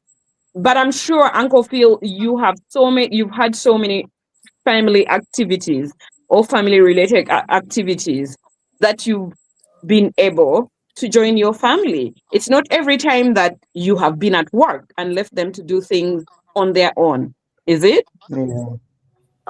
You're quite right. We have some family, we have family activities on the Yeah, so go this was an and the exception. running.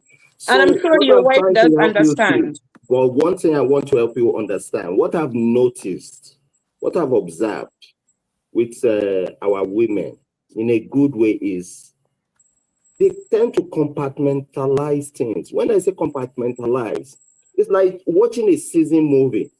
When one season is gone, right? Like in the case of what you brought up now. But the fact that I have family time, we have some activity and we do all of that.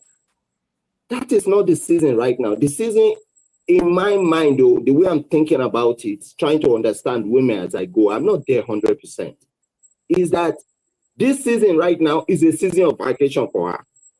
And as far as she's concerned, this season is this season. You must come with us. God bless you, Uncle Phil. So now, God bless you. I am dealing with it now. Now, I cannot go back and replay the last season and say, but the last season, remember all the activity, like you rightly said now. She's going to tell you, she ain't got him by Sonia. Is that what I'm talking? Are we talking about activity or we are talking about vacation? Now, Uncle Phil, that's how women are wired. Yes, true, sir. True, sir. Women are wired. So, in my wisdom, I will say, true talk. You said it well. You just give me some time to think about this. Then I will start coming solution. How about you go ahead, and I will figure this out. To the extent that she was like yesterday. Was it? No, she left yesterday. She was like, oh, she called me from work. And she was like, oh, she's going to make me some soup, some food, so that, when she goes, and I said, don't bribe. Don't bother yourself. Uncle Phil. She's a good woman. Do you know what happened? When I said don't bother yourself, just go and rest. She said, oh, so you're telling me now that if I cook, you will not eat it. I said, that's not the case, yo. I'm just still watching out for you. See, this thing is so beautiful. This difference between us is so beautiful. And I study it every day. And it amazes me. Right? See, and the way I will conclude on just this scenario you threw in now about the activity in the house. It is all seasonal. In dealing with women, from my own perspective, looking at it as a man, it's all seasonal. That season is past. Now it's vacation season. As long as you don't enter into that plan the way she thought of it. Every season is new. Women. Exactly. This season so is Uncle different. Phil, Yes. Here Let is my my CC talk, oh. Let observation. my CC talk, oh. Let My I'm listening. I'm observation as listening. It's well. fine. Go ahead. Go ahead. Here's my Anyway, observation. I have noticed that generally African men, they get so sucked up into work, They are making the money, they are doing ABC, that they will not even make time to go away with the family on vacation to do certain things. Now, with the wisdom that the women have and your wife, they will drag you. They will always remind you, Uncle Patrick, they will remind you, Uncle Beno, we need to go on this trip. Where the family means your wife, you the I husband, want you and to all the kids. rest. Okay? I want you to You, My rest. sister, Yeah. yes, you need we to have rest. 3 vacations. Sorry to cut you. We have 3 vacations this year. My sister, just to give you some context, 3 vacations. This is the first of it. We have 2 more coming up. Of which I have time slot. In fact, the time slot I have for that is even more than the time slot she has for that. She is not even looking at the next season. She's looking at the Why current she was season. understanding this I time am when you telling couldn't you. make it. See, it's interesting. Okay. See, Misty, you guys will Uncle let us Beno, stop open our complaining. mouth Uncle and Beno, you talk. work too hard. When they drag you and take you on vacation, it's a good thing. You're always working. So I shouldn't even hear anything from you. Be quiet. And Misty, and you'll be enjoying it. You know, see the video he sent us of us on a quad bike. You know? Oh, When you're having a good time, you start sending us videos. He was enjoying it, all the body touch and all of that. And he's shouting, thank you. And he was dragged there. Uncle Ben. Must women always drag? Can't women just listen to us? Okay. But that is how they show that they what? care. You know, that's how they show that they care. Sisi, before you come in, let me also add this one to the context you are going to address. Did you know that for those of us who are married to first daughters, this thing about Uncle Beno, let me cut you short. In all the submission you're making, remember I am a firstborn. And Abby too. And Abby too. And Sissy too. So very good. Speak with wisdom. Okay? Let me tell you what people are doing that is frustrating. You see this complaint about, he spent time with his mom, First daughters are actually the one who is guilty of this crime. They will be on the phone checking on everybody every goddamn day. And we, the husband, we are just there watching. My wife is guilty. My wife, every day, she's settling family matter, calling this one, checking on that one. I will just be there watching. Sometimes she go para. I don't even know what they are talking about every day to your long. I am not complaining. Many of women are like that. They are the one who is checking up on everybody on their family. They will call their papa, call their mama, call their sister, call everybody. Spend time, oh. So that little time that we are calling our mama. No wonder your mic is giving The mic was like, I can't take it anymore. Thank God. Exactly. We cannot hear you. You know that Uncle Ben, this mic that Uncle Ben uses, if you see the way Uncle Ben did Shakara for me for this bike, only for it to be his worst mic so far. Maybe I beg you guys should check on Uncle Beno. Is he just Mike or what's going on there? Abby, drop him a message probably. Because please check, make sure he's all right. So he's on twice. He's using his phone. I'm just all right. I'm all right. Oh, thank God. You people use juju to hold my phone. That's why the mark was We told you we're firstborn daughter. Speak with what? What I'm saying is that first daughters are actually the one guilty of this crime you are accusing us of. First daughters will be the one calling the entire family member, doing meeting every day. They will call in the morning, call in the night. And we are not complaining. But when it comes to us, we just call small like this. Hey, he's not spending time with me. He's not quality time. Why do women do that, Sissy? Don't lie against my sister because she never said that to you. Not because this woman is complaining. Auntie Grace, don't do this now. Telling Sissy, you now. Yes. what you see, you can't even talk because you know I caught you guys. I caught you guys red-handed there. You are the one You doing did this thing not. about family time Well, I won't with your lie. extended family more than men. I was just talking to my boo, and I was saying, "Excuse me, I've not heard from you for the whole day. What's going on?" Okay. You see? Where's the love? Has the love ended? There's nothing wrong with that. That means that you just missed the person, no? Yeah, very important. But aside from that, I saw this woman's I think Uncle Ben, you posted this in the backstage, right? Yes. I think so, because I saw it earlier. I remember seeing this, or I saw it on Instagram, one of the places. And I didn't think there was anything wrong. She wasn't saying that he shouldn't spend time with his mum or whatever. She was saying that he was doing it.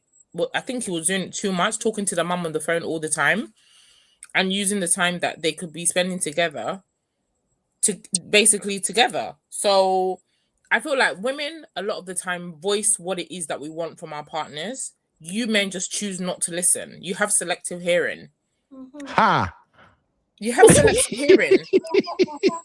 And then Uncle Phil was saying, "Oh, women shouldn't use blanket umbrella terms." I don't know a woman that will not tell a man, "Babe, let's go out on a date. We've not done date night. Babe, let's do this. Let's go out for dinner. Babe, let's do that. Let's do this." Women will be saying it and saying it and saying it until the point where she's not going to bother to talk anymore. So I don't know any woman that is having an issue with her partner or her husband, and she's not telling the man exactly what it is she needs. Babe, help me with the kids. Can you take them to school? You're not around. You're working too much. I don't see you. We're not going out. We're not having enough sex. We're not doing this. Women are always talking. You men just choose not to hear. When have you women ever agreed that you're having enough sex? You particularly, if the woman is telling you that she's not having enough sex, and that's her complaint, then you're not having enough sex, in her opinion. Did I send you message? You should come and rescue me. Your sister has kidnapped me in this house now. It's going to 9 days. I have no energy as I'm speaking now. I text you. I say, come and rescue me. I have been kidnapped. When have you people ever agreed that you have enough? Abusing me with oversharing? I don't want to know. What kind of TMI on the internet is this? It is very un-African. It is very un-African to not be able to go at it every single day. And an Ondo man for that matter. Really? Exactly. What a disappointment. I am tired of modern women. Let's just end this show. Sissy, what are your thoughts about this woman that is complaining of nothing? She's not complaining of nothing. This is the problem. And then when a woman wakes up one day and leaves a marriage, men will say, "Oh, she just woke up and ended the marriage." No, she didn't bloody end the marriage the day that she told you that she wants a divorce. She has been saying this for you for 5 years, 10 years, 6 years. You're just choosing not to listen. "Oh, I'm making money. Oh, I'm making money. Oh, I'm doing this. I'm sacrificing." Women complain about this all the time. Before a woman checks out of a marriage, she has stopped talking. She does not care anymore. And it's taken a long time to get to that point. When she's complaining and telling you and speaking and using words, you're choosing to be selective on what you hear. Or I'm working, or doing what Uncle Phil was saying. Or you go ahead. My ex used to do that to me all the time. We never had a family trip together when we were together. Not one. He worked, he gave me the money. He's like, "Oh, you go with the kids, you go with the kids." Every single vacation I took with the kids, I went alone. So if I wake up one day and say, "You know what, I don't want this anymore," should he be surprised? He feels like, "Oh, I'm providing. Oh, you go and take the kids. Oh, it's not, I don't want to sacrifice time off work because of going on a vacation." He doesn't see the value in it. Right? And there are men like that. And I feel like African men are like that all the time. I don't know if it comes from a scarcity mindset of maybe we didn't have, or you didn't have when you were growing up, that every little thing you need to hold on to it, even to take half a day off. I work in HR. I know the amount of people, African men, that do not take their annual leave. We literally have to email them to say it is by law that you have to take this time off. Can you Yeah. please book your holiday and take time off? They will not take their time off. They will not. Why? And they're not losing money. Oh. You're not losing money. You're being paid. In the UK, we're paid like how many days? We get almost 20, 24, 25 days paid, plus your bank holidays. Almost 30 days paid leave. You Or men will more. refuse Yeah. to take that holiday and spend time with your family. Oh, you go ahead. Oh, you and the kids go. Oh, I'll come on the next vacation. My mom always says this thing: tomorrow is not guaranteed. True. Tomorrow is not guaranteed.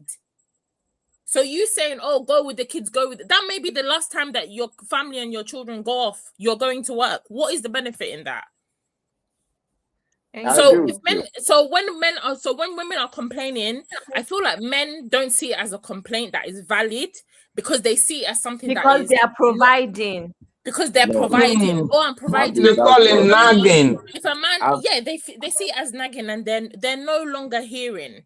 They stop hearing and they stop listening, and it's very small things over time that build up resentment, and why a lot of women eventually come to a breaking point, and then they'll turn around and say, "Oh, the man was a good man. Okay, he was a good man, but he was not emotionally available." Sisi, do you know how much it costs to go for an holiday, Sisi? Do you know how much it costs? No, at this point in Ben, time, They don't that mind issue is paying not for even the it, call. though. Uncle Ben, all the work They don't that mind you're paying doing, for it, though. all the work that you're doing, you should be factoring in vacation time, just like you're factoring in pension. You're factoring in, I don't know, medical. Vacation should be a maintenance, should be something that you should be factoring into your finances as a family. Why should that be a secondary thought or not even a thought at all? I'm sorry. Why? If you're doing Sorry, all this can I extra just work, add you're doing one? all these hustle, you're doing all these hustles, why can't one of those hustles be for vacation?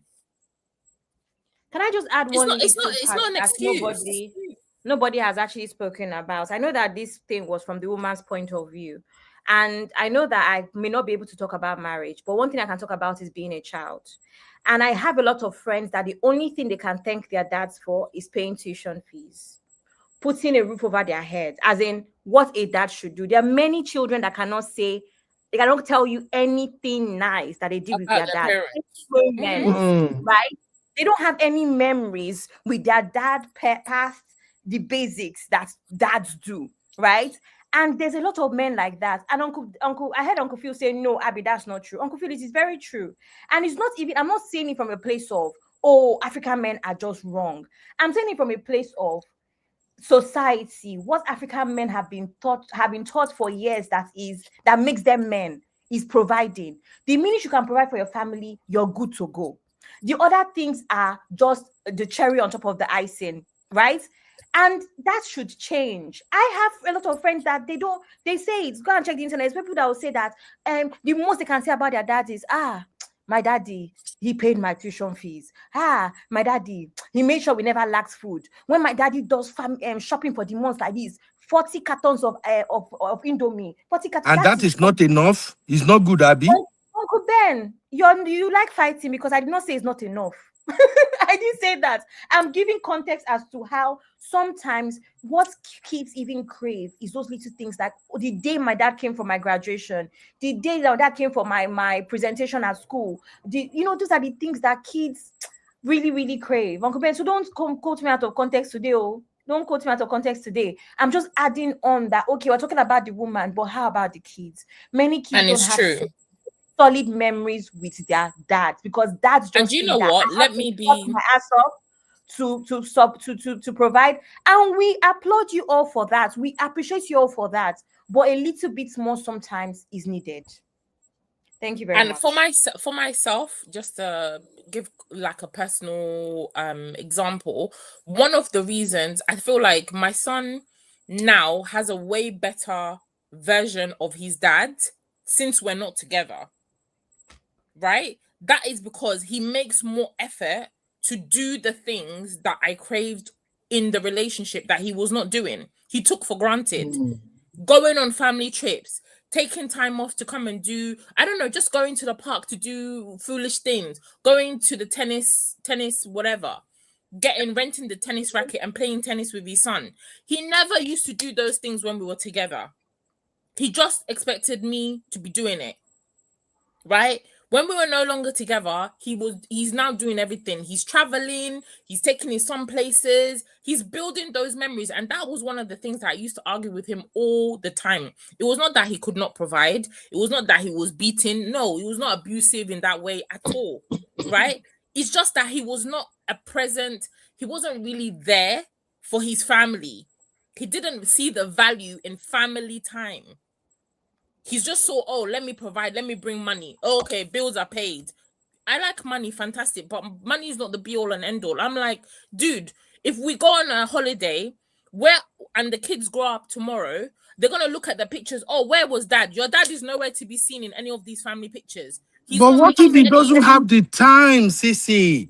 Uncle Ben, You create time, Stop making excuses. in the UK, we have annual leave that you have to take by law. What are you not understanding?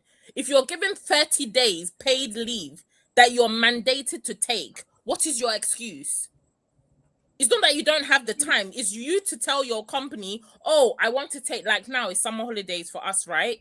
From July to September, you can take off 1 week. We go on a vacation. It can be 5 days. You're paid for that time off. Legally, you have to take that time off. You're not going to be asked to work that time. You don't have to be doing work. So please, what is the excuse? It's your choice. If you work, your holiday still is your holiday is taken, is disregarded. You've just lost that holiday. So you can't say that, oh, they don't have the time. You have the time. It is your choice what you do with it. Right? So if a father is not, and even sometimes it's not a vacation that you need to spend a lot of money. It can be a staycation. You can go and visit family that live in Birmingham, which is 3 hours away from London. Bundle the kids in the car. I've done a holiday before with my kids. We went camping in Sussex. That was a very cheap and cheery holiday. I didn't spend a lot of money. We didn't even need our passports. So it's not about, it's always men just think, oh, it's about the money, it's about the money, it's about the money. It's not about the money, it's about the memories. It's about the memories, because tomorrow, when you're 6 feet under and your kids have no memories of anything that they did with you, they're not going to remember, oh, my dad paid bills, oh, my dad bought me this, my dad bought me that. They will be craving the stuff that they miss. I think the other day you played, I wasn't on the show, but I was listening when I was driving. And you played the video from this guy, and funnily enough, I actually watched that guy on the guy that rides with his little boy on the bicycle. Yeah. Right. And what was one of the things that he said that's now made him become a very present dad is because there was a period where he did not know his dad. The only time that he got to know his dad was that week, or did he say it was like 4 weeks that he spent with his dad? In his whole life, he's never had time to sit down and talk and really understand who is this man that I've been living with that's been raising me. He doesn't know the man until he was moving to college and he had those 4 weeks with his dad one-on-one. His dad taught him how to cook. They talked about stuff. He got to understand who his dad was. And he was just like, if I'm going to have my own kids one day, I want to be able to have this relationship, but start it from the beginning. That is not something that money can buy. It is not about money. So when we say, so it's not about money. These things are not about money. I agree with everything. But yet, even when we take vacation, where we spend time with the kids, spend time with the wife, do women still have a way of complaining of something? Can there ever be a time women are not complaining of something? Let me answer that, Uncle Ben. Let me answer that. Thank you, sir. Something like what? My sister has said it all, and she's correct, 105%. But some of all these things, there's some context behind it. Now, I said something before: 3 vacations, one with just me and my wife alone, another one with my wife and families. When I say families, her sister's family, like elder sister, younger sister, and their husband, their children, together with their parents, right? That's the second family. I mean, second vacation. The third vacation now is the kids together with either of the family hosting. Now, what am I saying? The first one they are going on to Before, even prior to that, the kids have gone on their own vacation. It's just me and her in the home. That's another vacation on its own. But for the fact that now it's now dovetailing into the vacation that all the families should now come together, that now is now kind of pricking into the time I have to work, few days in between, and that is coming up, right? Just to help you understand. She left yesterday, and we have been at home for like 5 days straight. In between, right? I can call that a vacation. And now, for her now to now still come up, just to answer Uncle Ben's question, that will you not come with us, this and that. So in my head, I'm thinking, okay, I know you want a time with me in that type of setting. That is correct. That is accurate.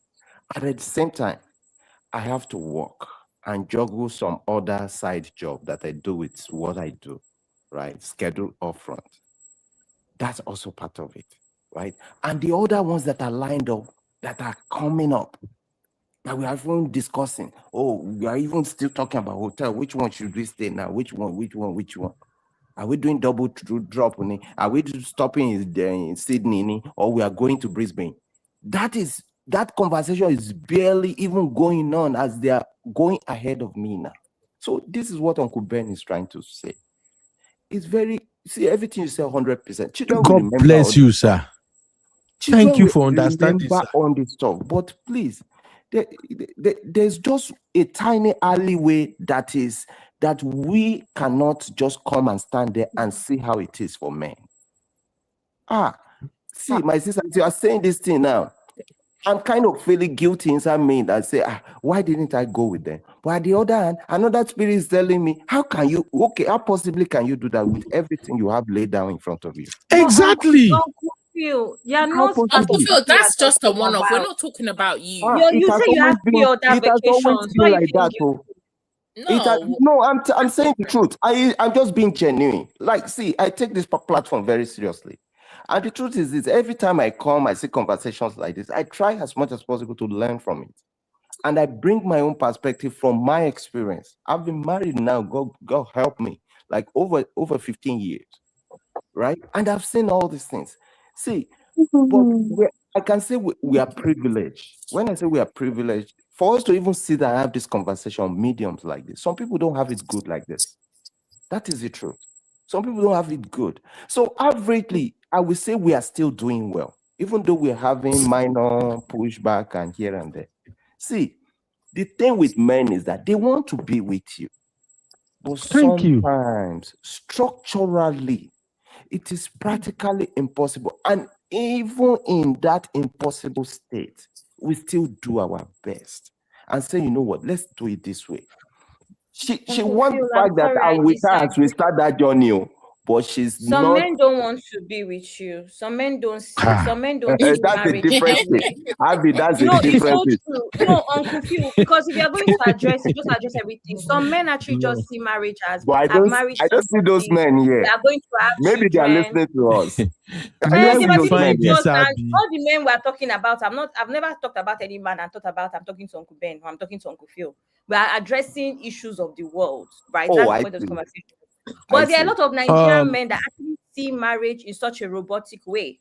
Very apart from us. It's a philosophy issue. That's what Sisi was trying to explain to you. Sisi specifically said that her ex gives her the money for holiday, but chooses to be absent from the holiday. Exactly.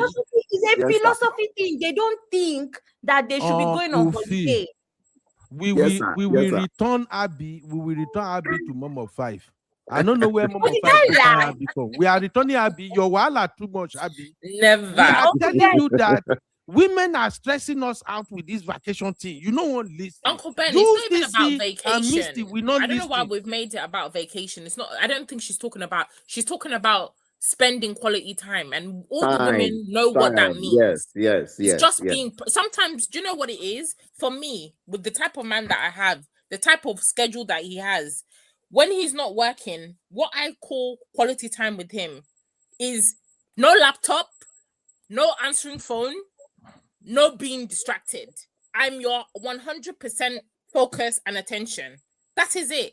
We don't have to go anywhere. We don't have to do anything. We don't have to go anywhere fancy. If I say, babe, we need quality time. I want one-on-one time with you. He knows what I mean. No laptop, no phone, no talking about work, no talking about this, Okay, no talking about Sissy, that. It's talking Sissy, you about are me and talking contradicting. about us. That's Sissy, all. you are contradicting yourself. I'm not contradicting myself. Uncle You Ben, are. so Let before me. you and Sissy go back and forth, I also want to tell you something. Every time you say tell Uncle Phil, God bless him, God will still bless us, even if you don't tell us God. You know, God will still bless Abby, us. Abby, Hope you I was know. I thinking give up. about that very same thing. I was like, wow, Uncle Beno doesn't bless us, but it's Thank you, okay. Uncle Ben. God will also bless the rest of us. Abby, you are a troublemaker. Uncle Beno See, and all the gentlemen in the house, Uncle Patrick, Uncle Phil, I have a question for you. I want to know, okay, all right, so your brothers, you're very busy, you're making money. We should not bother you to take you away from work and all the Good money night, you're Auntie making. Grace. Sleep well. See you soon. How Auntie do you Grace. feel? Good night, Auntie Grace. How do you feel if your wife Good or night. your Good night, spouse, everyone. Good night. Yeah, bye. Good Yeah. night, good Auntie night, Grace. sweetheart. Good How do you night. feel if your wives never now ask you to come on vacation with them? Like they will just be telling you, bye, we are going away on vacation. See you when we get back. Like so you are left to work and nobody seems to care. Do you feel good? What is it? Like what is it there? There is nothing there. So far, we are having a good So time you'd be together. so happy being left by yourself. Nobody cares. They've all gone on vacation. Ooh, Misty, let me tell you something. Misty, they will Sometimes, love it. These African men sometimes will love it's it. good to send all of them away and be by yourself. Let the children and their mom just carry their problem and just leave you alone. I'm telling And you. Uncle Phil said they want to be with you. They love to be with you. That's so. Uncle Ben is not enjoying life. Uncle Ben, you need to go to with your woman on cruise. Have you rocked the boat before on cruise? You need I'm to not go going. on cruise. I don't want to become another Listen, Titanic story. leave America. Oh, Go to gosh. Europe. Go to Asia. I've traveled with my wife to Israel. We've gone to Dubai. We've gone to England all by ourselves. Uncle We'll do Patrick, whatever you we are want to that do. stage, sir. Funnily enough, Uncle Patrick has Ben been was sharing. I was just speaking to my Oh, I okay. was just speaking to my boo, and what were we discussing? Our next vacation. Yeah, no Did you blame. just come back from your mini vacation? Sissy? Don't mind her. Don't mind But her. Uncle Let's- Patrick, over the years, we have seen you. We've seen you travel and do a lot of activities just with your wife. Exactly. So I do not know about the other brothers. I know Uncle Beno gets drugged, and when he gets there, he starts enjoying it. He even enjoys it more than the people who had planned. Why would That's I how they enjoy it? behave. Why would I enjoy it when you people are spending my money? The one that is very, very funny is the pictures one. Never want to take pictures, but when you take nice pictures, they want you to send it to them. Send me that picture, please. Send me that picture, please. But you do not want to take picture now. What's the issue? Why should I send it to you? I will send you one video. Make I go find that video from my wife's phone. I will send it to you. My wife go party. The clothes when she wear come up for house. The clothes is so beautiful, everything. No, when she come make video, you know those guys here TikTok video where they make. When she make a consent to me, now the cleavage name my ID. I'm like, babe, please tell me you don't post this. She's like, oh, I'm going to post now. I say, you will kill me if you post it. Now I saw the cleavage, everything was packaged, showing up. I'm like, babe, are you kidding me? Me that I'm against women showing this thing. Don't post. So now she said she opened TikTok. Now I say, whoa, you go kukuma kill me with this TikTok thing. You who is a gospel artist. Exactly. Abby, see where they are dragging your gospel artist. Are you not the manager? Gospel artist, the way my gospel artist not make money if I manage him, so I quit. See, let's Uncle be Ben, honest, it's not about it's not about vacation. Let's not make it about vacation. See, it's not about vacation. just hear It's me about out. undivided attention. That's what You see, women want. you see, right now, Sissy, the level Uncle Patrick is at, Uncle Patrick is free to travel the whole world. Uncle Patrick has done his job. Uncle Patrick is at retirement age. He can go everywhere. But you don't But need to wait for we retirement. What if you don't make it to retirement age? will make What it if you in don't make it Jesus' to name. retirement age? You don't God go, you may not even forbid. wake up tomorrow. No, God forbid. That's the Holy reality Ghost of fire. life. not literally you, Uncle Ben. What's wrong with It's Uncle not Ben? you, it's anybody. I'm Not sorry. literally I'm you. not living. Take I'm us not going to put off doing the things that I can do now for retirement age. Tomorrow is not. I could lie down today and not wake up tomorrow. God forbid. God Sissy, forbid. Uncle Ben, Sissy, do you know one of my favorite quotes? No, One of I'm my favorite sorry. quotes is plan in decades, live in the moment. Sissy. If I listen to everybody on this vacation day, I'm not listening to you, Sissy. Your own vacation has become a pandemic. I'm not. You know, Uncle Beno, I feel like we shouldn't worry so much about you and vacation because we know we have a sister who will drag you into it anyway. So at the end of the day, she'll have done what we needed to have But done. my thing is it's not about vacation. We're making it about vacation, but it's just about men show up and be present for your family. It doesn't mean that you need to go on vacation. If your wife is saying, babe, we're not seeing you, we're not spending time together, that means okay, that time that maybe you're having a business call, you want to take that business call from home. How about just leave work on time, 5:00? No business call. Spend that time, have dinner with your family, find out what your kids are doing. Watch a movie together. That's all. Sissy, Make it a regular thing. Sissy, I'm glad you said this, and I wanted to push back on something you dropped in the chat before. I put What it on did the I screen drop in right the now. chat? You said to Uncle Phil, you say staying home is not a vacation. It's not a vacation. You're wrong. It's You're a wrong. staycation. Uncle Ben. No. Staying Let me home. explain. Uncle Sissy, Ben. Maybe if you Sissy. say quality time, you and your partner are staying home. You and your wife, the kids are not there. Fine. Staying home is not a vacation. It's I'm a sorry. vacation. If I'm still cooking, I'm still cleaning my house, I'm still looking at things in my house, I'm still doing everything. That is not a vacation. It's because you are attracted to blowing my brother's money. Let me explain, Sissy. Staying at home for all the time we've been on vacation, this is the 1 year I will never forget. Honestly, my wife and I we've been in this house now. My wife and I we've been in this house since upper week Thursday. It's almost like 9 or 10 days now. Sissy, I don't know what I was missing where we are jumping up and down with vacation. You know, I told you, usually the way we do our vacation, we spend like 1 or 2 weeks together with the kid, and then me and my wife will go on our own. Even when we are going on our own, these children somehow they will still tag along. It's just that this time around, they allow us to just do us.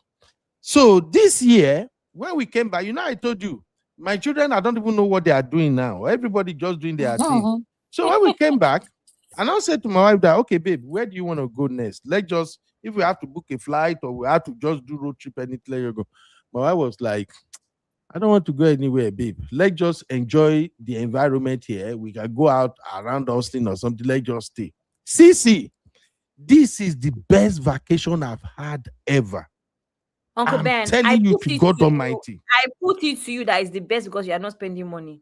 Exactly. I was gonna say that. That's what makes it best for you. I was You're not gonna say spending that. money. Exactly. Shona, see where I and be the kids depressed are not my neck around. now. No, And the kids the are not reason, around. honestly speaking, the reason this is the best vacation for me was like most of the days, my wife and I were in bed.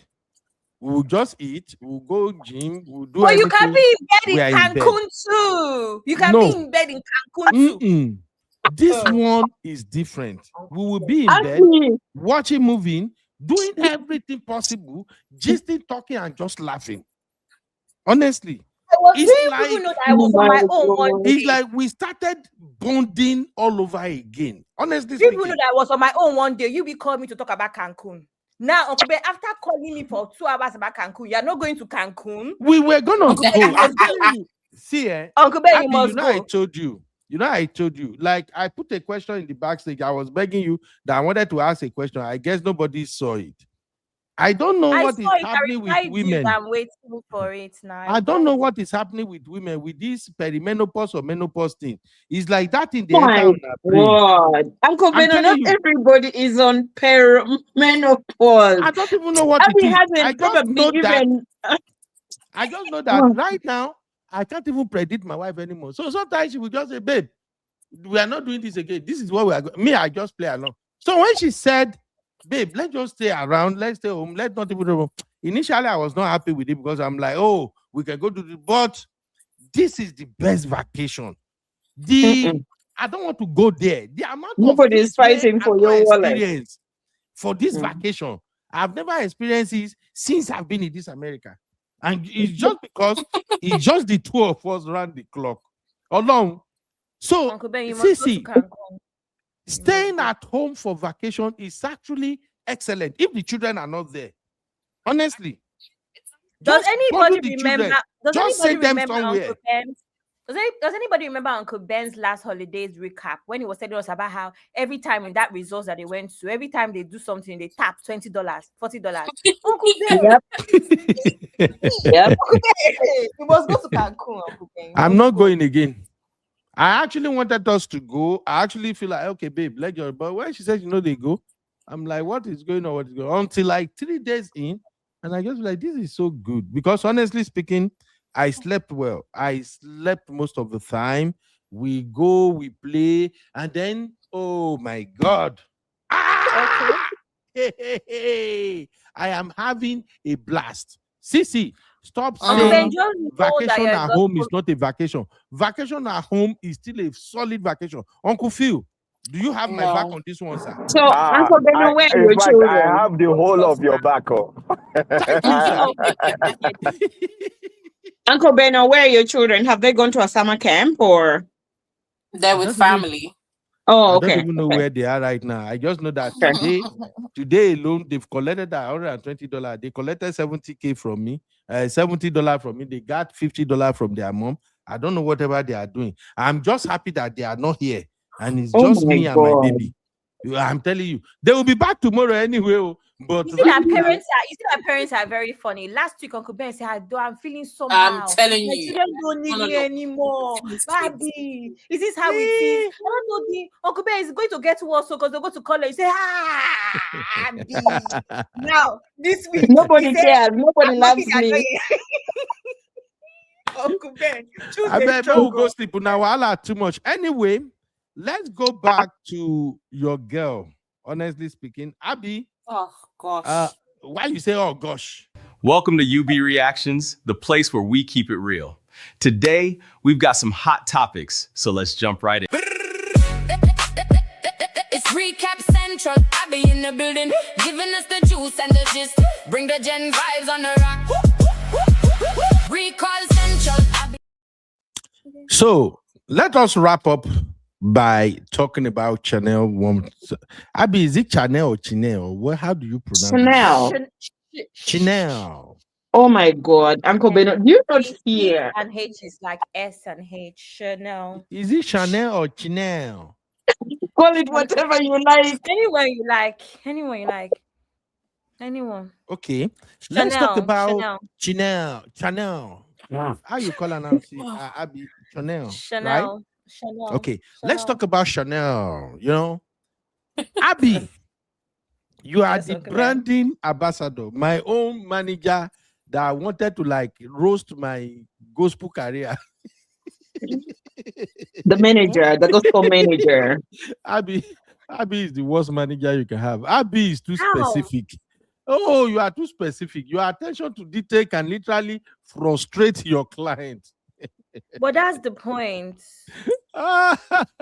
So, Abby, if you want to advise Chanel based on the story she's telling right now, if you want to advise her about rebranding herself, repositioning herself for a loving relationship, what would you say to her? Uncle Ben, this is the one time the same question go to CC and Misty. So that's just what I want. You know that this is the one time that I don't have strategy notes for this woman because I'm going to be very, very honest. I promise Abby you. is a lie. I promise you. I don't want to be mean to her because I feel like she's had her own fair share of like a tough time in life, right?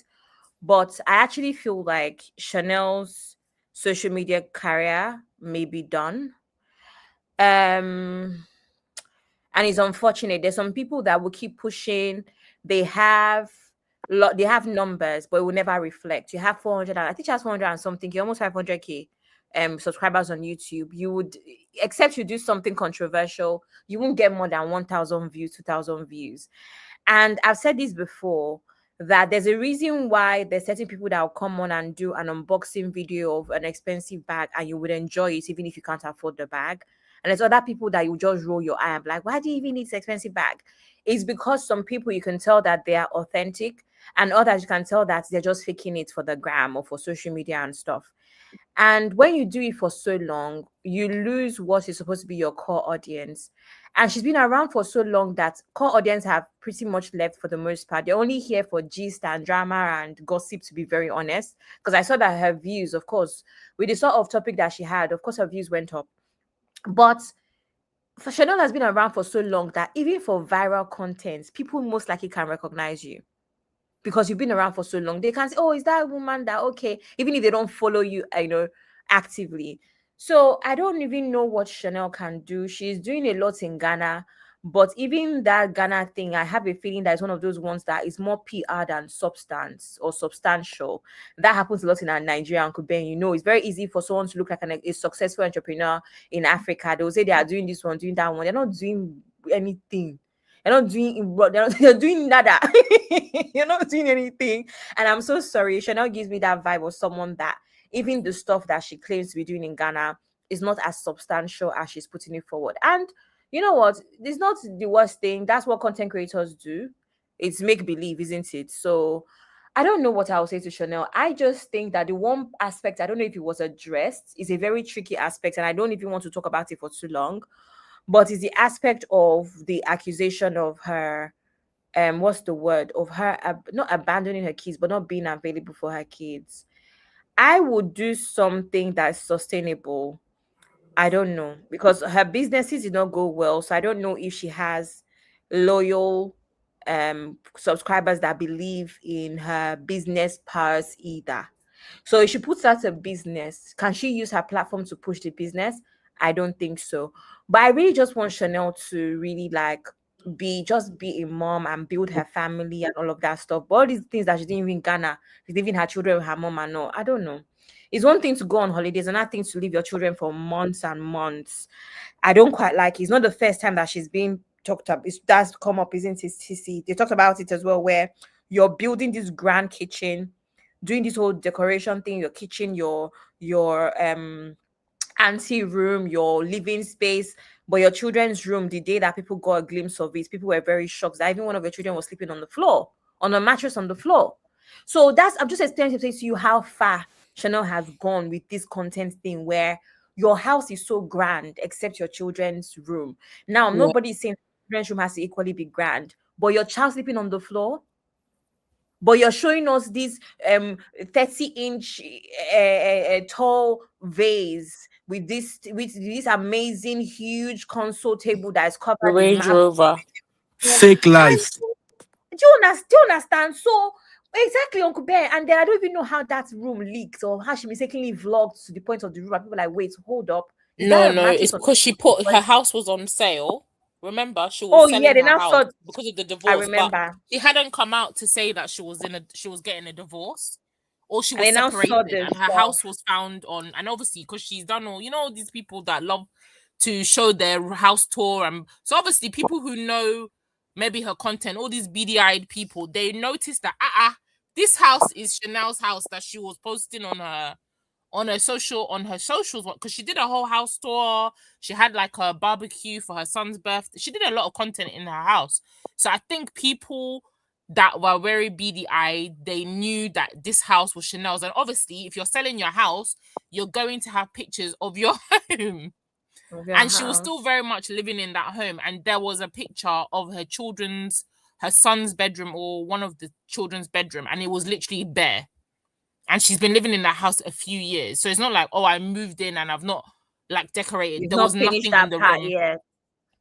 And that's how they took that, they put it on social media, and they were exposing her, which I think, I mean, it's not right, because I mean, kids really, I just think it's always techie with kids. But when you present it, like Abby said, you're coming on social media, you're showing off this fancy lifestyle, you've got this grand house, you're buying luxury bags, you're trying to tell me you have a Chanel bag that probably costs like 5 to 7K, but you cannot get an interior decorator, paint your children's room, make it look child friendly or child appropriate. It literally was just a mattress, and then it had like pictures, like paper picture on the wall. That was the child's room. What was that? So people dragged her, and she came online. Then she's like, oh, she's leaving social media. Like, why would people violate her like that? She wants to off herself, unalive herself. If she doesn't come back again, she's unalived herself. That's what people want. That's why I said Chanel always wants to be a victim. She took it to another dimension altogether. Like, she comes out, she always plays on, she's always the victim. In that circumstance, girl, hold your hands up and be like, you know what? Fair enough. My kid's room was not looking the best or compared to the rest of her house. That's what people were saying. They're like, how are you living in this big house and your child's room is like the state that is? Why? What's your focus? But you're here doing house tour and only showing all these grand, obnoxious things that you have in your house, but your child's room is bare. Make it make sense, you know? So I know that period, Sissy, she was forming like interior designer, interior decorator. Exactly. Why don't you know decorate the children's room too in your content now? I don't know. The woman is just some Uncle Ben. Sorry, I don't have strategy for you. I don't know. She needs to just focus. Why are you laughing, Misty? if you, Abby, you do not have strategy, and yet you are really like the specialist in things like that, then she should just do a sit down and do take off her mask. Chanel has the same problem like Brini Lee. But Sissy, right? she will That's not another sell person it. we You, need you to don't discuss. understand. You don't understand that I she will not think- sell it again if she takes off the mask. So I think no, at least she'll win back some loyal, you know, people love like, you know, a sub story, like a go to bottom and then, you know, you can come say back she was to doing glory. she was depressed, Abby. I was depressed and I was Yeah, just like acting come out on. I feel like character. that's what Chanel needs. She's lost so much of her engagement and her followers Mm. because we just don't relate to because she's coming across as pretending. Yeah, the And authentic is every not little there. glimpse that you see into her real life, you can see that she's literally pretending. So for I me, think- she needs to do a sit down and just be like, guys, I'm taking off this mask and I want to really, really let you know who I really am. Stop using this Exactly. fake posh voice. Stop with all this, oh, Queen Mother, oh, now all of a sudden she speaks like, oh, guys, like, you know, I'm Queen. Every day she has a different personality. You If see, she sits I down think and she's real with people, I'm telling you, people will fall back in love with her. And I think she may even start getting brands or whatever, but she just needs to really connect with her audience, and she's not The connecting with her problem, audience. the problem is that would work if there was no competition. The competition is steep. We have moved on. We have other people that we are done. No, you see, I think it's true. I'm being serious. Janet, I think that one, she Jennifer needs her own show. But man, Sissy, I yes. think Jennifer actually captured the whole thing. In the comment, Jennifer said clickbait. I think that is Yeah, it just can be the essence clickbait, of Uncle everything. Ben, but to a certain extent, I'm not gonna clickbait. I mean, you can clickbait your house, fine, but what's the reason for it's not like you can't afford it. What's the reason that your kid's room is literally a mattress? And Sister Toby That's and not Tribe, clickbait. Sister Toby and Tribe got No, it fake right life, too. not clickbait. Heal. Life. Like Sister Toby and Tribe say, heal. What else? You got to heal, baby girl. You got to heal. Although I will give it to her, like you, my sisters have said, she has fallen and risen so many times, which is encouraging. But of course, sometimes with this social media thing, what I've learned from my personal experience is when you are authentic, your audience knows. And when you are being fake, they know. They are not babies. Exactly. Your audience are not babies. Just be real. All of us are going through the same shit. Honestly, just be real. And I feel like when you're actually real and you portray how life is taking you through it all, people are more likely to be sympathetic and want to, follow you more, right? Other than you faking it, and when they find out, they get so mad. Yeah, because you're Absolutely. you're relatable. So right. Absolutely. I don't know. Chanel I Doe, wish sister, Queen of Ghana. I feel like for me, I feel like she needs to first find herself. She needs to do therapy, I said and therapy, definitely. yeah, she needs to do Chanel has therapy, been to therapy and so many times. Let me tell you the problem with this Has she therapy. done Chanel has therapy? I didn't know. That's what I said before. I don't know Chanel, if that's she what we're talked saying. about Chanel has done therapy. therapy. The problem is that even therapy, you need to be willing to leave the BS behind to focus on the therapy that right, can work. Absolutely. Right? right. Chanel, let me tell you, Sissy, there's a reason why I even brought up this kid's situation. Is because I feel like Chanel needs to be grounded. Part of how being grounded is being a mom. All this Yeah, nonsense of grounded.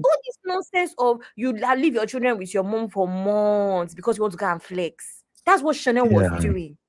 No, What do you no, mean you are no. a mom and you're going to go and flex in Ghana for 5 months? You But can't what kind do of mom that. is that is also accepting to, I don't take even care want of to this even. kid for that long? Did she leave her I don't kids want or to she took talk them with about her her? parenting because I feel like that's very unfair. But my point is, if she becomes groundedness means she's also sitting with herself and deciding that, you know what, these are my priorities. My children are my Yes. priority. I want a home for my Yeah. children. I think she'll be grounded if she focuses on things that really matter. And it starts with her children, in my opinion. Even for a very long time when she was living with Ambrose, her first child did not even live with them, which is fine. I know Yeah. that it's a lot more work because obviously his special needs are not. But I just feel like as a mom, just deciding to marry somebody and then leaving your first child with your mom, I don't know. It rubbed me up the wrong way. I'm so sorry. It rubbed me up the Yeah. wrong way. Why is the boy coming to your home for holiday? So again, I don't want to shame her parenting because I think it's unfair. But I think that part of her being grounded should be going back to the drawing book, and that includes her kids and being a Yeah. mom. I think she'll be Okay. happier. Sister Janet asked a good question here. Was she flexing or earning a living? What are your thoughts? She was flexing, she could not afford anything that she was doing. You think She so? came out now. Misty? She now started selling. She now started selling the bags, selling everything, selling. I mean, you cannot buy But a that Chanel could bag be and at the sell it a time. I year think she was later. doing well to a certain extent because there was times when she had like she was working with brands. Well, for Sissy, her, let me tell she you was what the in the plus problem is. size market, right? No, Because Sissy, she the wouldn't problem have is, qualified for that house if she didn't have the money. That's for sure. no, Sissy, you're forgetting a couple of things about doing well when it comes to content creation. And you know that even if I'm sure you've heard Auntie Fumi Desalu Vote saying this all the time. She says it all the time. The thing about content is that you could have a great content week. You could have a great Yeah, that's content true. month, even, right? And that's how you see influencers that post the whole week, every post is an ad. Check them next month, no ad. So that's the problem And with you can have Chanel. a Bass Boss week like we do here. Every week is Bass Boss. Exactly. Even this week on this channel we've had weeks where the views are consistently whatever, maybe based off the fact that we're talking about Yule Dochi or one of those kind of topics. That is how content is. So doing well in content world is a very very weird. You have to have certain kinds of numbers to be consistent, right? The problem with Chanel is that she did a little bit, right? She did not get solid management. Solid management ensures that you're earning a certain minimum. That's the contract they sign with you. By the time you put all those things in place, you cannot start flexing. You cannot start, and this is what happens with a lot of content creators, Uncle Ben. It's the same thing how any small thing, content creator, I quit my 9 to 5 so I can focus on content. And see, because of 2 viral videos. Abby, Because of 2 viral videos. I quit my 9 to 5 so that I can connect because of 2 viral videos. Now Abby, you are finished, you're crying, you're begging your audience to donate money through PayPal. Don't stress me, Abby, please. please. Go back to work. Let me quickly say this for those who are into content creation. I take God beg you, never ever quit your 9 to 5 or your business if you are doing well on content. You can't predict what's coming next. I'll Very tell true. you guys something. If you are a content creator and you are using most of these popular platforms, TikTok, YouTube, Facebook, Instagram, always remember you don't have a say. They can decide to yank you off at any time. How many months now have we gone without monetization here? This channel, even though it's a small channel, this channel still bring 1,000 to 800, 700, sometimes a month. But for the past 3 months now, they yank us off. For the next, I think, what was YouTube sending me a couple of weeks back? They say it will take me until October 1st before I can monetize all of my Can you 3 platforms imagine? again. Yeah. So Now now, you guys know Alma Ungo. Alma Ungo is running helter skelter because Oh my God, Instagram. I saw that the other day. Bless who her. is that? See. Alma Ungo, she's like Nah. a content creator that's based in I felt Abuja. so bad for her. See, can you see the issue now? But because her main platform is that Instagram. That Instagram is her main platform. She's not jumping, able oh to my make God, money oh now. my God, oh my God. She cannot make No, money no, because no. even YouTube is not her main platform. So these are the issues. I'm not saying that Alma, don't get me wrong. I feel like Alma was at a point as a content creator where she could quit her 9 to 5. But the point is that even with that as well as a content creator, management, there's certain things that this kind of thing, Absolutely. they will find a way to help you. Absolutely. If you don't have all those things in place, you cannot quit and say you're a full-time content creator. Yeah. You have to be signed to proper management to quit. Please, so my people, don't ever make the mistake of quitting your job or neglecting your business because of content creation. No. And I'm telling you sincerely from the bottom of my heart, don't do it. No, don't do it. I told my staff, I think since 2 months ago, I told them that, look, appreciate everybody on Real Farm. If not for Real Farm, what me myself I'm going through financially with my hustle, business, everything, I would have let you guys go. It's because Real Farm, I don't know, and I always appreciate our family here. It was because of that donation that they are giving. That's why you guys are getting paid every month too. So please, let me just be honest with you. Don't quit your job because of content creation. And that is why I always tell people that before you start content creation, have a backup plan. What do you want to do with your platform? And the best thing is for you to redirect your audience to where you are making money. If because YouTube is paying you, Facebook is paying you, you know, say, hey, I'm balling. Look, the algorithm can just one day decide that this the automated bullshit they got going on. It can just decide one day that, you know what, you offend us, we know they pay you again. You can't do shit.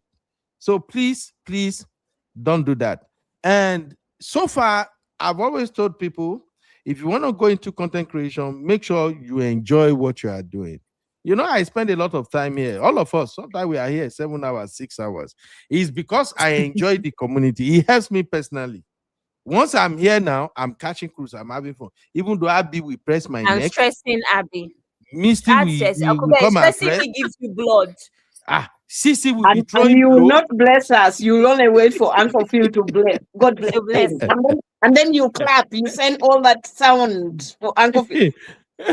Honestly, you know, when I was on vacation, I think there was like 2 days that I won't come live, or maybe 3 days. And my wife would be like, can you please go do your live show and just leave me alone? Because I was just becoming a headache to her. You know, like, can you just go do your live show and leave me alone? So please, if you're gonna go into content creation, make sure you enjoy it. Make sure you are not doing it specifically for the money.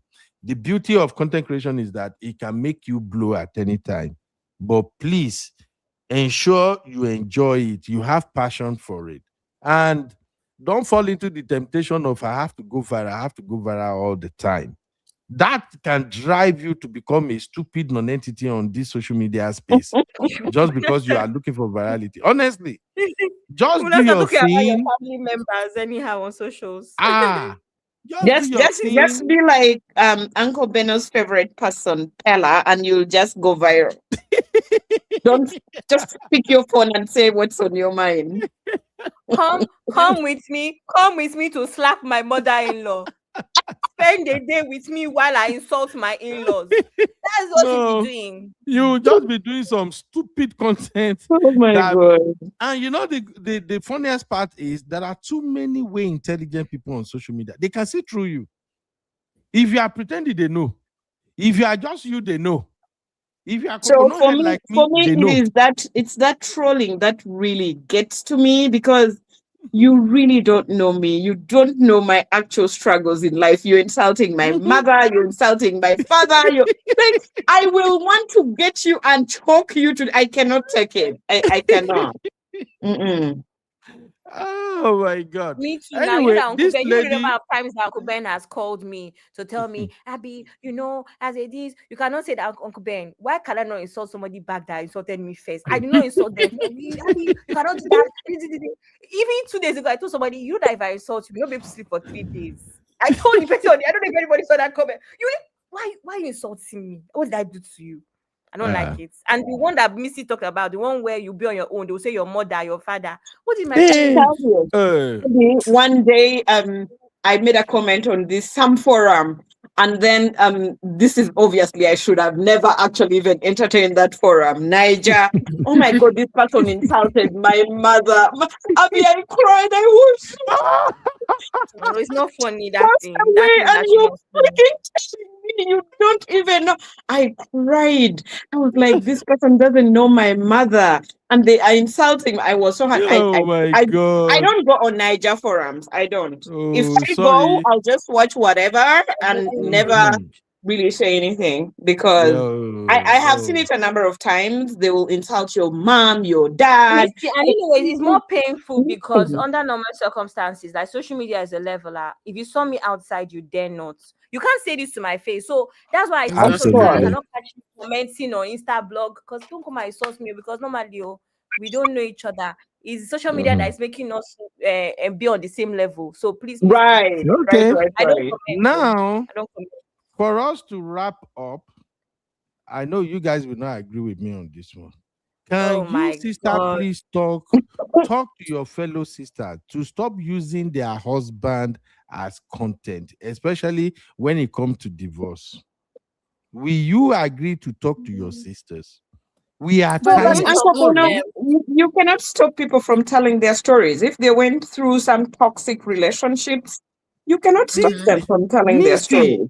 these No, stories wait. make I us look only like think devil. no. Uncle Beno, my only thing is like, and where I would pick an issue is if the stories are exaggerated, it's all lies, and you're trying to make it, you're just trying to get followings and stuff. But if somebody is actually telling their story, how they went through a toxic relation, let them tell their story. You know? It You make know, my us only look bad. problem is that It make us I don't have a African men problem look with people. bad. I don't mind people sharing their stories, but I mean I'm here. So most of the time, the topics we have on here, and we learn from other people's stories.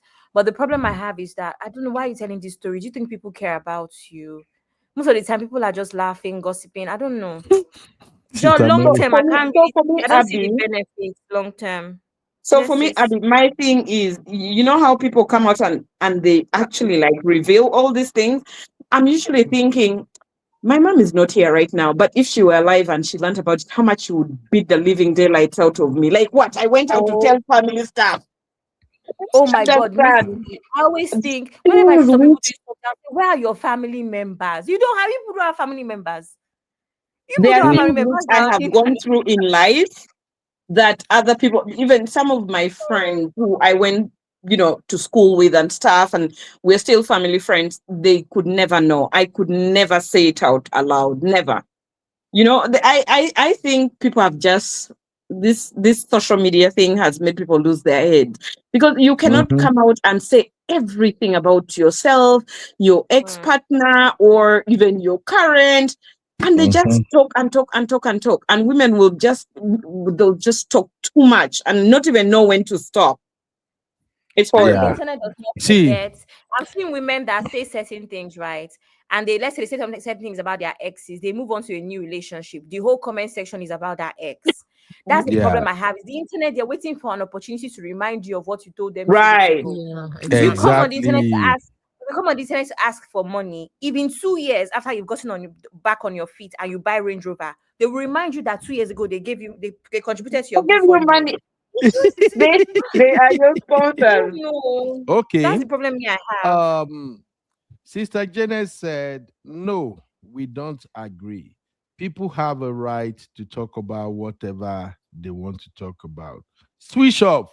if you don't like it. And then Sister Toby and Tribe said they should tell their story, but only after they've healed. True. That way they can they give sound advice. Honestly speaking, Sister Toby nailed it. Now, coming back No, to but Uncle what Beno, I feel like that is good. But what if telling their story is part of their healing? No. Many of I these don't people know. that are many of these people that are telling their story, only about 10% of them are doing it for healing sake. And when you listen to those ones that are doing it for healing sake, you can understand You where they can come. tell. But the vast majority of them, they are not healed. They just discover that they have an audience that are listening to them, and that gives them a perfect opportunity to drag their eggs.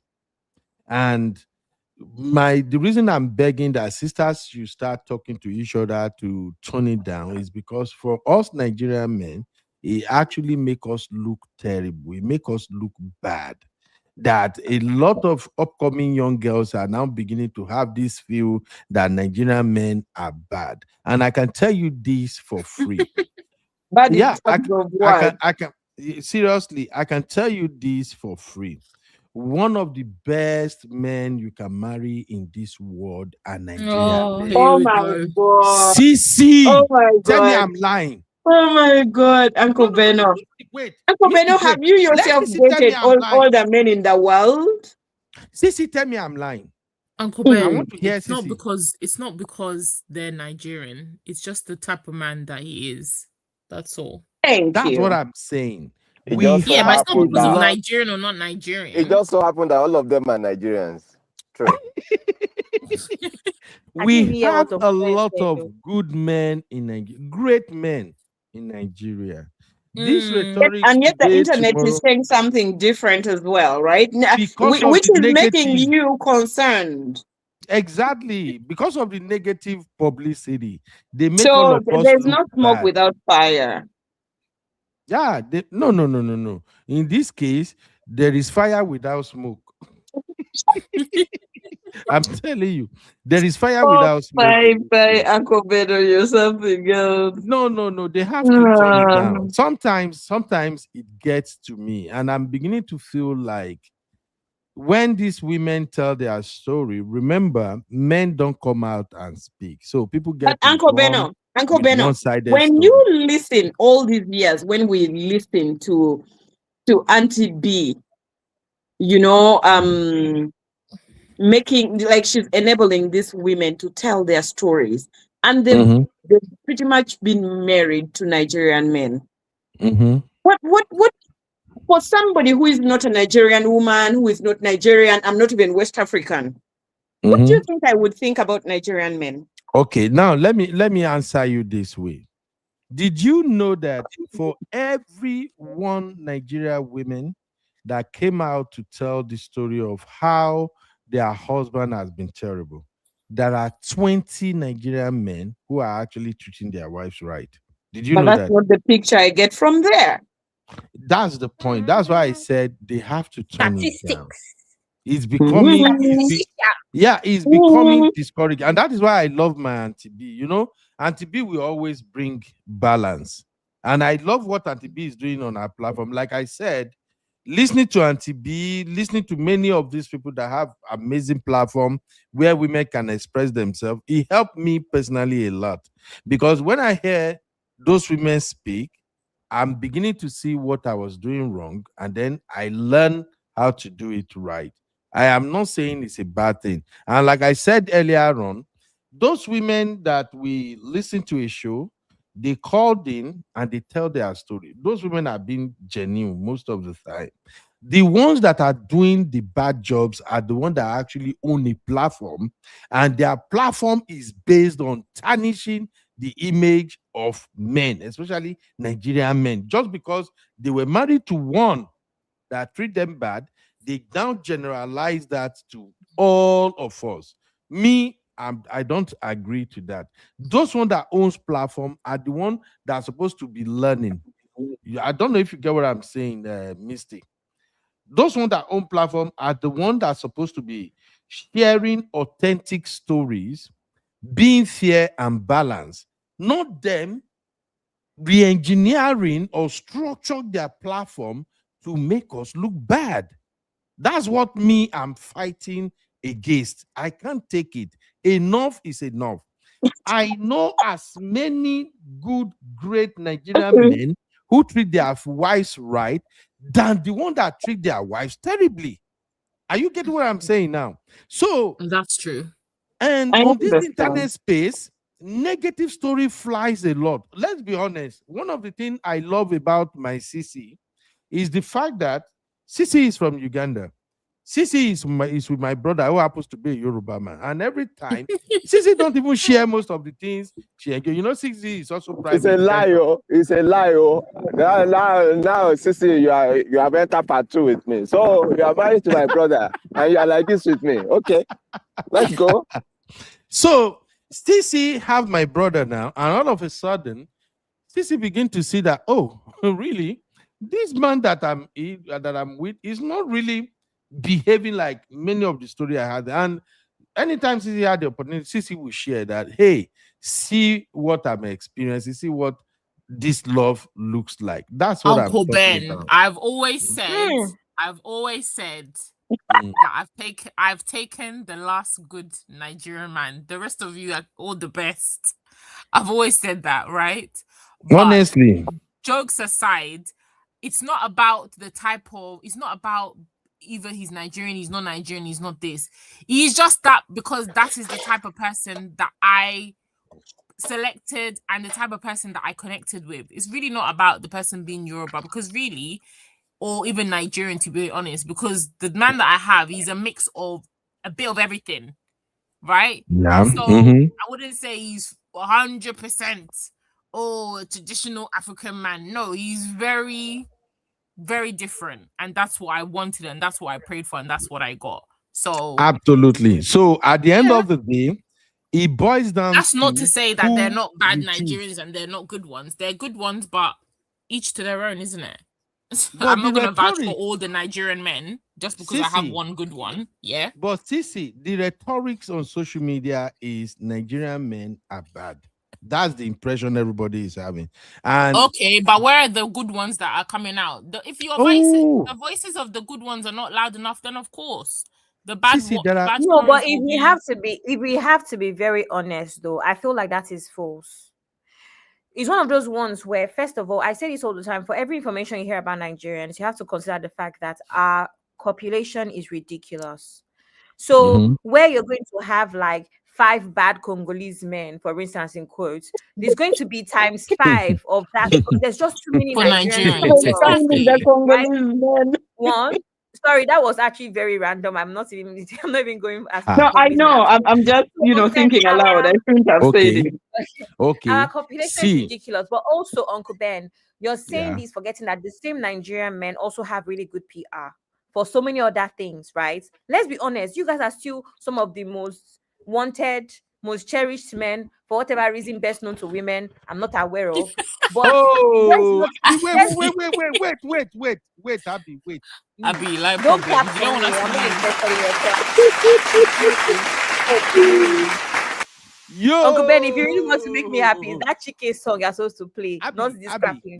At least I heard this in my lifetime. I'm happy. Honestly, coming from Abby, in fact, you know what? Let me just. Oh my God, Abby, you get all this excitement because you said. Let's go. I heard this. Let's go. I just want to remind. In fact, I'm energetic now.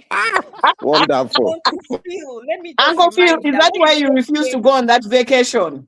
Now you're energetic. Actually, I'm going tomorrow. I'm dedicating that journey to Abby. I just want to remind Uncle Phil that when Uncle Phil first came to Real Farm, I'm the one that specially welcomed him. I'm the one that first of all told you that, Uncle Phil, this is your voice. Uncle Phil, the way you've been supporting Uncle Ben recently.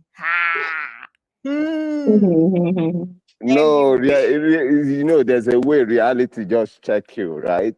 I get it. We are all one family here. But the truth is, remember, we did a poll on this show one time. we are discussing something related to this. And 100%, every man in each and everybody's life at that point scored 100%.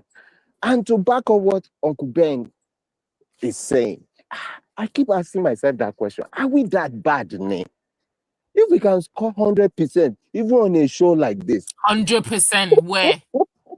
Remember that day, Abby, you remember that day? Remember? Where? Remember? We did that poll. And that question, I believe the question I asked that day is that, okay, let's do a poll now. Does anybody have a man in his life that they can say is that bad of a bad that they are showcasing that African men are that bad? And none of us at that time. I believe Janet G actually had a term which she coined for Nigerian men. I forget. Oh my God, what was it? Something very toxic. I think we are work in progress. I think we are one of a kind. I think we are a rare breed. Absolutely. When you're I think we are being a a rare work in breed. progress, be humble about it. Don't try so hard to blow your trumpet out of the proportion. No, we have to say it now. As we are saying the good, we say the bad, and we say the ugly, right? But I think Nigerian, just like one of my brothers used to say, we are people of peculiar kind of, is it character or peculiar something? We are just unique in a way that you cannot duplicate us. Everybody is unique in their own way. You cannot be unique alone. Everybody is unique in their own way. Have you heard any woman? Let me go by what Abby, my sister Abby just said now. Have you heard any social media handle or wherever something going viral that is talking about Congolese men? For instance, Nigerian men are so loud. Congolese people are so loud people like you are. They are not. They are very Abby. But that's why I say everybody is unique in their own way. They are very calm lot of people. But the and truth so that is is their this. uniqueness. You know? And the truth is this: we are on top because we are the topic. On top of what? Are you competing with anybody for anything? No, we are not. I'm just saying that we are just a rare bridge that everybody wants to have a piece of. Out of all these white ladies and all these people in the Caribbean, they are chasing after Nigerian men. Misty, Uncle Phil, let me help you. Misty. No, Uncle Beno, it's okay. Let somebody else talk. I don't want to hear what you're going to say. Misty, tell me you have not fantasized having a Nigerian guy. Misty. No. I am actually so afraid to have a Nigerian guy. To be honest with you. Misty, for the past 3 months, you have been going to Nigerian parties, clubs. Uncle Beno, let me tell you something. You are having fun. I admire Nigerian culture, food, and all of that. And it stops there. I would love to learn a lot from them. And I have learned a lot from them because I have close associates and friends who are of Nigerian descent. And we've been of great help to each other. It stops there. I have never fantasized about marrying any of them. I would love to attend the weddings. I would love to attend all these things and be a part of it. But marriage, no, please. Like, no. Misty. A trial will convince you. A trial will convince you. I will send someone your way. Don't worry. No, Uncle Beno, I know you've tried so many times how you have in your head, I'm already married to a Yoruba man or something like that. But it's not happening. Okay? Misty, it's not. I've seen you, my sister. You are blessed. Oh my God. And you know what's up? If a Nigerian man can just win your heart, Misty, we will spoil you with money. Listen, I will look for my own money. Okay? I will make my own money. It's okay. I will come there personally. I will come there. Uncle Phil, I had intended to meet with you for a cup of tea to listen to your story, but now I think I have to cancel that meeting. See, what we are saying is Nigerian men still remain the best in the world. We are still number one when it comes to spoiling our women. Let's call it what it is. I've lost count of how many times. Why are you always leading with money? And then they'll start saying that we're saying that they're providers. And then when they don't give you the money, they're like, oh, let's do 50-50, and then Uncle Beno will get upset. What is that? Okay, Uncle Ben, can I ask you a question? Yes, ma'am. Can you Wait, give that me sister 5? Marriott first. Wait, Can you wait. give That me your Abby, wait. That your sister Marriott don't come with her own bars. Sister Marriott is another problem where I get for this platform. Sister Marriott Very, said, very true, Marriott. she said, black women worldwide, no Nigerian, Haitian, and Jamaican men. Holy trinity of heartbreak. Sister Marriott, why are you doing like this? I don't like it My when my sister Nigerian from sisters Toronto, I salute you. Thank you so don't much salute, for don't putting salute it Sister out. Marriott. Sister Marriott just want to put spanner in my vibe this evening. We've had Uncle an Ben, amazing no show. worry, no worry. Eh? Jesus Christ was not accepted in his hometown. Don't worry, it's Abi? okay. And then Sister Janet now come with her own agent of chaos. Sister Janet, you are triggering me right now. Give us our flowers, Sister Janet. Sister Janet, tell me you don't love a Nigerian man. Make I hear you. The problem is we Nigerian men, we take good care of our women, but we don't allow our women to dominate us. That is where they get problem with us. Women want to dominate us. You want to control us. You want to determine when and how we do things. And we said, Mba, we ain't doing that. We are the men. We are the boss. We are the odoguns. We do what we have to do. I've lost count of how many times I gave my wife my card and say, baby, whatever you want to spend, go ahead. Nothing mega. To show you we are the real doggos. We White are men the do most. that too. What's the problem? Nigerian men, we are the most sought after. We are the most desired men on this planet Earth. And it's because when we come, when we show up, we show off. You ladies know that. And You that's show why we off are or you doing show all of out? this show. Abby, You show off or you show out? Why are you Uncle Ben, ladies choose like your this words. now? Choose your words quite carefully. I'm picking at everything. Do you show off or do you show out? Don't pick on anything, Abby. I'm Just picking on agree Abia, with I'm me. going to frame that, what you used to characterize us. I'll frame it and put it on the wall. Like, I put the I date, take the my time. words You back. can, it's too late. It's too late. It's recorded. I It's take too my late. I didn't realize I was I would drop the link under that framing and people can go and fetch it and replay it. I love it for that. Seriously. Uncle Ben, but on a very serious note, between Uncle Ben and Uncle Phil, can you give us 6 reasons why Nigerian men are amazing? Besides, please do not include money. Don't include money. Eh? Give me 6 reasons between both of you. I'm sure you can come up with something why Nigerian men are the best. Don't include money. Let me put a break here. This is interesting. Uncle Phil, please wait. This guy don't come again.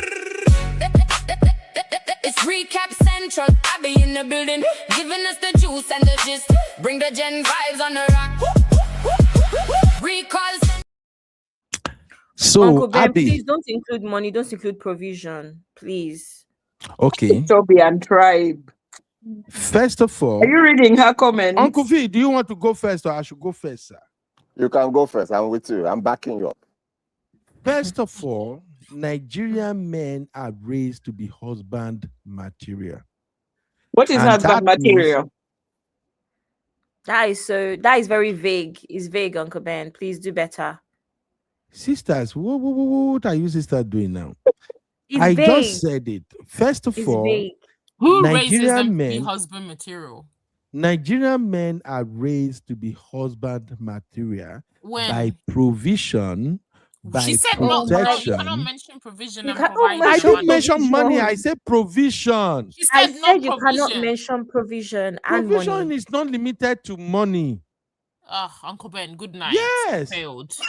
Uncle Ben is APC. Provision Uncle is Ben, not limited to go money. and join. Go You and join see, APC. you guys, Go and join this- APC. It's okay. This is how sisters create confusion on this platform all the time. Uncle Ben, you had 2 simple instructions. Tell us how Nigerian men are the best men. Do not include provision and money. And what did you start with? We're raised to be husbands' provision. Okay, one, Nigerian men are the best and the most sought after men in the whole world because we are present husbands, dads. You're not present in the house. husbands. Sissy, We just had wait a whole segment now. because somebody said holiday. They're not Sissy, going on wait holiday. now. 2, Nigerian men are the best in the world because we are hardworking and we know how to protect our women. Protect. How are you Number protecting your women? 3, eh? Why? Give us an example. Why can't you ladies let me drop this Give me an point now? example. Oh yeah, Uncle. See. Let them drop the points, and then Uncle Phil will help him to expand on the Number expand shades. 3, Nigerian men are one of the most sought after in this world because we got energy and we take you all the way to cloud 7 anytime, any day. So not Number cloud 9. Cloud 4, 7. Not even 9. You stop at 7. Just Cloud Okay. 7. Okay. Uncle Ben. Cloud 7. When there's 9. Oh God. Uncle Ben, good night. this is the problem with you women. Have you ever seen a man that can take a woman to cloud 9? Have you ever heard that anybody's going to cloud 7? Cloud 7 is prohibited. People go to cloud 9, not 7.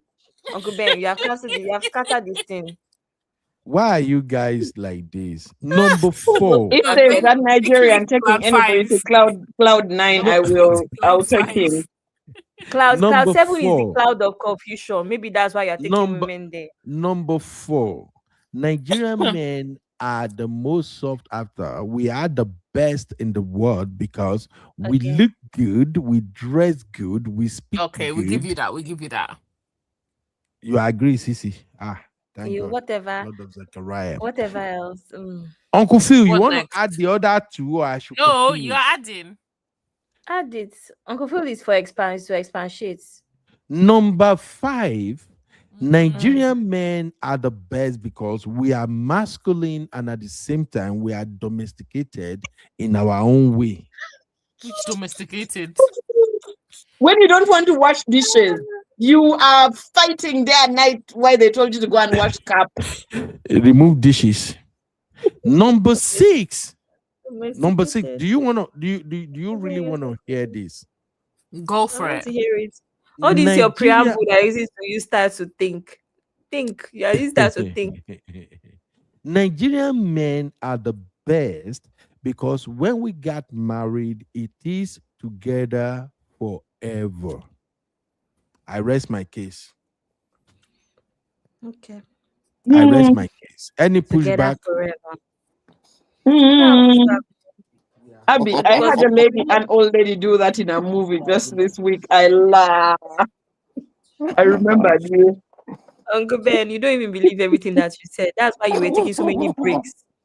Whenever Uncle Ben is taking break, he's talking small, counting his words. You just know that he does not believe what he's saying. Ben, I know you very well.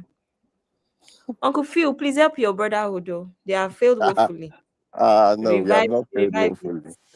Yeah, a lot of these things may not be able, we cannot be able to put it in words, but at least now that you said in 6 points, right? That even helps us to even narrow it down a little bit, right? Now, talk about Nigerian men. Let's talk about expressiveness and I would say maybe our charisma.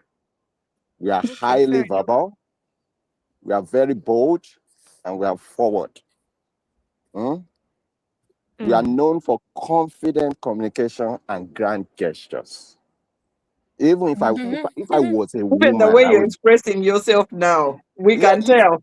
Even if I was a woman, I would give that to me. Oh my God. Uncle Phil, eh? No. Not unlike others that are more reserved, subtle, or modest in early courtship and all that. We are built different. Now, let's talk about global cultural influence. We are heavily influenced. Uncle Phil, wait. I love the sound of that, ladies and gentlemen.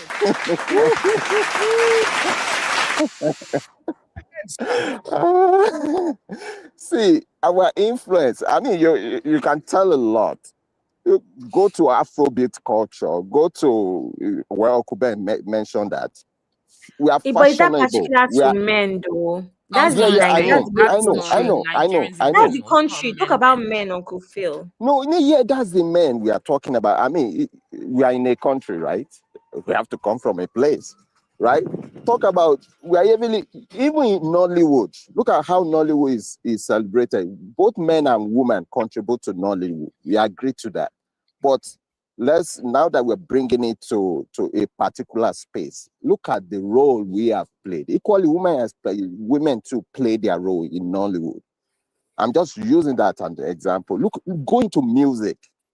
See the impact we made, right? You know, and we are very fashionable and we are trendy. I will give that to us.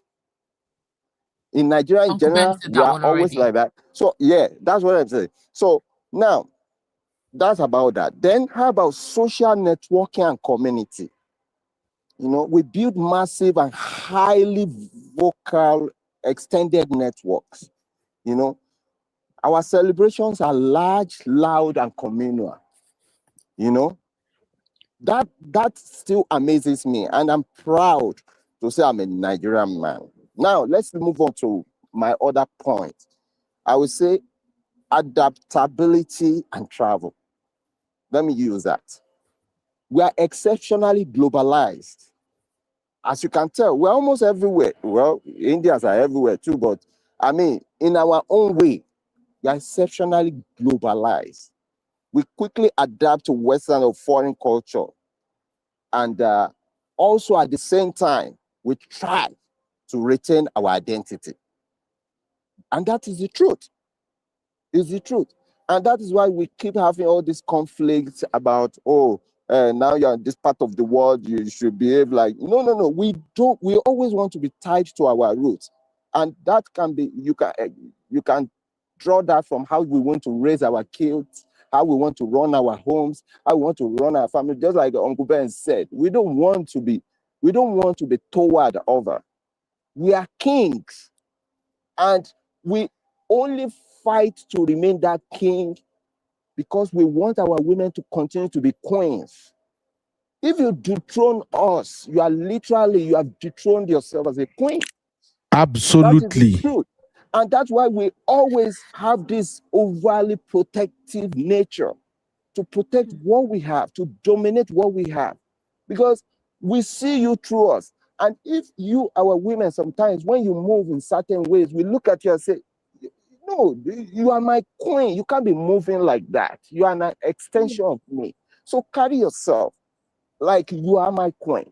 That's why sometimes it is like that. But that's another topic for another day. How about confidence and drive? Confidence and drive. Our confidence and drive on its own. We are unapologetically, right, ambitious. Okay. Unapologetically ambitious. You know, high energy pursuit of success and recognition. That is very important. You have to understand that. It's a huge context. And like I said, we're a rare breed. Not so many people you see have all this in one bottle. I mean, I'm just saying, how many points have I made now? We have made, in between us now, we have made about 12 points. Maybe replicated a few. But that is the truth.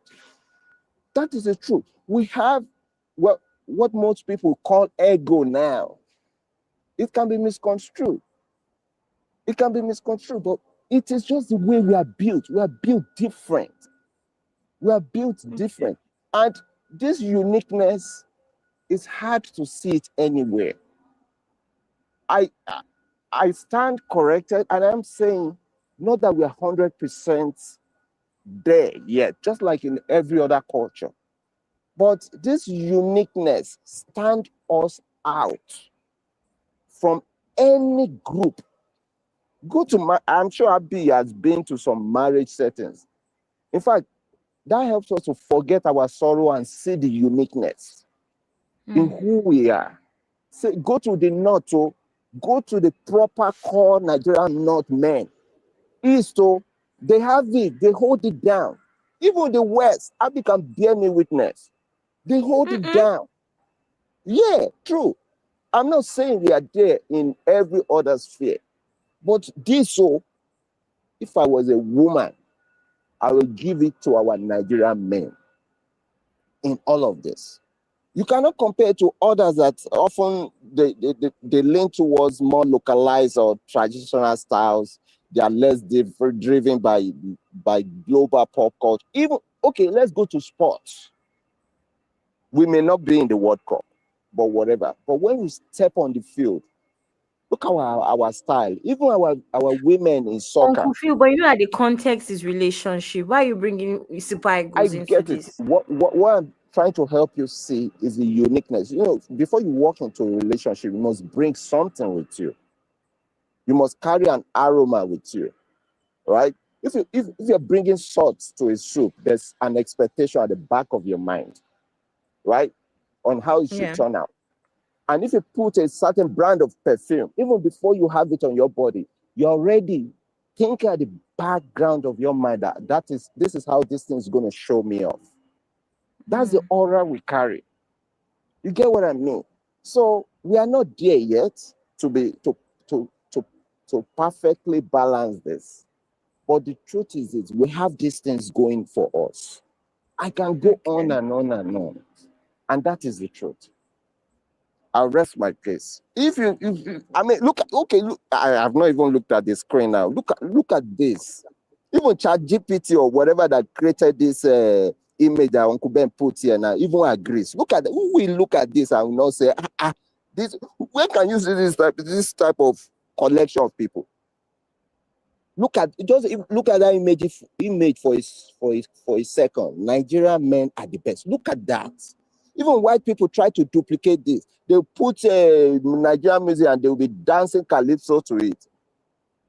Look at the World Cup that they just completed. Look at some of the Nigerian vibes they are throwing into it, even though we are not in it. Come on. We are trying. We're trying. Give us our flowers. Okay. If you say so, sir. Well, I don't All know. right. Congratulations. I don't even know what to say, Gonzalo. Anybody want to say anything? Let's just wrap it up. I think thank you. Congratulations. So well done. I don't even Abby, know. did we make a good case for Nigerian men or not? Unfortunately, not. No. If you have to grade me and Uncle Phil's point from over 100, what would you give us? 24. Sisi, come here, Jare, my dear Sisi. If you have to grade go us, on. what score are you gonna give us? Sisi, remember you are our wife. Abby is not our wife yet. We don't even know. Maybe Abby will go and marry Donald Trump's son. So you are our wife. How would you grade us? Well, God forbid. I can only grade my. It gets 99 out of 100. Thank you. You see? You see? I will frame this one too. Uncle Ben, make sure you don't miss this recording. I said my own, not the whole of you.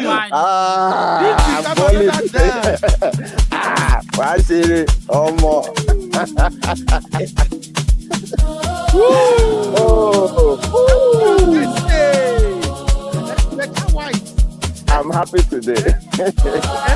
Yeah, 3 out of 10. Uncle Ben just wants to show us more. Uncle Ben, you just wants your more. He just wants to show his one pack.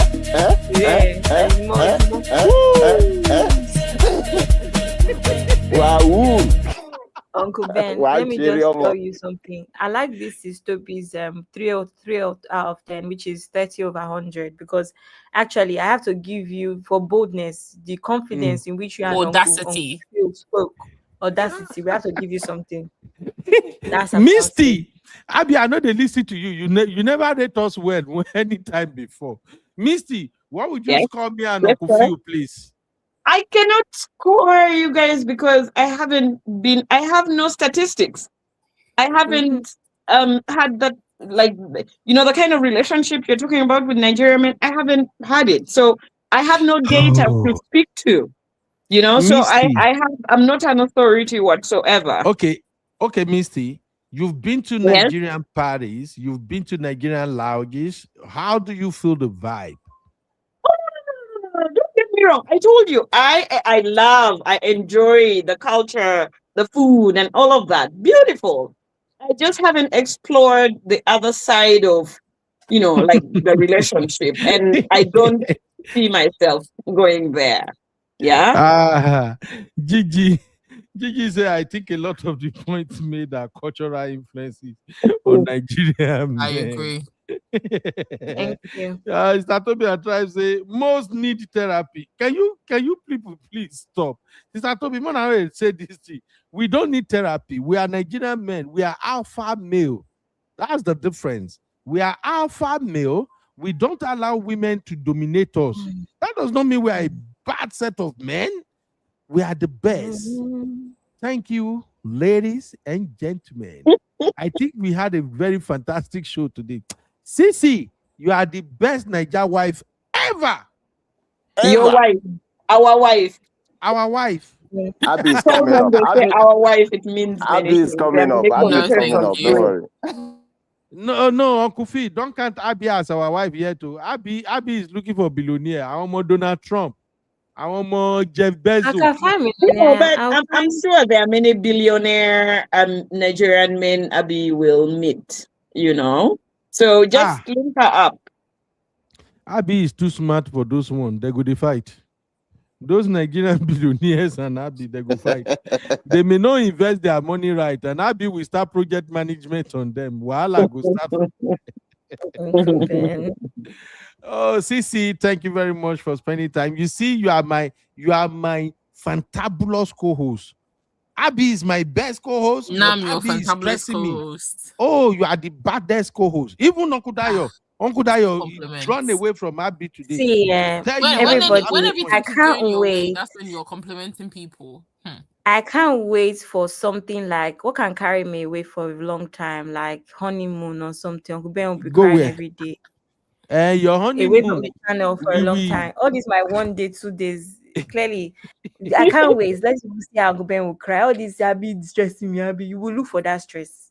You will not be able to find There is no live show Uncle Beno had, and you are away that he doesn't lament and call your name out. I'm telling you.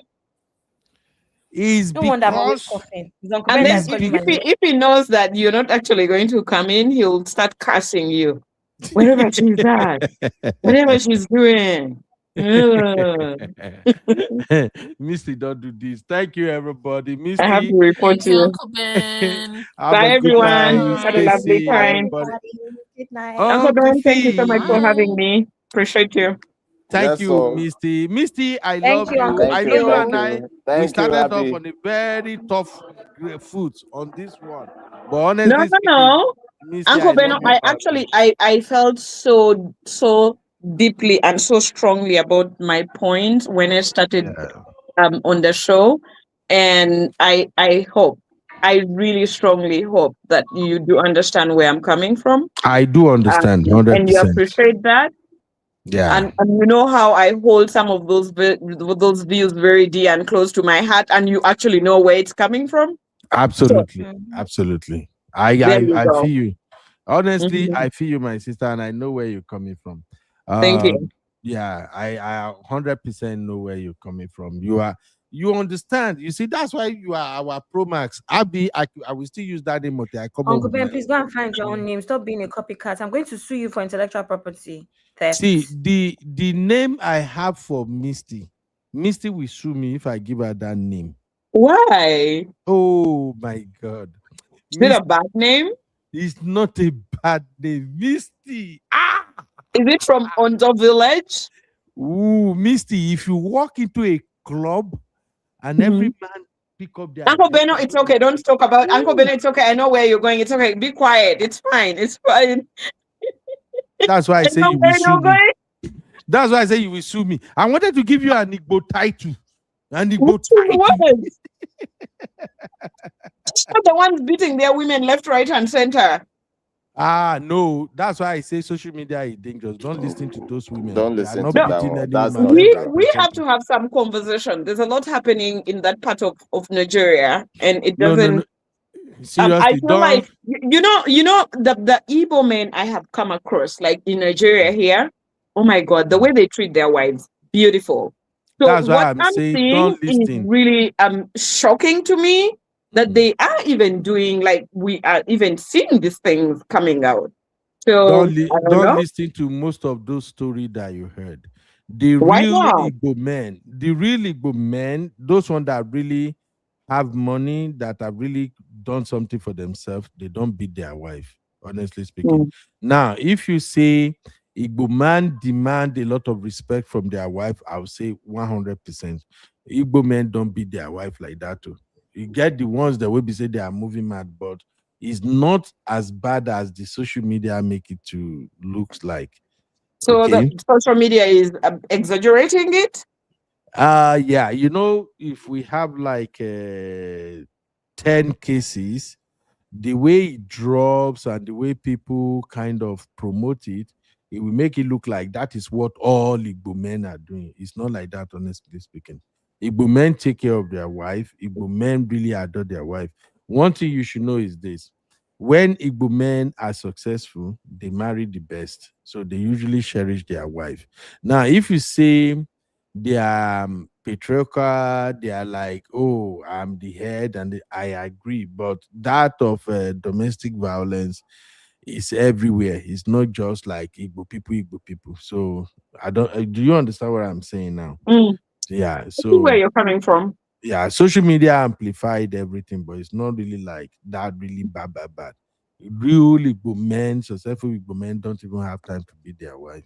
If you accuse Igbo men of spending a lot of time at work, at their businesses, chasing money, I agree. But that beating is not as terrible as they paint it to look like on social media. You get me, sis? I hear you. Yeah, that's just it. Thank you, my Misty. I'll catch up with you guys later. Misty! Thank you. Thank you, Abby. Thank you, my Thank darling you, little sis. sister. Thank To you. say, Uncle My Patrick still there? Is he No, gone? Uncle Patrick is gone. It's only Uncle Phil. Okay, bye-bye, my fellow Canadian. Bye. Uncle Phil. Yeah, thank you. Uncle Phil, Bye-bye. tomorrow, go on the holiday, go on that vacation. If we find you here, you're going to be in trouble. You guys have guilt trip me now. Enjoy your vacation. Take care. I'll find Bye, my way. everyone. Thank Love you. you Bye, all. Misty. Bye-bye. Bye. Bye-bye. Uncle Phil, Uncle Phil, Yes, I sir. really wanna thank you. Since yesterday, you engage in all the conversation and you have the patience to actually explain to our sisters. They won't choke me, but you show up and you let them understand where we are coming from. Only Abby and many of the sisters are like, no, we don't go agree. So, Uncle Phil, thank you for coming in and helping us won the debate yesterday. We won. For the first time, the brotherhood won. I try my best. I don't see that the debate is a peculiar situation that we just have to learn from each other. So yeah, one step at a time, we all get better. And we surely we get there. And I believe people are listening to this platform and every other things we are doing here. And I believe that the world we will leave it in a better place. These things are for posterity, right? We leave it in a better place because we have children coming up.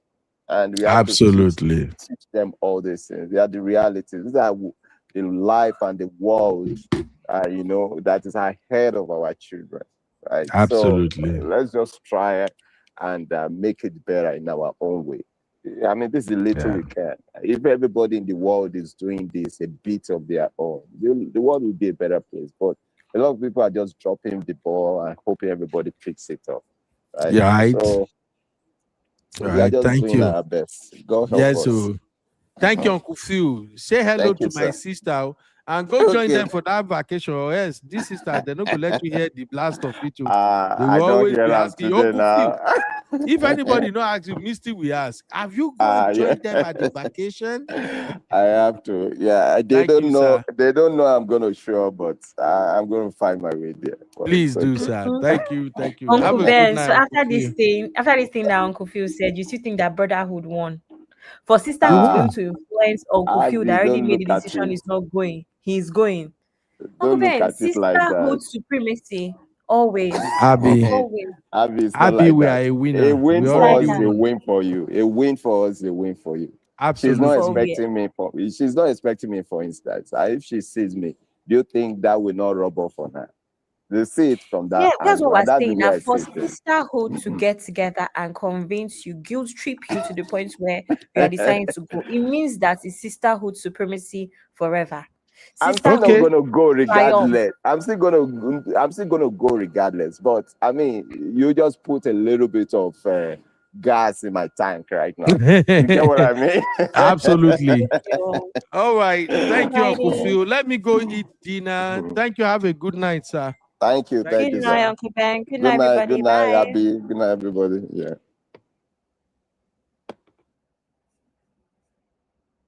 Uncle Ben, we're not hearing you. Hmm?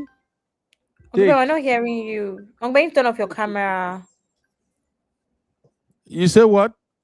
You they hear me? Modaro. Yeah. Okay. Okay, Abby. Okay, bye, Uncle Ben. Thank you. I believe you've now agreed with all our points. There's no more fight. We can now Uncle Ben, go forge and ahead, eat. right? For where? Uncle Ben, you and I know that I won that arguments today, but no problem. Let's just go. Let me leave this one for you. Happy Okay. You Father's see, Day in advance. this is This is why your I Father's love Day you, present my for next dear. year. Happy The Father's Day for best, next year. the best co-host ever, Abby. You I see, don't that's want my your accolade. baby girl. Just know that I'm My giving you your Father's Day presents for next year. No Father's Day. Is there Uncle's Day? Your Father's Day, Uncle's Day presents for next year in advance. I'm giving it to you. You win. See you Abby, you are later, really Uncle Ben. troublemaker. Thank you, Mama. Have a good night. All God right, bless you. bye. Good night. All right. To everybody in the chat, Sister Tobian Tribe, Gigi, of course, I see my Janet G, my lovely sister. Thank you very much. Thanks everyone for the contribution. Sister Marriott, my Wala Sister Marriott, thank you. I see it's Zimmy Beauty. Thank you. Thank you, everybody. Please, if you haven't liked the show, hit the like. I'll see you guys in the next one. Shopper Helper was here. Hey, how did I miss it? All right. Thank you, everybody. Please don't forget, Nigerian men, we still remain the best anytime, any day. If you want a real relationship that prioritizes you, that take care of you, that make you feel like an achalugo, get yourself a Nigerian man. Good night, everybody. See you tomorrow. Woo!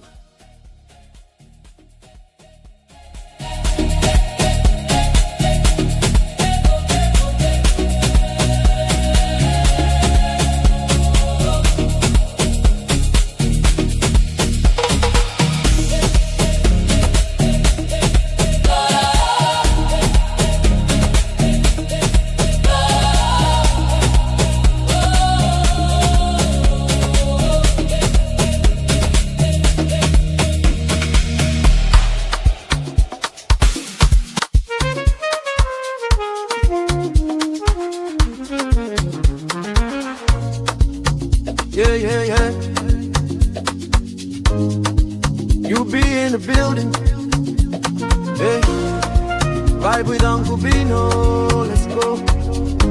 Now happy hour things, you know. Hang out with you, babe. It's our vibe tonight. Hey, laugh and learn. We're shining bright.